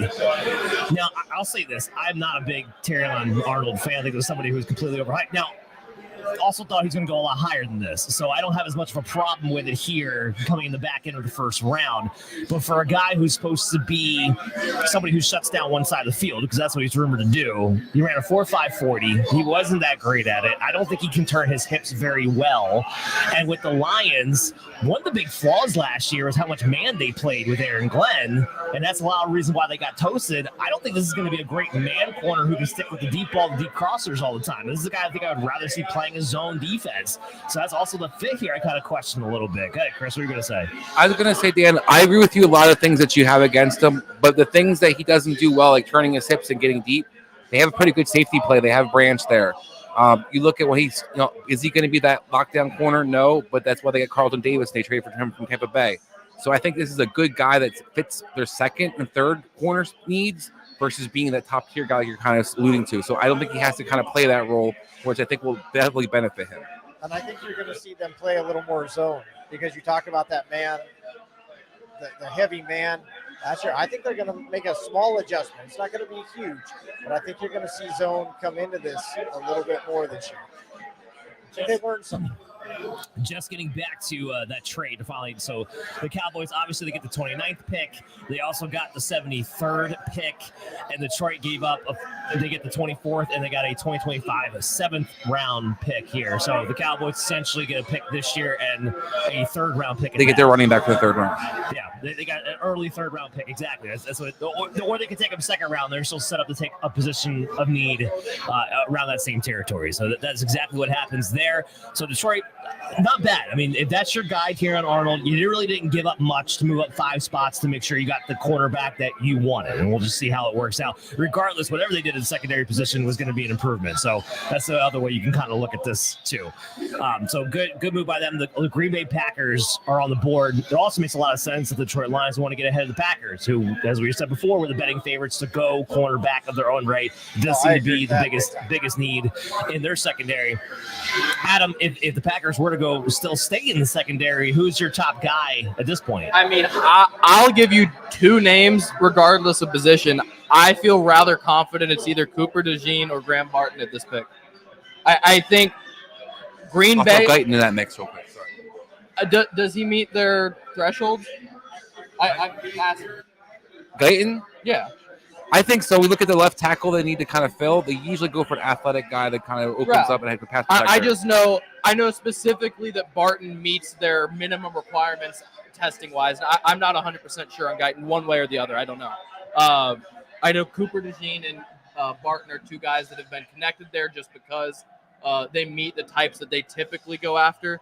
I do like Guyton, though, as a fit. I think he would help their offensive line. I'm just not sure. Green Bay's just so weird about how they draft their linemen.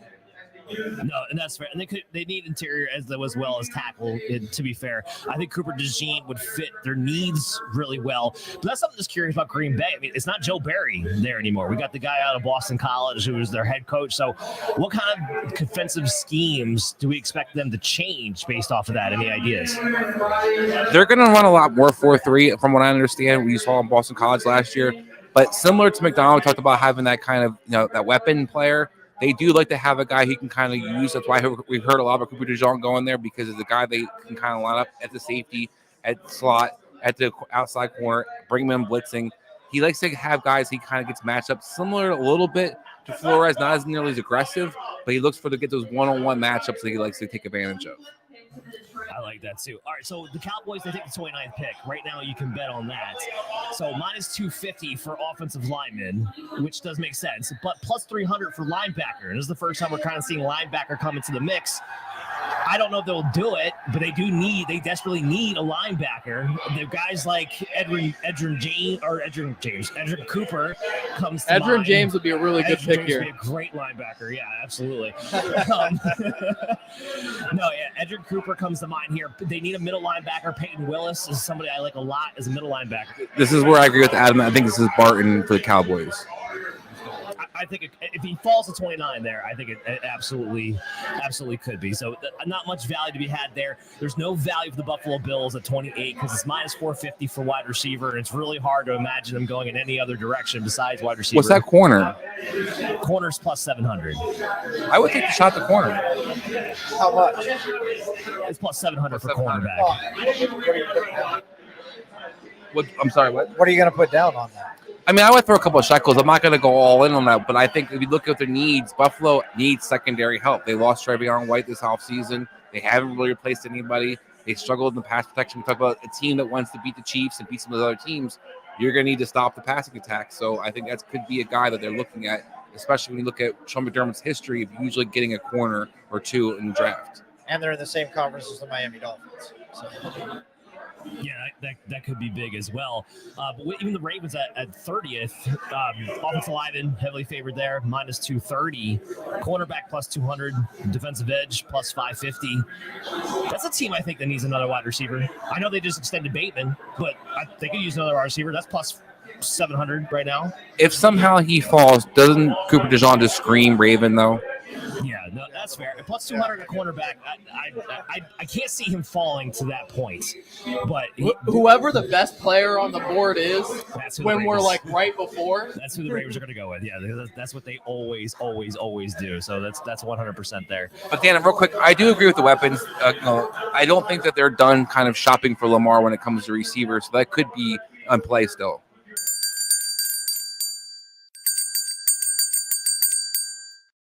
The pick is in. The Green Bay Packers go with Jordan Morgan, offensive tackle. So they do go offensive line, which won us some money because that was plus 300. Chris wanted it on the offensive line at the cornerback, so that does work out a little bit there. So what do you guys think about Jordan Morgan, his fit for this team? He's one of those guys, like I said before, I think he could play inside and or outside. I think that's, I'll kind of defer to Adam on this, but I think Adam, that's kind of what you're getting to earlier. What kind of Green Bay offensive lineman? And they like versatile linemen. He's another guy who can play multiple positions with other guys like Tom who can play different positions. They have a lot of flexibility with their offensive line right now. Yeah, 100%. They're like guys that are athletic, and he didn't have the greatest combine of all time, but he moves his feet really well. He moves well for his size. He's a little raw, but they're a team that's willing to build up athletic offensive linemen. And the one thing is that his arms aren't super long, so I would like to see him move to the inside. I'm willing to give it a go. Well, look, Green Bay's had a pretty good track record with developing offensive linemen. And again, I do think he's a good athlete. I do think he can move. I think he's better on the interior, but I'm willing to give it a go. Okay, so that means the Arizona Cardinals are now on the clock, so we'll get to see exactly what they're going to do in a second. I still think they're going to. I know you guys talked about the weapons before the Cardinals. I think that'd be smart, but I still think they're going to go defense. That defense has no secondary right now, pretty much. You have a good safety. That's primarily it. So I think they're going to look at defensive player, particularly in the secondary. Well, I lie anyways. It's Tampa Bay Buccaneers are the ones on the clock right now, so that's never mind all that. But I still agree with you.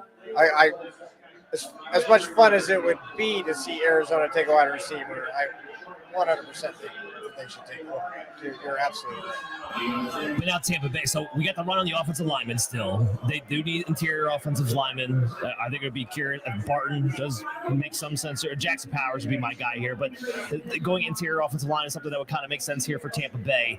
Just are we going to see that quarterback that we talked about before? Oh, I was going to say, Dan, they also traded Davis to Detroit this offseason. Could they be looking for the corner as well? They could be. Let me look at my list here real quick. I think Kool-Aid McKinstry would make a lot of sense for them in their style of defense, the way they play. He's definitely a guy who likes to close in on the football, make that play in zone coverage, and a guy who could blitz off the edge, which is something that, what's his face down there? I'm drawing a blank on. Todd Bowles. Thank you. Todd Bowles loves to be able to do with his cornerbacks too, and he's somebody who can make that because he can actually make that tackle. So that's a key there too. The one thing I will say, I'm just going to throw this out there. I'm glad Nate Wiggins hasn't come off the board yet. He's somebody who I thought would entice someone because of his athleticism. And he ran fast. He's a big guy, but he's an athlete, not a corner. So I will say I'll give credit to some of these teams that they're not reaching on the athletes like they used to. First round isn't over yet. And Harry goes to the top people Buccaneers probably right away. No, that's valid. I just jinxed yourself, Dan. Very, very valid. And goes to Tampa Bay instead of that. But I think the days, but Xavier Worthy's not off the board. Remember, the players who ran those top 40s back in the day, it was a lock that they were going to top 12. Just a lock. We didn't see that today. So teams are expanding, clearly, their processes on how they draft these players. Now, some of them smartly, some of them dumbly. Except for at the quarterback position. Except for at the quarterback position. I knew you were going to say that. So that's why I said some of them smartly, some of them dumbly. But the combine, because what did we see this year? We saw players, top edge players, like Marvin Harrison comes to mind, who didn't participate at all in the combine. And it didn't hurt him at all.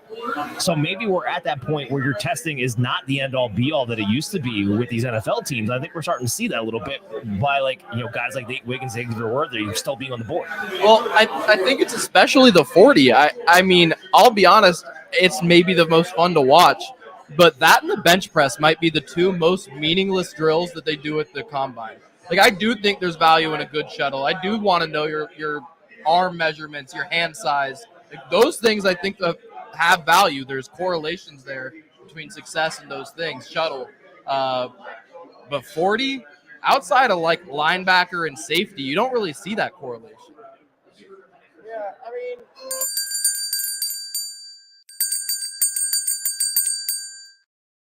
well, I called it, fellas. Graham Barton in the center is the Tampa Bay Buccaneers pick. So they go interior offensive lineman. They go with Graham Barton. Now, one of the keys about him was that he's supposed to be somebody who could play all five positions. He played tackle and center in college.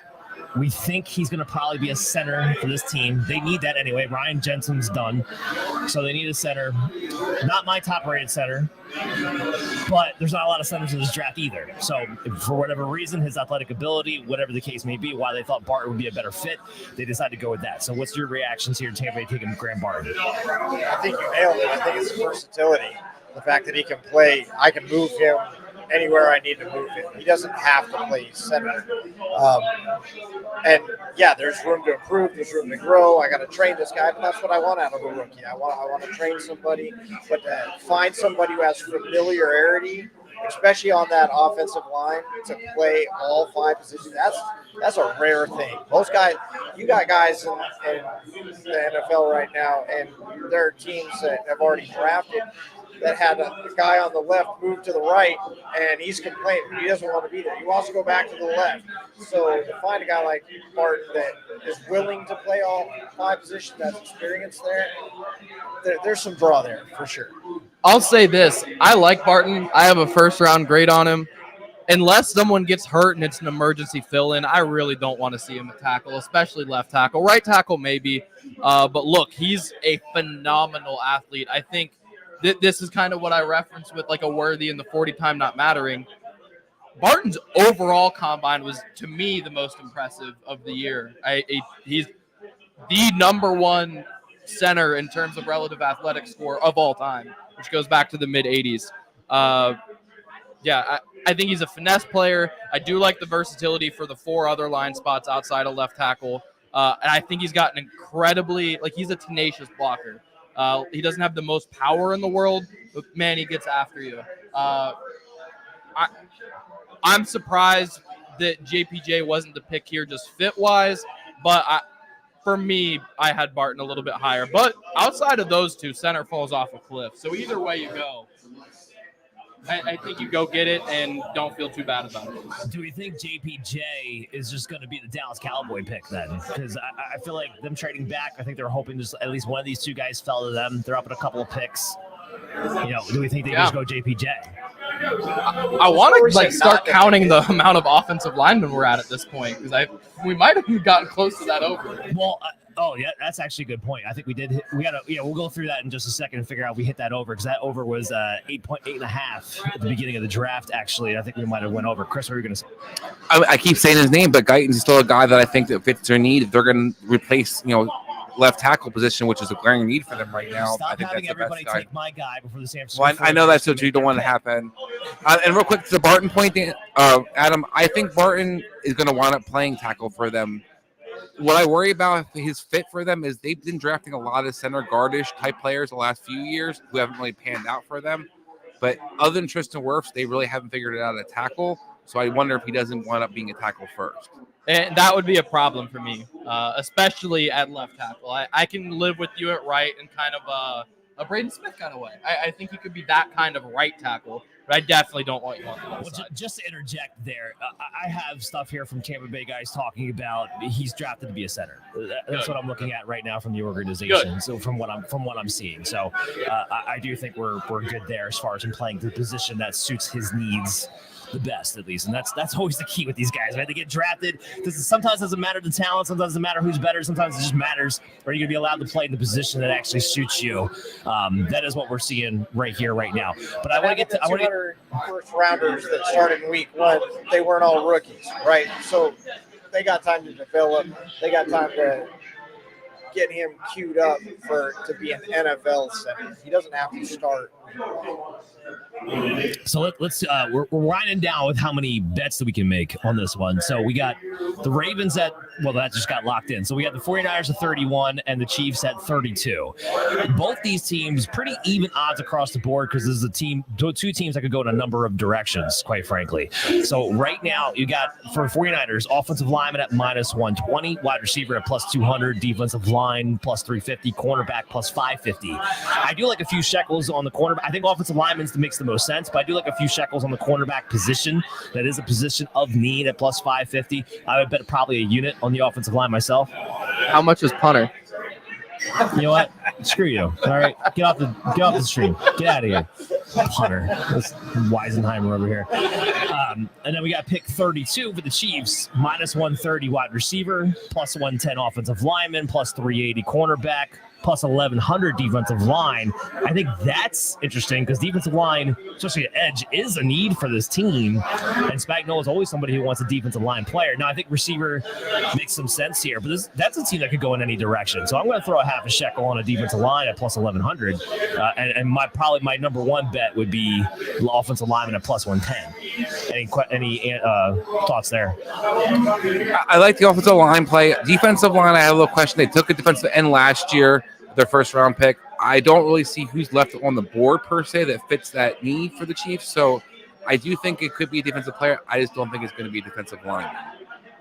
Yeah, I would think if they were going defensive player that they would definitely go like cornerback or something like that.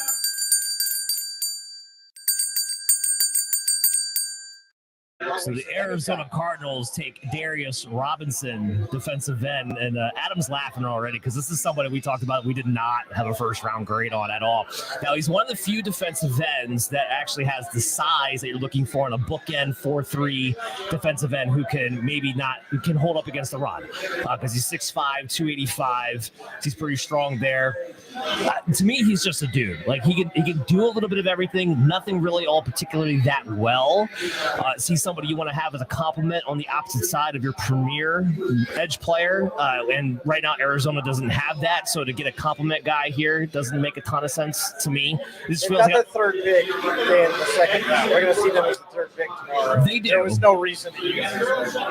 No, I could have done better. They're a team, but my point was going to be they're a team that needs impact players, and this is not an impact player, in my opinion, at this pick. So I would have went in a different direction. But who's your guys' reaction? I completely agree. Short and sweet. I love it. Okay, so the Buffalo Bills are now on the clock. Do we think there's any chance whatsoever that the Buffalo Bills are not going wide receiver? Like I said before, I think secondary definitely has to be the equation. Sean McDermott usually drafts one. They have glaring holes at safety, they have glaring holes at corner. So I think maybe a Cooper DeJean, keep beating the drum, but I think as an option for them, I think secondary is definitely something they may be looking at. Well, remember, you will win a plus 700 bet because we did throw half a shekel on that earlier because this was just still odds are just so good there. And you're right, it is something because of McDermott being the head coach that we could see happen. I'll say this: I would think corner would actually be pretty high up there for me if Adonai Mitchell wasn't on the board still, because he's your one guy that I feel like actually adds something. All these other guys where it's the slots and the flanker type guys, like. I think you have that maybe to a lesser degree than some of the guys you can get in the second round, but I would be like either going corner or trying to trade back. I think if you're Buffalo, you get Adonai Mitchell and you don't look back. Well, here's what I was going to say to that. I think if they do draft anything besides Adonai Mitchell, they're moving in the wrong direction. Now, I think the Bills might be moving in the wrong direction anyway, so that's part of it. But you can't have Josh Allen and his number one weapon be Dalton Kincaid. Like, even if you think Dalton Kincaid is going to be great, that's a tight end with a premier quarterback. I know Patrick Mahomes gets away with it. Josh Allen's not Patrick Mahomes. They have Curtis Samuel, Dan. Yeah, they have Curtis Samuel. And Khalil Shakir, put respect on his name. I'm fine with Khalil Shakir, but the whole like Curtis Samuel's going to get this like huge target share. Like we've heard this like every time with Curtis Samuel with Joe Brady. His best year as a fantasy football wide receiver was a wide receiver 3 under Joe Brady. That's the best year he ever had. Like it's just enough with the Curtis Samuel. I know it's not part of our betting, but I think the best move for Buffalo is to try to trade out if they can. I agree with that. Well, look, we're at the point of the draft where these teams either don't have or have a very late pick in round 2. So if they're going to take somebody, it better count because they don't have anything coming up for a while. Yeah, no, that's fair. But who would we want to trade up in this spot? I think would be more the question. I don't know who answer to that would be. What's there that a team because who's that team that has something? I keep saying his name, but I look at Cooper DeJean as there's a big drop off at the secondary players when you start getting to those other tier corners. I completely So agree. why not take that? Like you said. And it's a shocker. To me, it's a shocker that he fall this far. Cooper DeJean, if you don't know who he is or you listen to his draft stream or whatever, he's a guy who can play safety or corner. He's a ball hawker. He can tackle. He's one of the bigger guys, versatile. Just Good returner and kickers as well. Just a 2024 piece that most defenses you would think would want to have, especially in a weak secondary class. So I am shocked that Cooper DeJean is in fact still on the board. I don't think he will. I don't think he makes it out. I don't think he makes it out of the first round either. We'll have to see Even exactly with what these teams happens. here, we have wide receiver needs, but I mean, look. Well, I'll give you one, and this is why I think we go back to the Kansas City Chiefs plus 350 at cornerback. I don't see how Spagnuolo doesn't take a Cooper DeJean. They traded off with Darius Sneed. He would fit that team perfectly. Yeah. He wants the secondary players to be able to tackle. That would just make a lot of sense. So I don't see how he gets past 32. I mean, you can even make the argument for San Francisco. The Ravens are still sitting there at 30. Yeah, the Ravens are still sitting there at 30. And all those teams, I think you have to talk about Guyton as an option for all of them because they all have huge holes at tackle as well. No, agreed. At the end of this first round, what is the team going to pick? You look at the few players that are still first round caliber, and you start plugging and playing. All right, this guy's left, he can go to this team. This doesn't, he can go to that team. So here's the other thing: we've only had 4 wide receivers go now. Yeah, and it was a good call. It was a good call by you guys. 6.5 was the over under. So unless we get a huge run at wide receiver here to close out the first round, it's looking like that's going to wind up being the under. And there goes Vegas with that hat. Trade alert! Trade alert!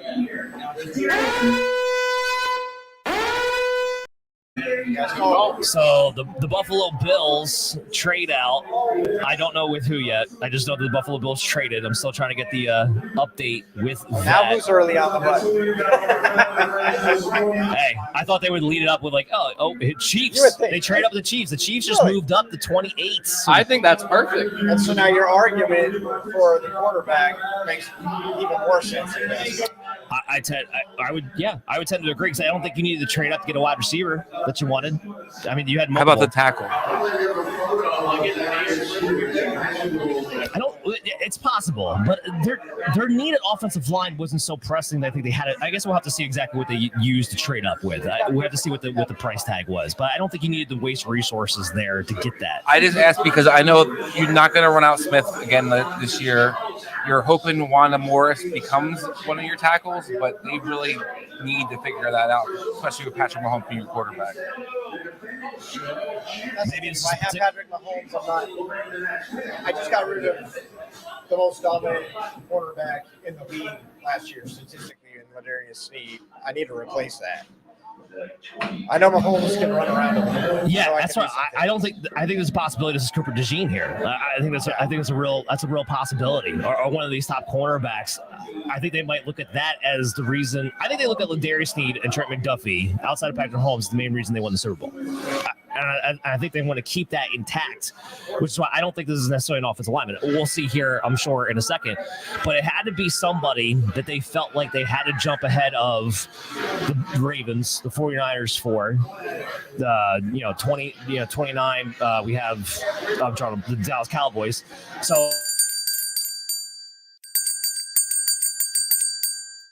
At the 1 second mark. Yeah, I'm trying to get it still here. I'm about to get it in 2 seconds. Oh, wow. It is a wide receiver. Wow. And it is Xavier Worthy going for the Tyreek Hill replacement. Love it. So Xavier Worthy, this is big for fantasy. Xavier Worthy just jumped up everybody's boards on all your dynasty guys. Absolutely. And look, there's been a lot of guys who have been tied to being Tyreek Hill like.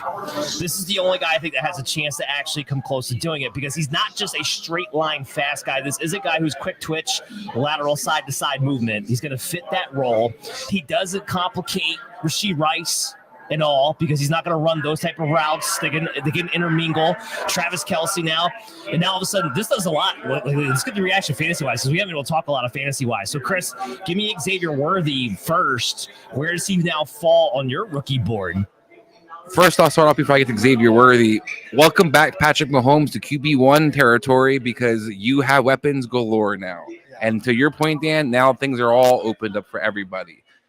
Last time we saw a receiver like this for an Andy Reid hunt, we saw Deshaun Jackson have many good years playing with Andy Reid and being a stretch of the field. That's my comp for him. I think this guy is going to be an explosive piece. I still think Marquise Brown's going to be an explosive piece. You have 2 guys that will now be asked to actually run more than just run fast that you talked about, Dan. We have coaching staffs that can move these guys around. You have Patrick Mahomes can actually reach them. I think this fantasy-wise, Worthy's not a guy who necessarily in redraft is going to be on my board super high, but I will tell you it's going to be a guy I take a flyer on later on to say, hey, what can I get towards the end of this season and see if I can pan out for me, especially Marquise Brown, who tends to get hurt. Does get hurt. We have Rashee Rice out in the beginning of the season. Travis Kelce's going to probably be on my pitch count a little bit. So yes. I do think he's got some upside. Dynasty-wise, love it because Marquise Brown's only in a 1-year deal. Rashee Rice is, a guy who he drafted in the 3rd round, going to probably be there long term, but isn't guaranteed. So this is a guy who I think short term, maybe not somebody you're going to draft super high, but long term dynasty wise, love the value. Yeah, dynasty-wise is what I was going to say was great because we have to keep in mind here that rookie wide receivers, I know Rashid Rice had a good second half of the year, but rookie wide receivers under Andy Reid typically do not overly produce. That's not something that typically happens. But from a dynasty standpoint, to your point, Chris, yes, Brown's on a one-year contract. We had this whole issue with Rashid Rice, although it seems like ultimately long-term he'll be on the team and be fine. And now you need a replacement eventually for Travis Kelce as he gets older too. So now Worthy could run up in a big significant role in 2 years with Mahomes throwing him the football. Mahomes now has all the ability, to your point, to have the big plays. So yes, welcome back to Mahomes, the top 5 fantasy quarterback territory, because now you can actually hit those big plays again. It's not Marquez Valdez-Scantling you're throwing this damn ball to anymore. So that's the good news there. So yeah, lay up the Chiefs from a fantasy standpoint. I just want to talk about the trade real quick. So the Bills gave up the 28th pick, the 133rd pick, and a 248th pick for the 32nd, the 95th, and the 221st pick. So they kind of move up in the 4th round to that borderline 3rd round territory. They moved back 4 spots and moved up in the 6th, 7th round area as well. So I'm just kind of give you guys. But what else do we want to react to here with Xavier Worthy? I think this is the best landing spot for him. I was just going to say he's someone I was worried about potentially getting a offensive coordinator who wasn't super creative. I'm worried about him getting off the line of scrimmage, just strength-wise. Look, he can make guys miss at the line of scrimmage and then get past him, but if you get hands on him, it's an issue. There's no issues. Andy Reid's going to move him around. He's going to be in great positions to get off the line of scrimmage, and then once he's off, like, good luck. With a guy who can hit the ball as far as you want down the field, like hit posts after most quarterbacks are allowed to hit posts, this is the best fit for him. I was going to say real quick, the only negative thing that might come out of this is we might see Nagy get another head coaching job at some point. And that's what I was actually going to address, is because the Kansas City wide receiver position, how secure is it? But from a dynasty standpoint, how secure is that? How long will he be there? But we know Kansas City's going for the 3-peat. Should they get it, they'll probably go to 4, but will everybody come back? The team overall, when you talk about Andy Reid, when you talk about Travis Kelce and some of the other players and coaching staff, there's going to be a rotation in the next couple of years. And you talk about that 3 to 5 year winner for dynasty. I think this plays really well for him in that dynasty aspect, because as those coaches and stuff start rotating out, that only secures his job for the new guys coming in. Hey, I need to keep some of my core guys around. That's what he'll be at that point. Pick us in for the Dallas Cowboys.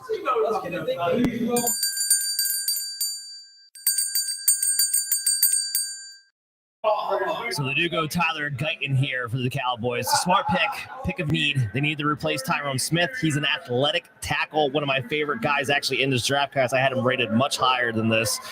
One of the higher potentials going into this draft. So fits that really well. Needed that athletic left tackle. They address it here with Tyler Guyton after trading back. So they still makes him look. Yeah, and they get some draft capital doing it. Yeah, I mean.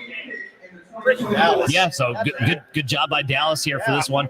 It doesn't change the fact that Mike McCarthy will have them lose early in the playoffs this upcoming year, but still, regardless, it is a good pick by the Dallas Cowboys. The crowd seems to like the Kansas City pick. Here's what I want to say as well. As a Buffalo Bills fan, and you're desperate for wide receiver, are you pissed that you trade with the Kansas City Chiefs and watch them take a wide receiver? No, because that's not the one I would want if I'm Buffalo. I think he's a complimentary pick. I'd rather have the guy that I think you can run an offense through, which to me is a Donnie Mitchell. You could be right about that as far as Donnie Mitchell being the best pick for them. However, it's the Chiefs you just traded with, the team that you hate the most, and now you just gifted them a wide receiver that you desperately wanted. And why wouldn't Josh Allen with his cannon arm be a good fit with a receiver who's really fast? Because you have a billion slots and flankers, and you have nobody that can actually get off the line of scrimmage. Can't argue with that. And Josh is going to run it. He carried the team last year.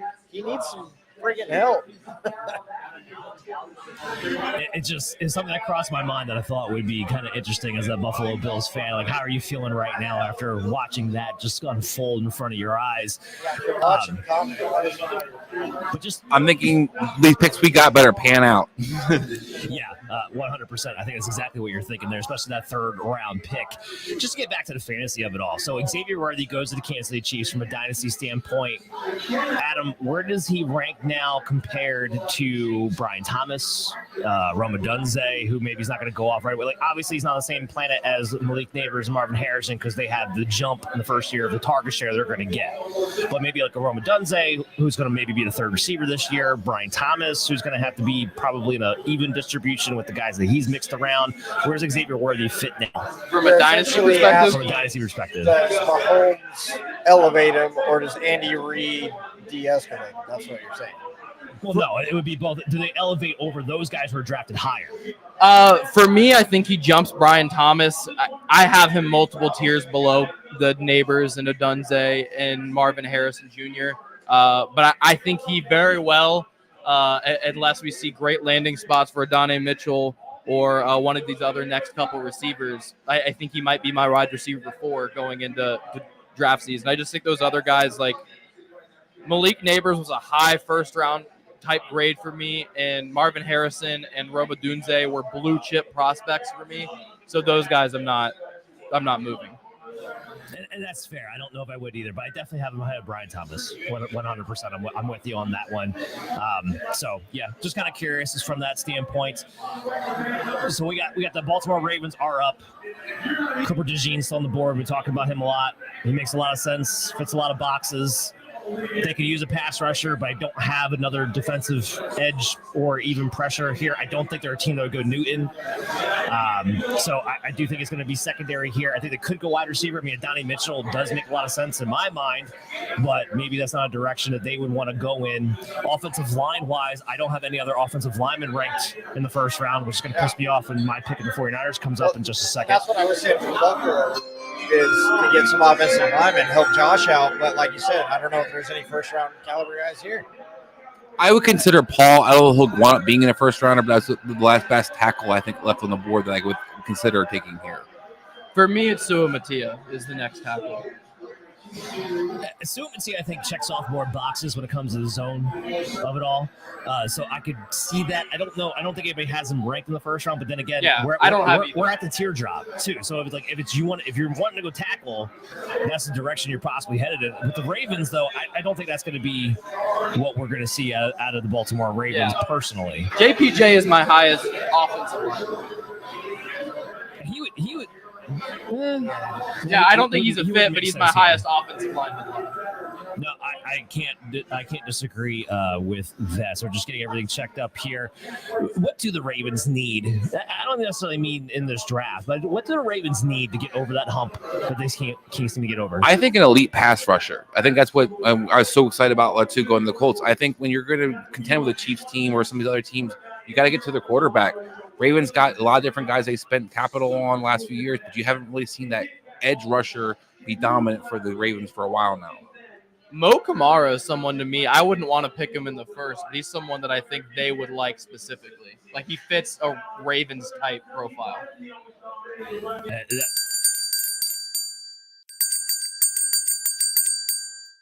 If you hit that button too soon again, I'm going to smack you. I have not done it yet. I did it one time in the rest of the draft. Despite all the accusations, I have not done it. Well, do you have the pick? Because I don't. I can only see when the pick is in, but actually, so you've seen a couple times on the show that they haven't announced it yet. I can't see when the pick comes in, so you actually give me the hands up you're looking at. But I don't get it until they announce it. Yeah, so I'm going to smack you because I don't have the pick yet. Well, the pick is in. I got it. Now I have it. Now I have it. I don't like it. Nate Wiggins, the Ravens went dumb. We just talked about how we were like, yeah. Cooper DeJean would make so much more sense. They just went Nate Wiggins. So again, Nate Wiggins, an athletic corner, big body size, but we saw a guy who, whenever he went up against a better wide receiver, really had a hard time shutting anybody down. And here's what I will say. Here's what I will say he fits. He is strictly a zone cover 3 corner. So that is where he does fit. So he's not going to be asked to have his back to the wide receiver very often, which is what he's terrible at. So from a schematic standpoint, that might save him to some degree. But I don't know. I'm not loving, especially with Cooper DeJean here. What do you got? Well, Get your reaction. I completely agree. I feel like with Cooper DeJean here, this is not a good pick. Baltimore normally does well, but for me, like, look, I know it's zone, so maybe the hips don't matter as much, but you're also, like, I know you're tall, but you're undersized. We're talking 6'2", 180, so you're not a guy I really trust to tackle. So if you don't have quickness, you don't have tackling, I don't think his hand placement is necessarily great. He gets beat deep. I don't see it either. I'll be honest, I don't. He's not going to be the guy put up against the opposing team's wide receiver one. And so he's going to have to be able to support, do a quality job supporting over there. And if the guy on the other side of the ball, let's look at the division that they play in, let's look at the teams that they're going to come up against. Like, they're playing against top-notch coaches. So you can scheme that. We know zone, that's where your holes are. So if you got the receivers that hit the holes. It's just, if it wasn't going to be DeJean, Kool-Aid, McKinstry would have made a lot more sense to me. If you wanted to go cornerback, if you're hell-bent going secondary in that instance, there's a lot of other guys that just had higher on my board at that point. As a Steeler fan, I love it. I love it. When's the last time we didn't like a Baltimore Ravens first-round pick? So from that standpoint, absolutely. So San Francisco, after 3 long years, is finally on the clock in the first round. Congratulations. Yeah, none of the players who I wanted are there. That's the problem. Here's what I will say. If I go off the top player on my board, Cooper DeJean's in need. He's there. He'd fit well, especially with Nick Sorensen's going to be a new defensive coordinator. I think it's got to be Cooper. Well, I would not mind Adonai Mitchell. Because next year they're going to move on from Deebo Samuel. The Ayuk situation, he gets a contract extension done, they're going to move on from Deebo. It's going to be one or the other. Adonai Mitchell is that big physical receiver who's not afraid to block on the outside. He fits what San Francisco and Shanahan would like to do. And if they might have to move on from Deebo or move on from George Kittle, you're going to need to reload those weapons. I'll add another one to this too. Could you imagine Ayuk, Adonai Mitchell, and Deebo Samuel in 3 receiver sets? See, that's what I would want. If I'm Shanahan, that's the goal. If I'm going to take Adonai Mitchell, but I agree. Like, Adonai Mitchell should not be on the board right now, especially with the guys that have gone. He's better than at least half these guys, in my opinion. I don't think this is going to happen, Dan. But as our 49ers fan, would you be happy with a JPJ pick here? I was just going to talk about that. I would. The problem is that because they are married to Jake Brendel, it's not going to happen. And so that's why I'm not even really entertaining the idea. Powers would be amazing. And like offensive line, I think is still their biggest need at the end of the day. But it was tackle that they really needed to target. And now all the tackles I think that they would have targeted are off the board. So I don't think it's going to go in that direction. But we'll have to see. And Powers would be, I will say this, if they thought Powers as a guard and then project him to center, if they looked at it from that perspective, I think it could get done. I just don't know if they're actually going to do that. Usually Shanahan's not all that creative when it comes to the offensive lineman in general, so I'm not really holding my hopes out for that one. And then so at 32, we're going to have Buffalo. I mean, they got to have their fingers and toes crossed that Adonai Mitchell is going to be there. But the 2 guys that we were talking about for them at 28, Mitchell and Cooper DeJean, are both still on the board at this point. So there's a decent chance that one of those two should fall in their lap, regardless of what San Francisco does. And that's why I'm not mad about the trade back. Right, go ahead. I was just going to say, like, we asked, like, are you mad about trading with Kansas City? I agree Kansas City got better, and that sucks. But ultimately, you traded back, and the players that were probably, in my opinion, the best fits are there. I feel like that's a win. Well, I was more asking what do you think the fans are. I think the Buffalo's an organization's happy, but I don't know if the fans would all be all that happy watching that unfold. But that's neither here nor there. Chris Fox, I was just going to say, we're almost getting to the point where we start talking about who are you surprised is still on the board. Yeah, 100%. That's exactly the point that we're at here. I want to backtrack a little bit because if I ask this question, I don't really remember. Brock Bowers going to the Raiders. Where does that put him in a dynasty league? Let's say a dynasty startup with rookies and everything else combined. Where does that put it? Does the Raiders elevate him into the top 5, or is he more at a tight end 6-7 right now? I think he's still going to be a 5. I mean, I think number one, it's going to depend on how much your tight end's worth. But I think if you're looking for a tight end, it's one of the rare positions to find a stud in, especially dynasty. And then we look at Devontae Adams as being their primary playmaker. Devontae Adams is 31 years old, getting a little older. They don't really have a guy lined up to kind of replace him moving forward. So that could easily be Brock Bowers. I think this is a good fit. I think this is a guy I would want to invest in dynasty. I'd be willing to go pretty high on him. I just think it's tough because I'm not in love with the quarterback situation. So it's hard to see this being a high-volume passing attack with Gardner Minshew. I agree with that, but I also think when you have poor quarterbacks, especially weaker arm quarterbacks, the guy who usually gets the benefit of that is the tight end, especially if they can be open. So that's where I think those guys, if they're going to have their volume, the volume is going to consist of getting him involved, not necessarily with the outside receivers. I worry about Jacoby Myers, for example, but I don't worry about Brock Bowers being involved. I think that would be the key because we know Devontae Adams is going to get his. So the question is, how much of Jacoby Myers' target share can Brock Bowers eat into? And real quick, Dan, while I'm not a Getsy fan, he did do a pretty good job with Cole Clement the last couple of years. He does usually figure out how to get the tight end involved in his offenses. He did. In fairness, though, they didn't really have a second wide receiver either. So that's the kind of the part we kind of go back and forth on. Luke Getsy, how creative is he really going to be in that situation? So yeah, just kind of interesting because Brock Bowers, from a rookie standpoint, rookie draft, still going to be, he was going to be number 1 regardless of where he went. That was never really the question. So when you actually put him in the fold now,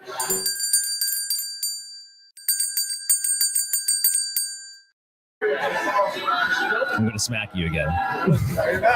No, I'm not. No, I'm not. You're right.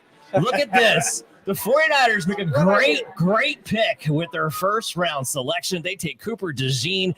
Oh, I'm so happy. First round in 3 years, and they made a good pick. It's a miracle. So we've been talking about him all night. Just fits everything. Can play safety, can play corner. You need a backside corner. You want somebody who can tackle. That's always a big thing here. We're just changing the battery. It's all good. We'll be back soon. We're still here. We still got the audio going. But they want a guy who can tackle. That's number 1. So he plays opposite of Trevarius Ward. Demerol Lenore can now continue to play in the slot. You have Hufanga, who's coming off of his ACL injury. So if you need DeJean to step in safety-wise, kind of help out a little bit there, he can still do that. So, this is a great pick. And who does he remind you of athletically? Doesn't that remind you of like Nick Sorensen a little bit back in the day, like from an athletic standpoint? Like I think he's going to love using a guy like that. So yeah, as a 49ers fan, extremely happy. I think he was the top guy on the board, and that's what they went with, and it filled a need at the same time. Reactions? I hear a lot of fan talk, but I don't hear a lot of incorrect talk either. I think 49er fans should be happy.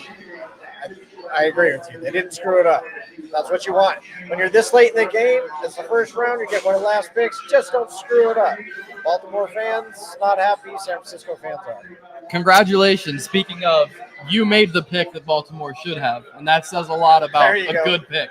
That's the most shocking thing about all of this. And I was going to say, Dan, we've seen the 49ers draft similar kind of builds where they have those hybrid safety corners that they like to, get their hands on. Jimmy Ward comes to mind. Yes, but they actually got a really athletic one who can actually play in a star position in similar to Jalen Ramsey popular a couple years ago, where you can, as you alluded to, play him in the slot, play him outside, play him in the safety. So I think this is a fantastic fit. Cooper DeJean is one of my number 8 player on my board, so it's a guy that I think is incredible value.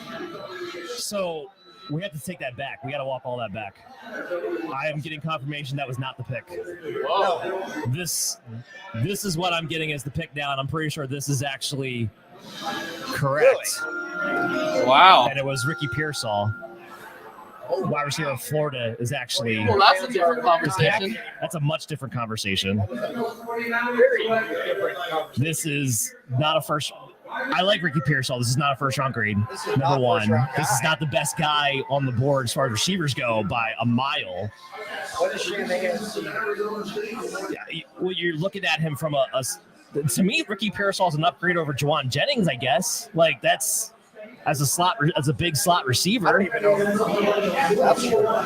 But no, this doesn't make it. I don't like the fit with this team. I saw this mock before, and I didn't pay any attention to it because Ricky Pearsall, with the way this team's built right now, doesn't make a lot of sense.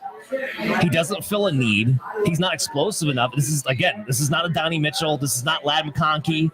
There's a number of guys I had raked ahead of Ricky Pearsall here, and I don't even know where he fits in the immediate standpoint other than replacing Juwan Jennings, who they just paid money to as a restricted free agent to bring him back.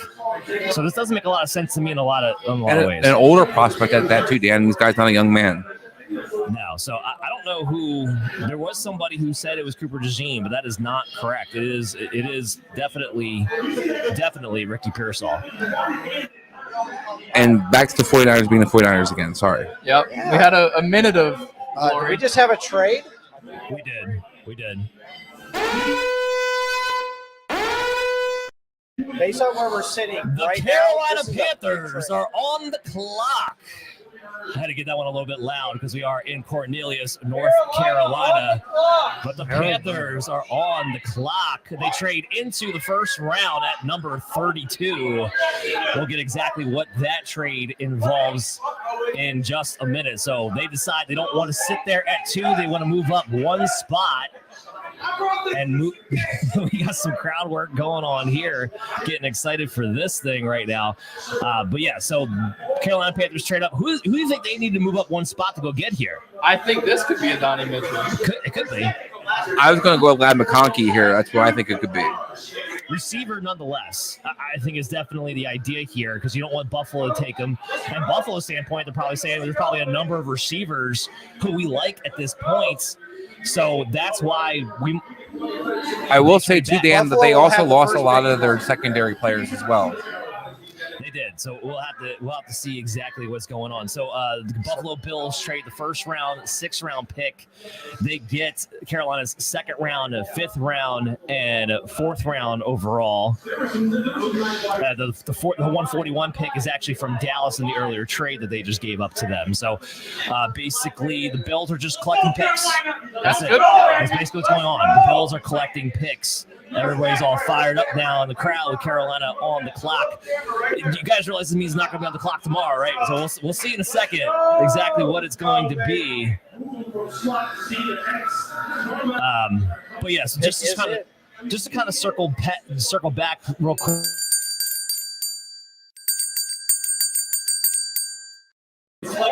Xavier Legette is who they traded up for here.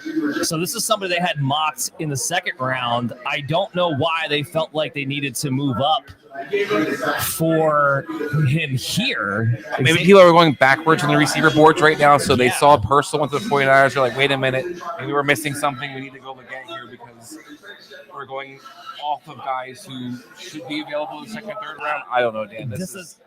The Bills were going to go with this pick. I don't think anybody was going to trade up for this pick. I know you guys were talking. I said Carolina was going to screw this up. That's all they do is screw up draft pick. So you drafted Jonathan Mingo last year. Like this is the same guy, the same exact guy.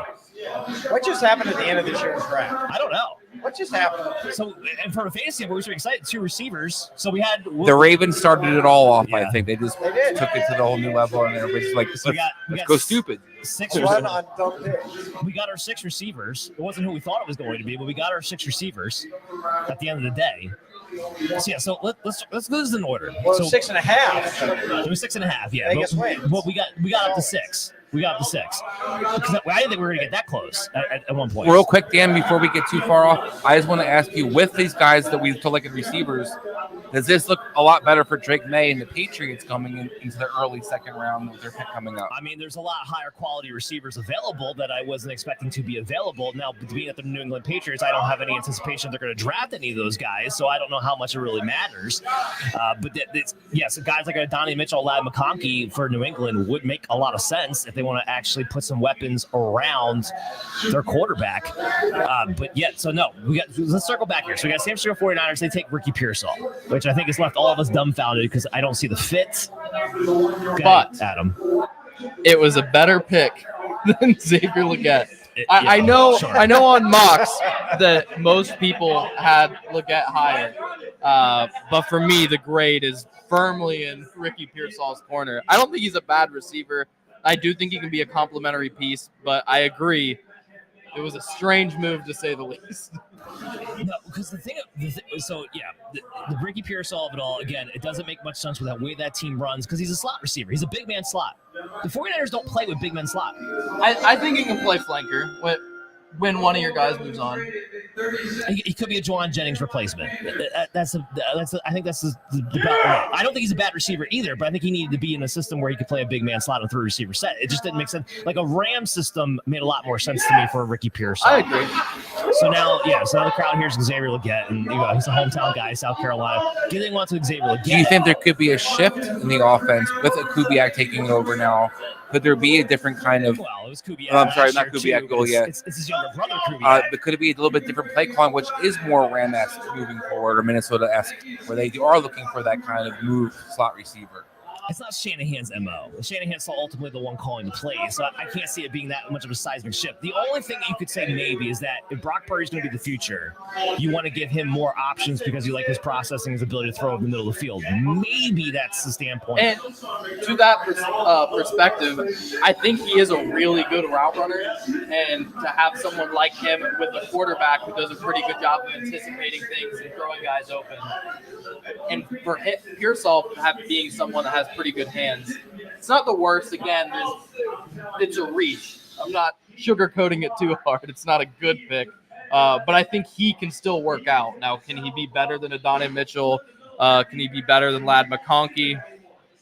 Sorry, I don't the other know. thing. He doesn't have the upside of either one of those guys either. So again, I think he's a poor man's Ladd McConkey. Yeah, exactly. And then you get Xavier Legette. Now he goes to Carolina.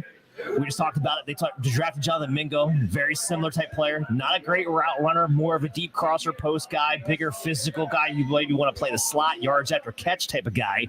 Mingo didn't work out at all. I will say this. I think Xavier Legette is more gifted than Mingo, but you're still talking about another guy who can't run routes very well.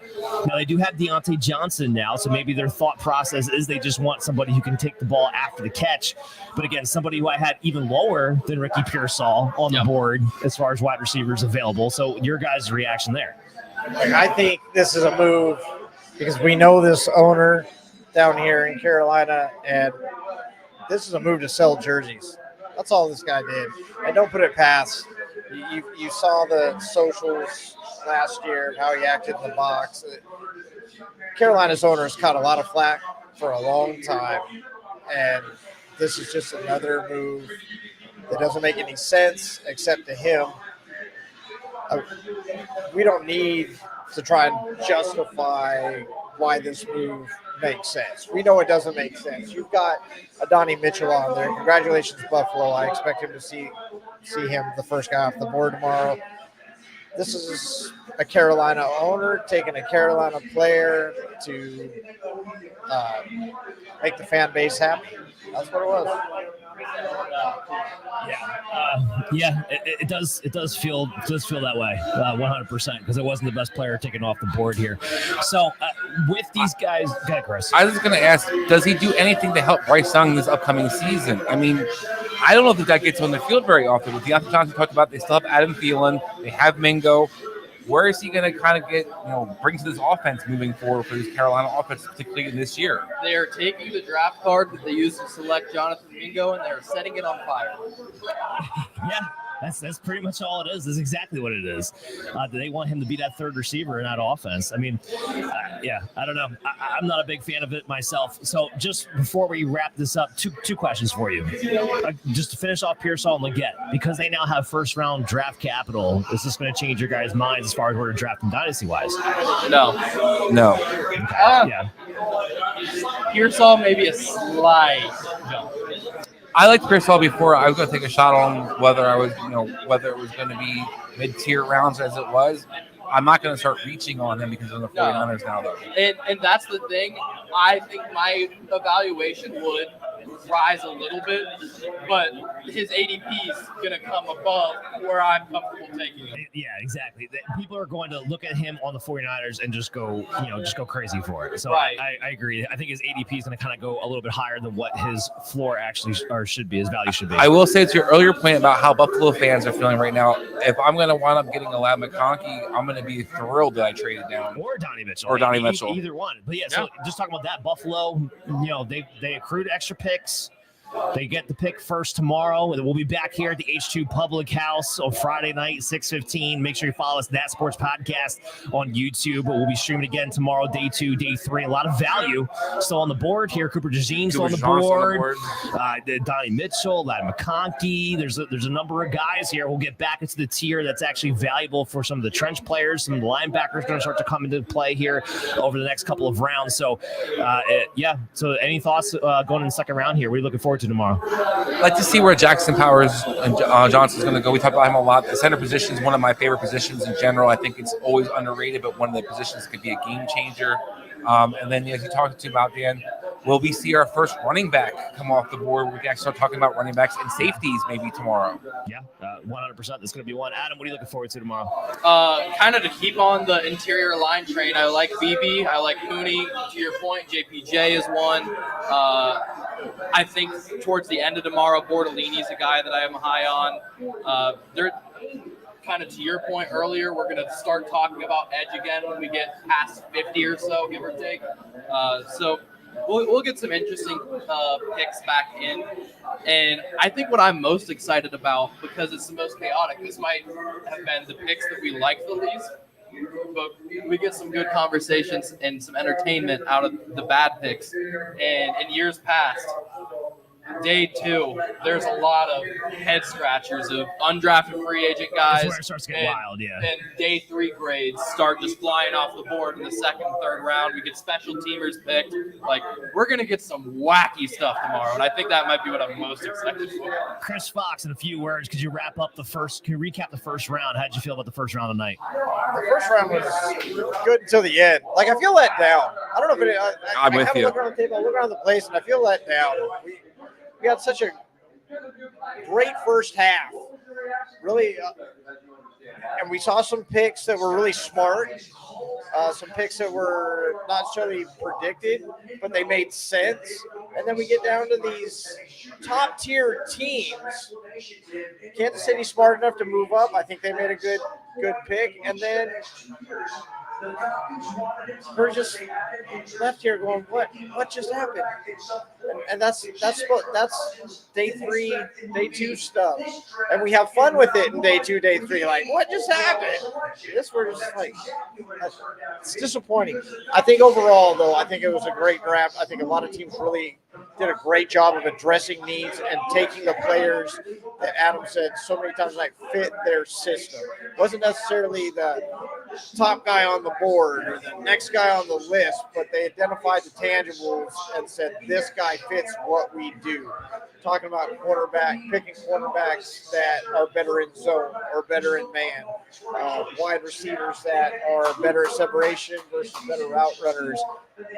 I thought we saw some really intelligent picks until those end ones, and it was nice to see. And of course, the lack of trades, I think, is going to be a story. Well, yeah, we were talking about that. We were all over the lack of trades going into this year because of the way this class set up. But that's going to wrap it up for today. Again, guys, come back. We'll be starting 6:15 tomorrow, live from the H2 Public House here in Cornelius, North Carolina. Make sure you guys tune in on That Sports Podcast Network. We'll be back on YouTube, Twitter, social media, everywhere in between to talk about the second and third round. Some more betting picks in the pregame as well, and fantasy football reaction too. So everybody take care. It's been a great time, and we'll see you all real soon. Thanks for watching, everybody.